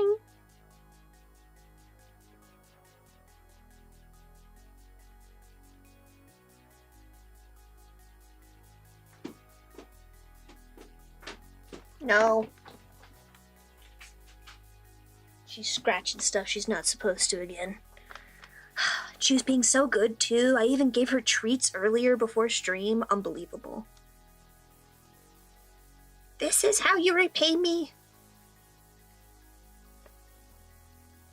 Maybe like you bought a certain amount of time and now that time is up and now she needs more treats. You rented her by the hour and you missed a payment. Oh my god.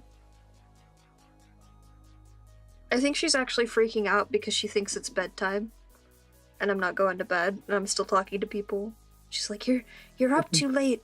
It's time to go to sleep so I can cuddle you. She's gonna keep pacing around until I go to bed. I'm sorry, baby. I'm so close to finishing this. I gotta finish it today. I mean, I don't have to, but I want to now. The end is in sight. The stream ends when I finish.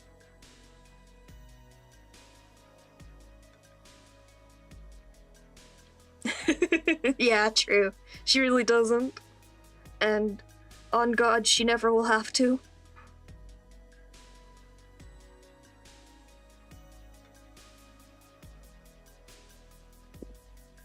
I just want her to be a happy little girl.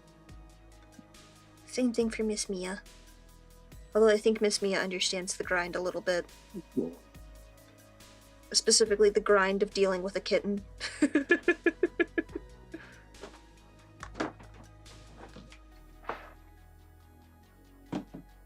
The only grind that Marjorie understands is the one to cause mischief.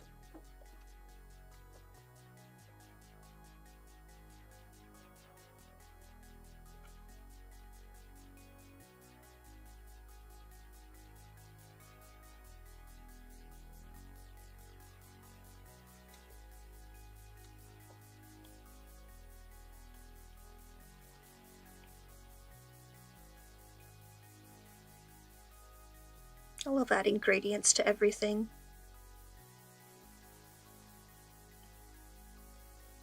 It just makes it glow.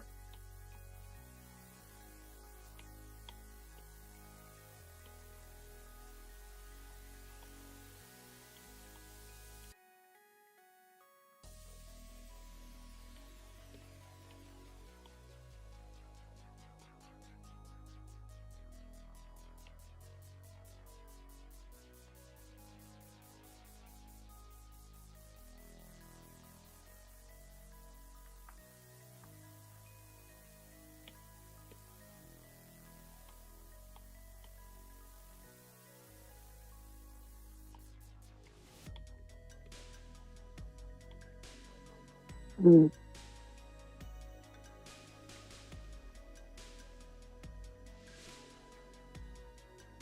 Mm. Yes?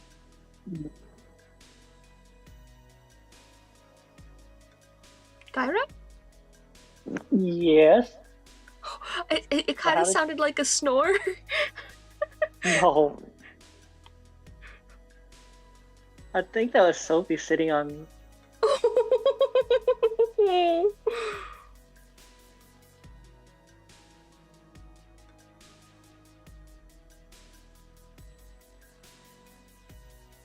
need to grab the color that this is real quick.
Sorry, I'm being so quiet. I'm getting into focus mode.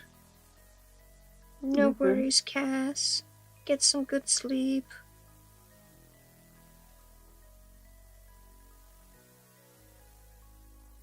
I only have 2 states of mind once it hits 11:30. I go full focus mode or I go no brain cells mode. And it is a roll of the dice, which happens. You could be both of those things. It's hard for me to focus when I go no brain cells mode, so I don't get as much done.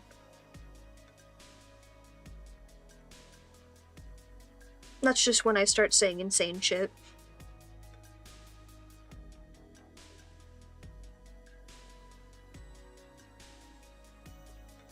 I would give a example of insane shit I start saying, but I don't actually remember the conversations I have at that point in the night. That's just why I'm waiting for Yang to finish editing clips so I can share them, because all I remember is everyone just laughing nonstop at me.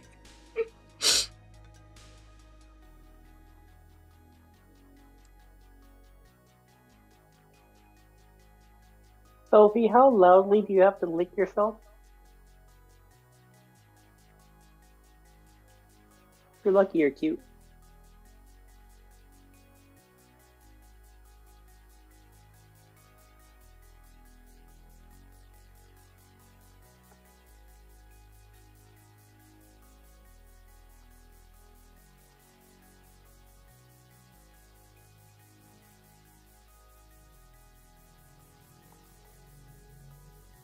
Wow, what a cool dude.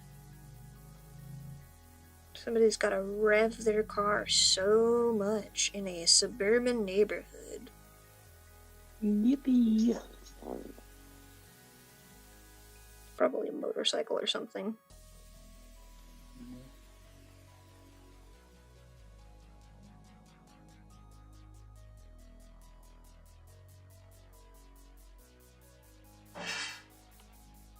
And now my cat's being a menace again. I heard that. That was their food bowl.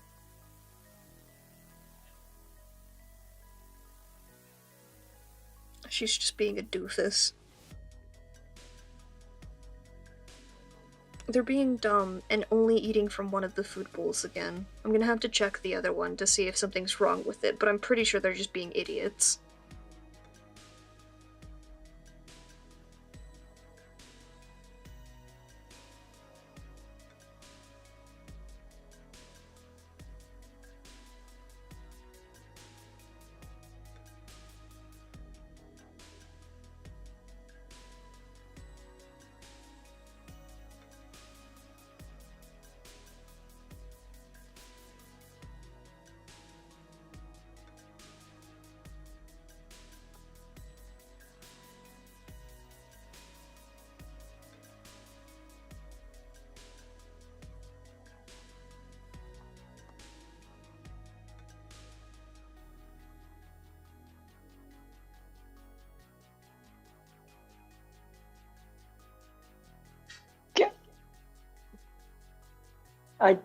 Sophie, no.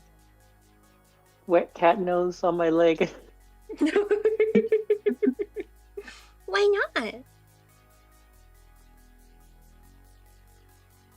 You don't want to experience the joy of a cat headbutting your leg?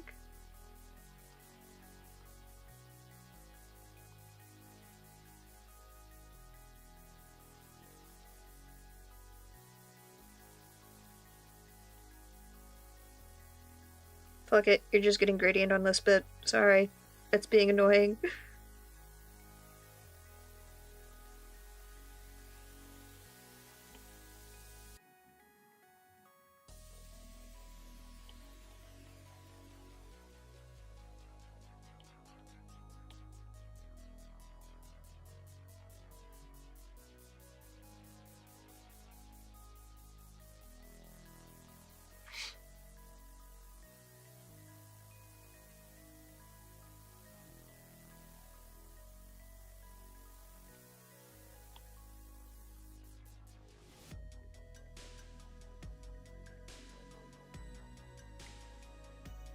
I'm glad. Look, the only important thing is that you like how it looks in the end. Truly.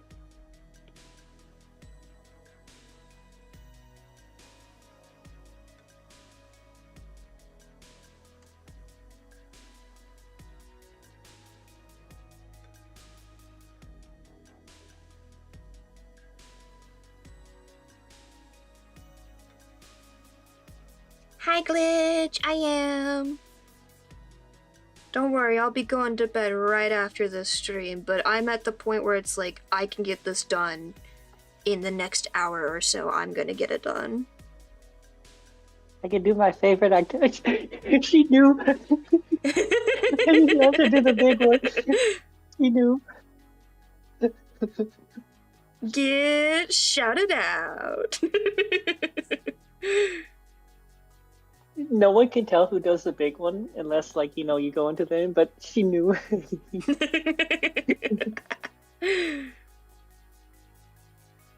Glitch is cute. I'm not allowed to type it because I traded away like a fae. I was like, hey, I need revenge on people, can you help?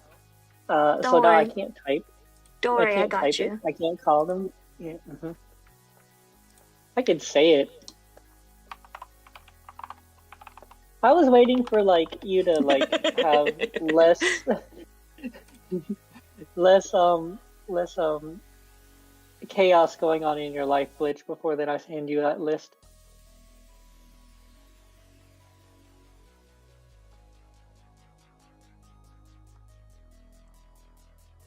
I know you have so much chaos. Do you want to see the full art I'm working on right now, Glitch? It's for hareryuu in chat. Glitch loves art.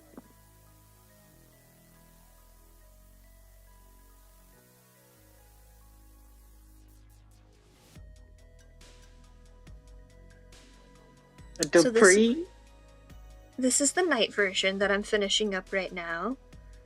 And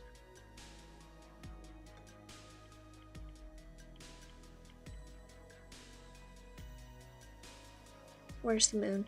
Where's the... There we go. There's the day version. Yippee.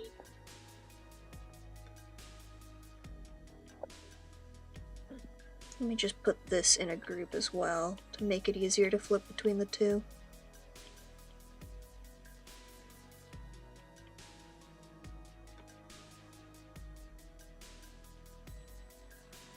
Yes, ma'am.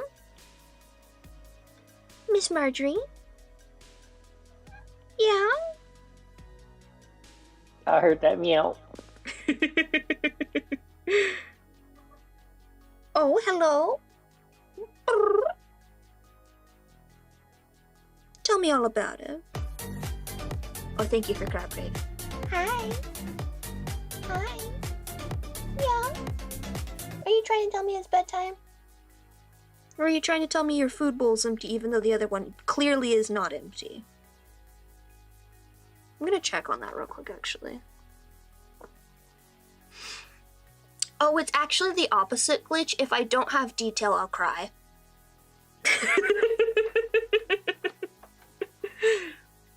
I do have a soda on my desk, but it's so late that I'm just gonna put this away and get something that's not a soda. Because I'm trying to be better about that. Let me go check on their food bowl, though, because I'm... She keeps bothering me about it. Your food bowl is literally fine with fucking business. You don't eat up with this shit. Yeah, see.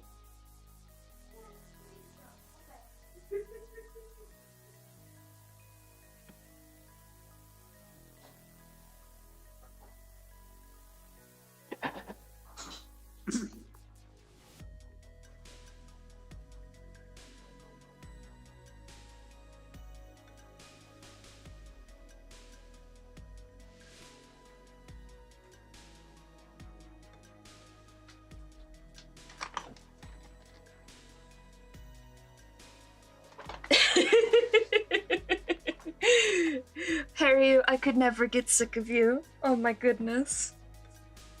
I still owe you gift art. Oh yeah, I should show you that too. So, Glitch, this is a refresh of backgrounds I drew for hareryuu ages upon ages ago. Here's the day version and the night version.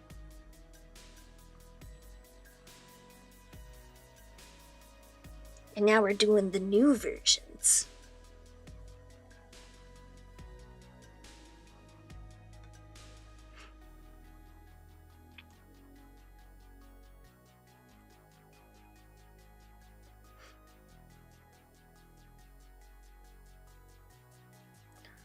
But yeah, seriously, I tried to cop out on the leaves at one point in this, and like, I was getting so mad at myself because they didn't look right, and then I made them more detailed, and then I was satisfied. It was very funny.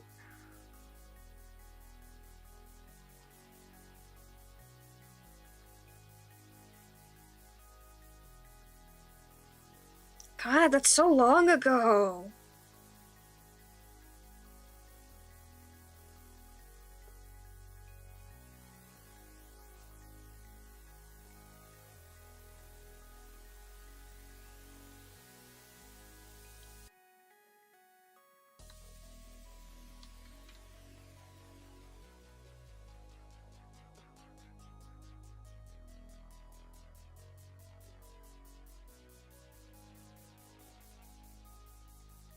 I can't believe we've been friends for so long.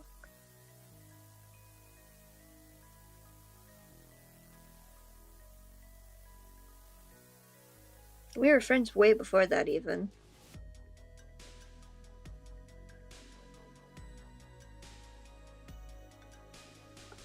Speaking of that, I'm still trying to figure out, like, how I'm going to make Cecil just my own character now, but, like, she's so tied to having the fucking tails that I'm like, I don't want to make her a kitsune. But I want her to be a pop, because I want her to be a pop star. But then that just feels like Ari from League of Legends.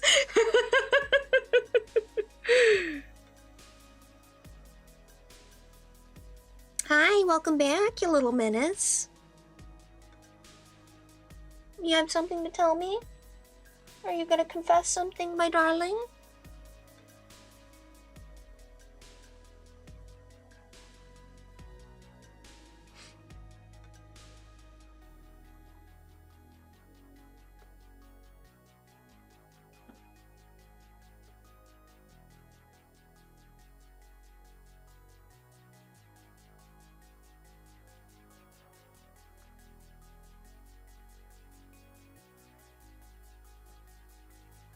Mood.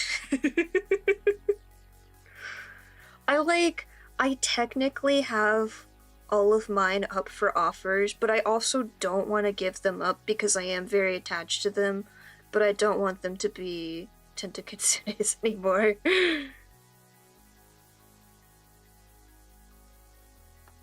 And like, I've thought about and attempted to join other like adoptable close species communities, but I've hated every single one of them. Oh no. Not because the people are bad or anything, but it's just like, this is so boring. I don't feel invited. Cause like the nice thing about Tentakitsunes was you were not beholden to any canon lore for them. So you could just go around doing your own thing pretty much. And of some of the species that I've tried to join, they get so intense about specific things in the lore. And I'm just like, I understand, but I'm basically making like a fan character when I join your species. Like, I'm not trying to be someone that's canonical here. And then they get mad about that, and I'm just like, okay, I don't care anymore. Yeah, Like, you want to be a side character. You don't want to be somebody who's like in the lore. I like, don't want to main even. character. Everybody The knows. only time I show up is in somebody's fanfic. Okay, I don't want to be a main guy. I've got my own thing going on to be a main guy already. Do you know how much extra work it takes to be a main character? I am not down for that. Stroll Cafe shut down? What?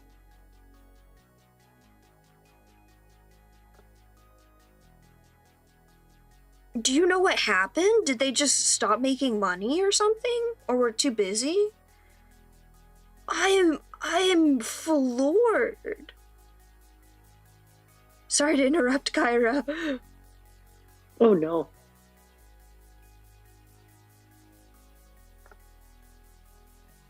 Like, Strudel Cafe was one of the big ones, too. What the hell happened?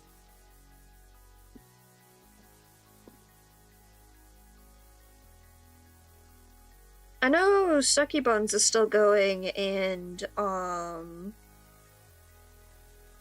the Midveilers one was, I think? I don't remember. At least last I checked it was.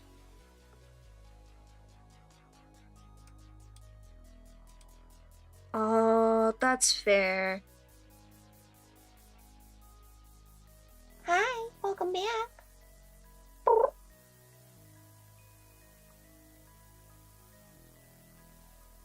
That's honestly understandable.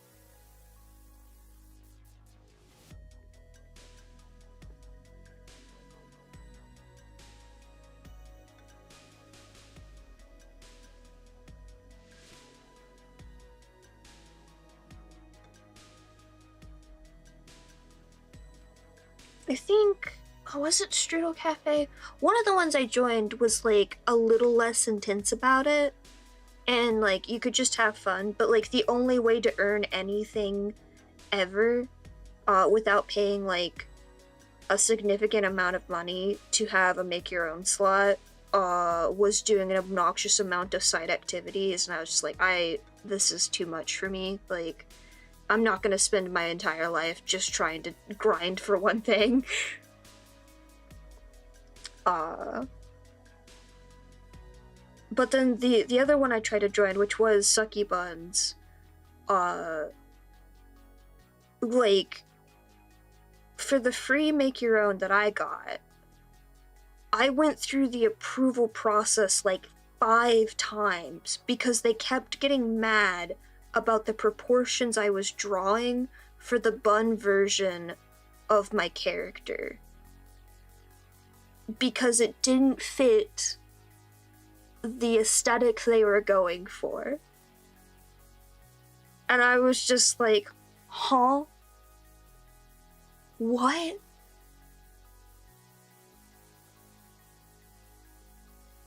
Because my anatomy was not like the same style of cartoony that they had going, and I was like, what? Why?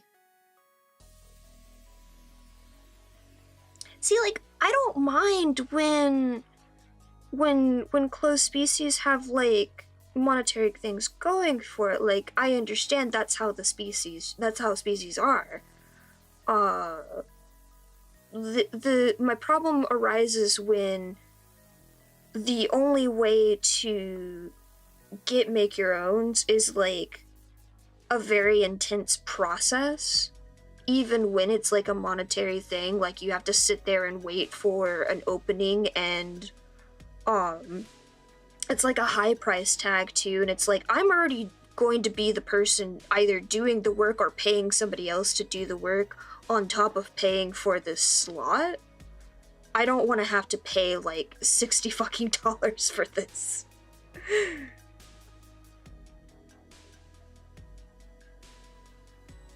Because some of those make your own prices go insane.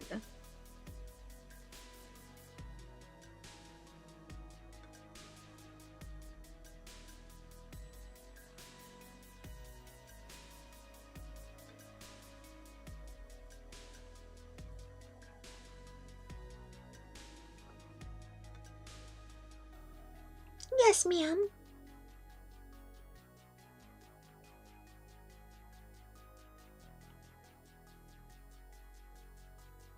Like, there's a level of paying to participate and paying for like infrastructure and stuff or something where I'm just like, okay, yeah, no, I'll pay $10 for that. But not all of these.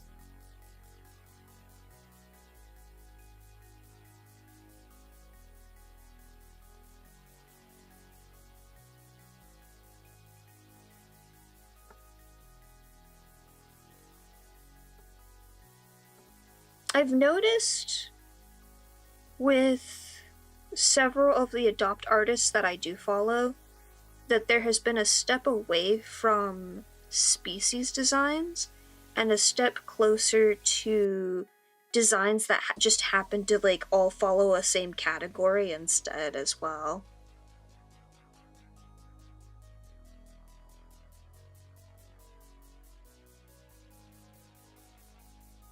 Like especially like there's more adopt groups that are doing themes like Lunar Menagerie and stuff. And that's where the association is, and it is specifically like gathering a bunch of artists to put a bunch of really nice designs together type of thing.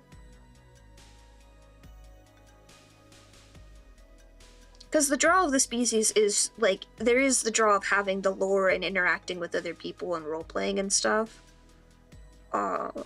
But the other draw of it is like getting nice art and stuff too.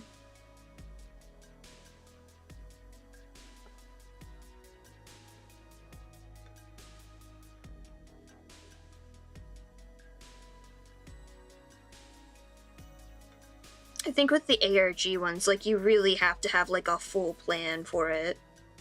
You're essentially planning a pet site with extra steps. Hello, yeah, I'm still live. We're still working. I'm finishing this thing today.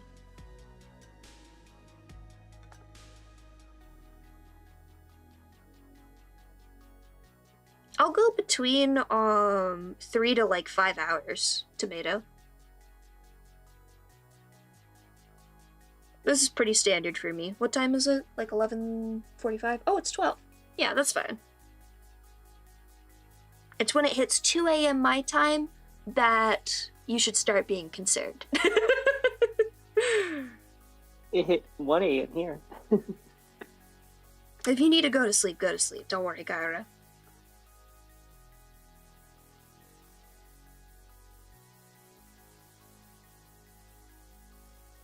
I'm waiting just to see Glitch pop up in there and like yell at me.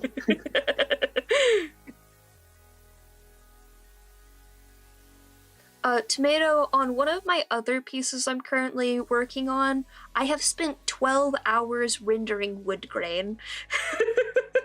This commission I'm working on right now has been a speed run in comparison.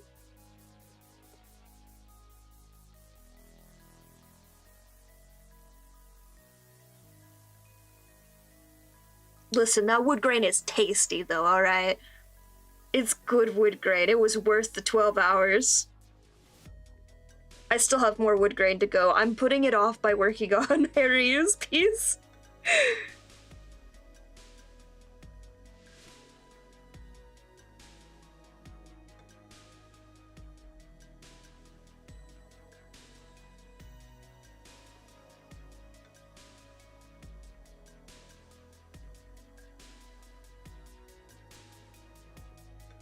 It's the kind of patience that builds up, honestly. Because I did not used to have the kind of patience to sit there and just work on wood grain for that long. I'd get mad and then I'd throw a texture on it and call it a day. And you can even tell, like, the difference between this version of hareryuu's background and the previous version. Like, my patience for getting the details right has significantly expanded. Rather than just throwing it on there and calling it a day.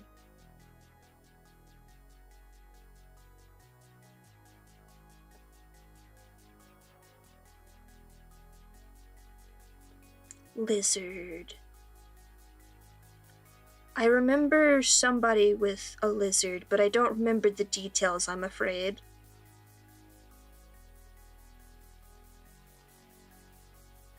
It usually takes me a few streams to remember people. Unfortunately, I'm not very good with names and such, I apologize. I'm working on it. Beardy Dragon, yes, I do remember!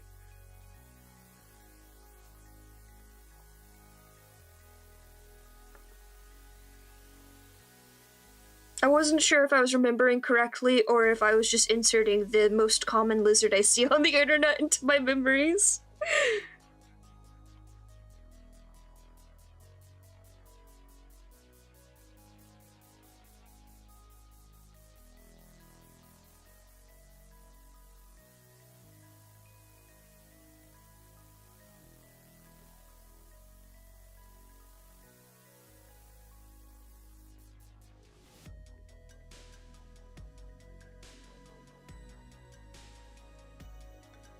I don't see a lot of geckos, no. I mostly see people posting pictures of bearded dragons when I see lizards.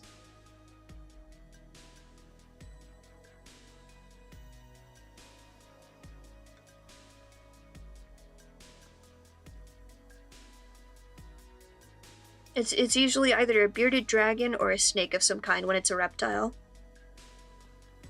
But it's more bearded dragons than snakes. It's just the corner of Tumblr I happen to be on, to be honest.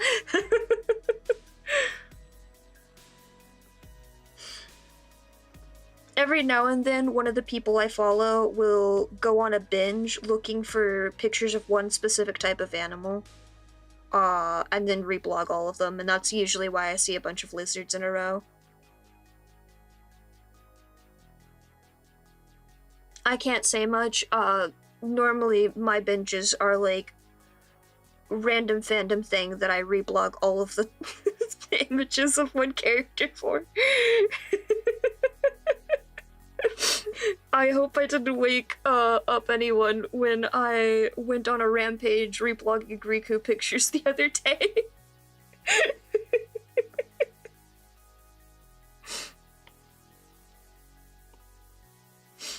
I couldn't sleep, and I was thinking about the real-time fandub, and my favorite character in Kingdom Hearts is Riku, and I was like, I'm gonna go look up Riku pictures now, thank you.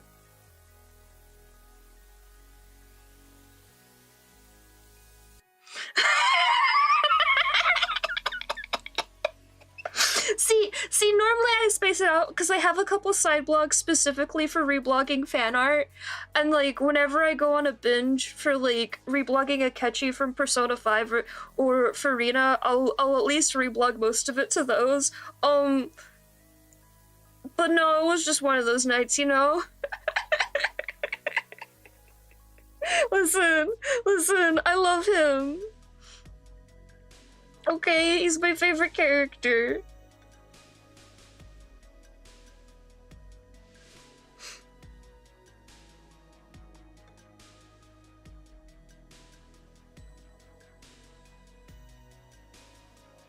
One of these days, I'm gonna do that with Omniscient Reader's Viewpoint, and you're gonna be so fucking confused when you see this random-ass Korean salaryman. As all of my reblogs.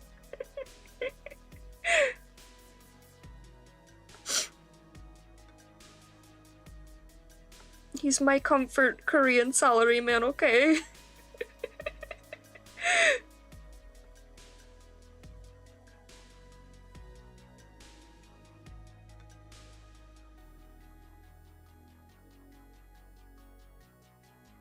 Oh my god, hareryuu.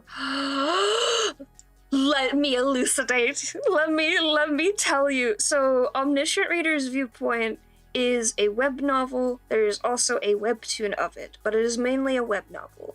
And it is about an apocalypse scenario where I think it's like a common trope in Korean web novels, where the world is coming to an end, but instead of just like imploding on itself, it's got like this whole apocalypse scenario going on, and everyone's got access to like a sort of game UI type of thing, and they have to like level up and beat monsters and get to the end of the apocalypse or whatever. Sometimes there's portals involved. There are not portals in Omniscient Reader.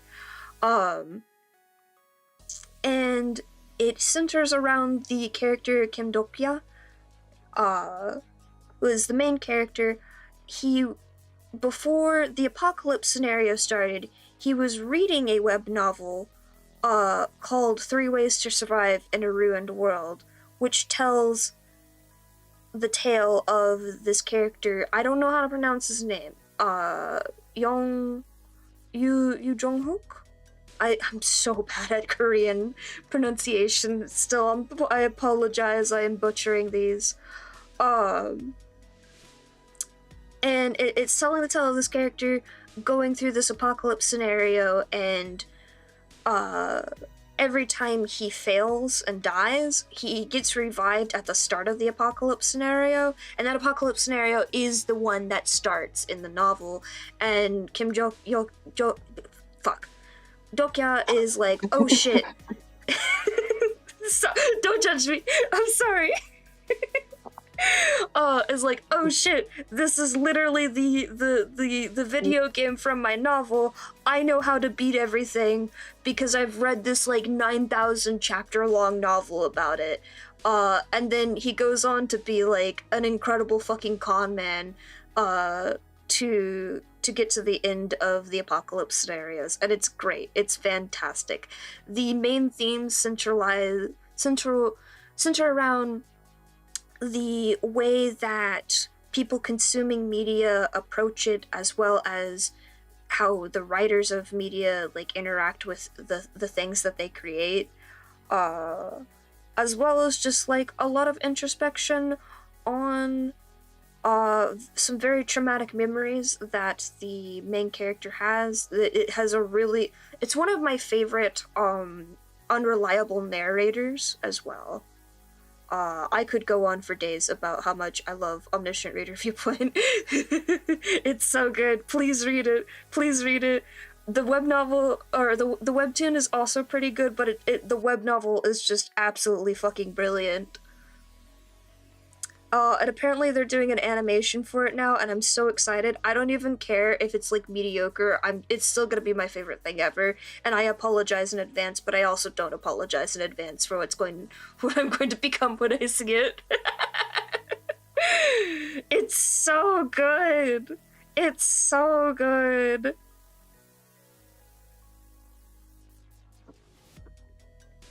And it's not one of those things where it's like, oh, there are parts of it that are mediocre. Like, all the way through, it is genuinely good to me. Look, you can read the webtoon. The webtoon is also really good. It very closely follows how the web novel is. There's not a ton that is, like, changed from the web novel. The character designs are so good in the webtoon, too.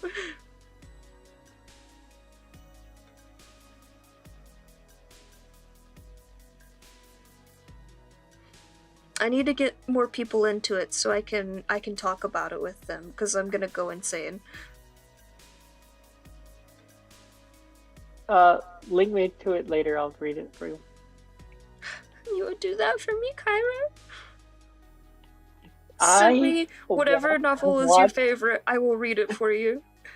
I've watched like 5 series and like 6 movies because you wanted me to. You think I wouldn't read a Korean drama? But, I mean, to be fair, like, you could leave at any time. Let it be known and recorded that I am not held against my will. Blink twice if you need help.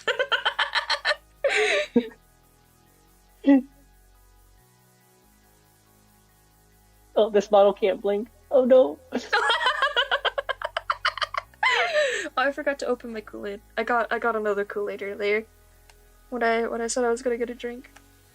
I'm sorry, I can't make it do a cool noise like my Dr. Pepper cans. Wait, I can fix this. I have the technology. Do I have one that blinks is the question. No, I do not. Noodle has failed me. No.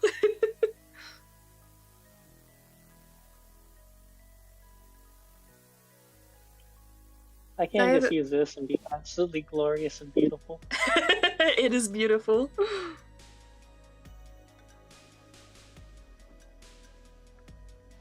I've got I got up to go like wash my face and brush my teeth, and now I'm more awake than I was before. Oh no! Oh, speaking of that, I should eat my medicine, because that'll make me sleepy. Am I beautiful? How are you? Isn't she glorious?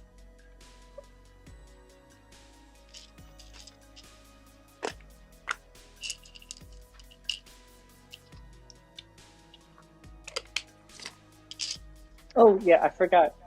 You owed me one of these. I owe you what? Oh, yes, I do. I do, in fact, owe you one of those. I think I owe you a couple, actually. Eh. Oh, I have kitty kitty. Yeah, she was announcing that she was done pooping. I'm not joking.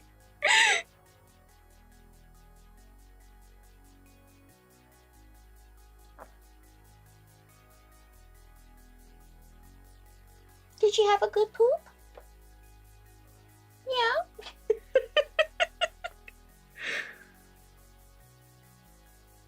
You won't believe what Sophie's doing right now. Is she also pooping? You saw? Yes. There's our cats are saying no poopy. Was it supposed to be above that? I don't remember.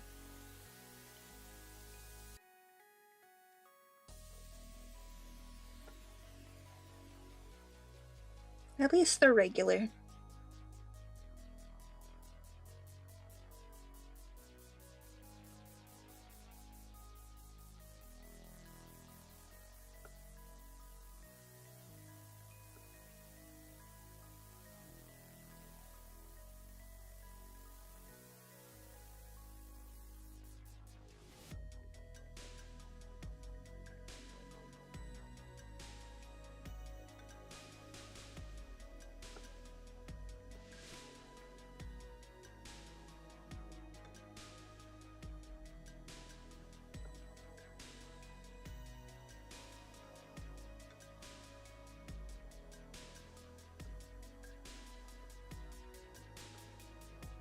Oh no, Noodle has messaged me. Oh no. Oh, she just drew me. Oh, nice. We're not in trouble yet. Here, you can have her doodle. Oh my god, I'm on my way.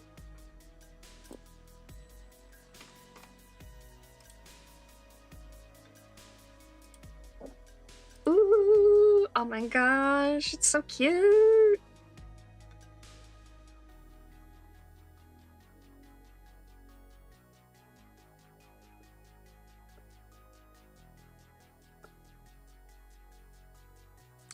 Oh.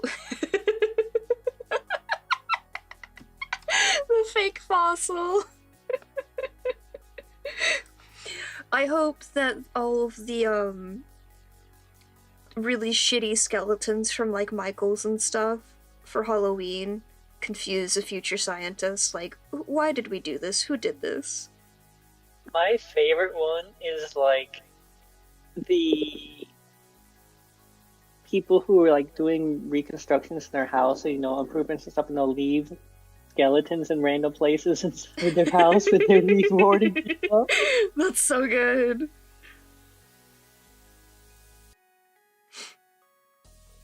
It makes me think of the identifying bones Reddit, like, I hope this isn't human. Turns out it's plastic. That Reddit has like a counter for how many days they can go without actually being human bones, and like it's never gone like in double digits because there's always human bones getting posted in there. That's awful. And it's always like the randomest things. It's so freaky. And you know the people posting, like, are not intending for it to be human bones. They're just trying to be a little vulture.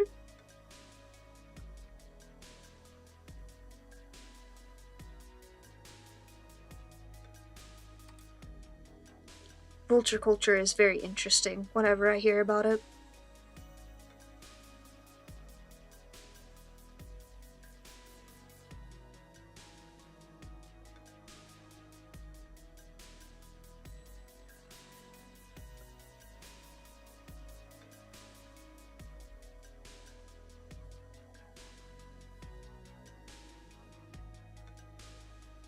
Speaking of vultures, you know the open air burials that they do in some cultures? Yeah. Where like, that they have one of those traditions in India, and you're not allowed to go like up into the temple, like during a period of time after they put bodies up there because they're supposed to let the vultures do their thing and then you can go back up afterwards like to do maintenance and stuff. Mm-hmm. But one lady was like she wanted to go see her parents' bones just in case any were left up there, and then she realized there's like a ton of bodies that are left up there, like there Oh, were no vultures eating. And so then they like had to do like this whole investigation, like this what's happening, where'd all the vultures go? And then they finally like broke it down to because in the Indian culture they don't eat the cows, so whenever a cow dies, they leave the cow out for the vultures to eat.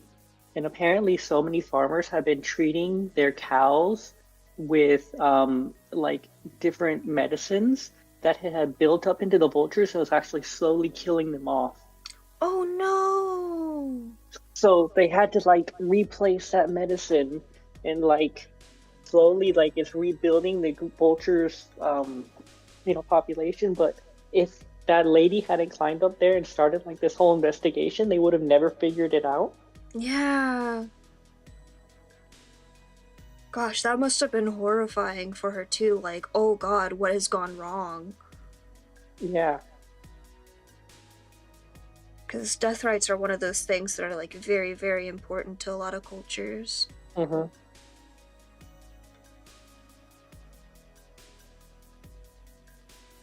Not even to mention the fact that it'd be like a bunch of decomposing bodies. Oh, Yeah. Especially left out in the elements. yeah.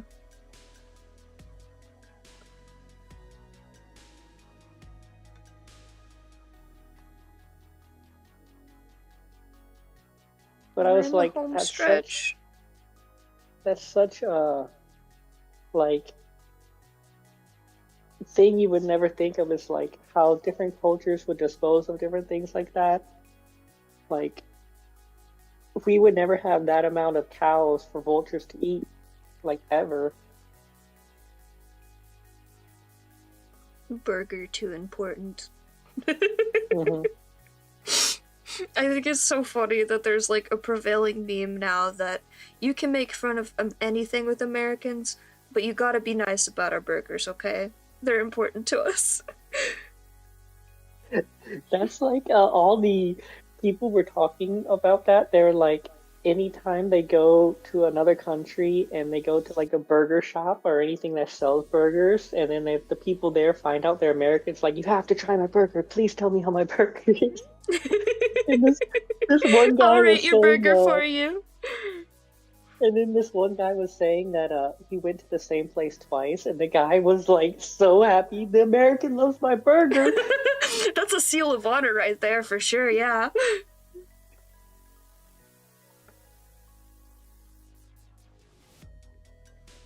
I need to ask Kami if she's rated any Japanese burgers yet.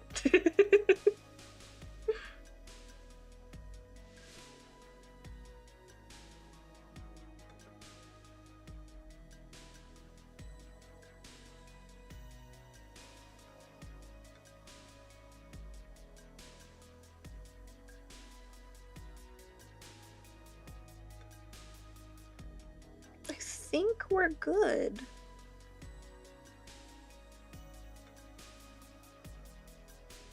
Maybe a little bit more glitter.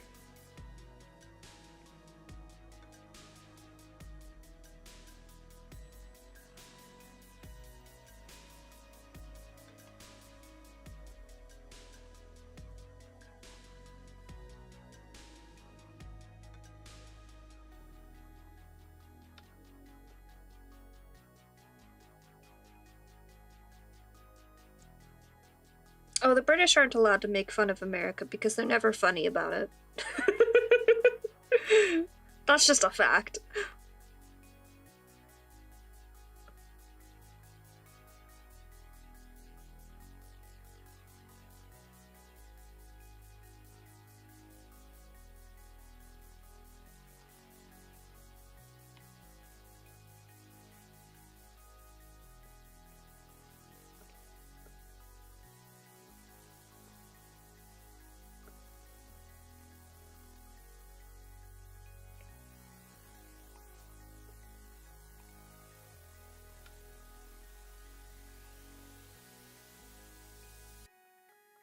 I see this old lady left a review for Outback. It said 1 star. You guys forgot my bloomin' onion. And then right below that is a 5 star. I'm so sorry, my husband lied. He ate the bloomin' onion in the car. You guys. And then they wanted to delete the 1 star review. Oh my goodness. I can't believe her husband lied. That was her onion.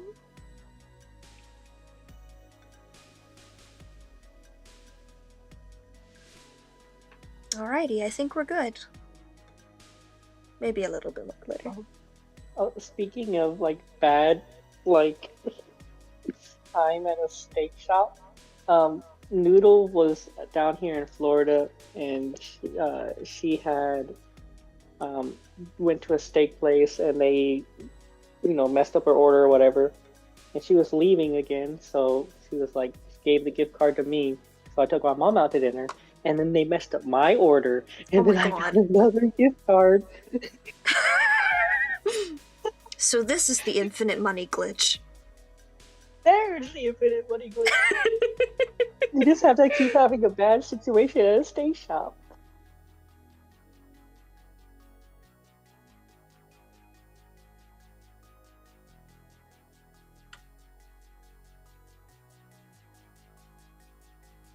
I do need to check if I can do this thing again. 1 second. Let me duplicate that.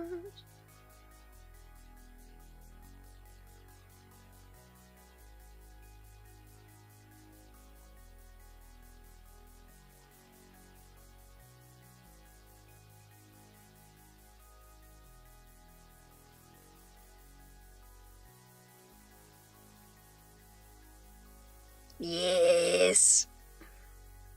I love the transition.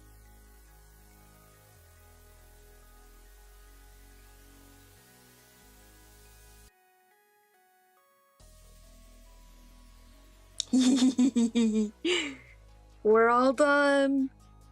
I'll send you the files real quick, and I'll clean up the VGen thing as well. Let me get rid of some of these random things in here.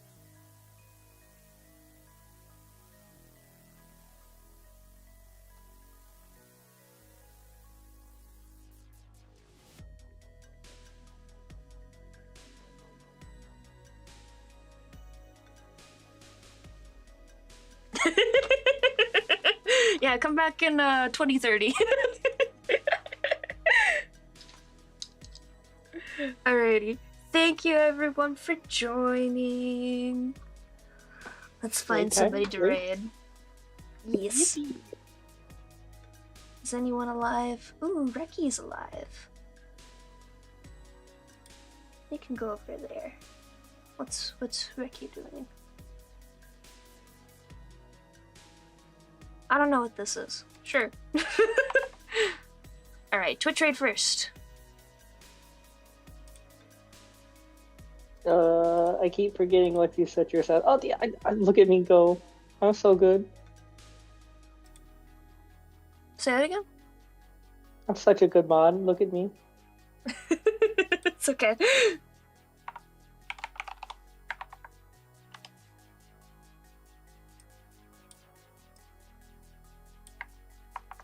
Alrighty, gang. I'm gonna start muting up, and then I'll get the YouTube raid going.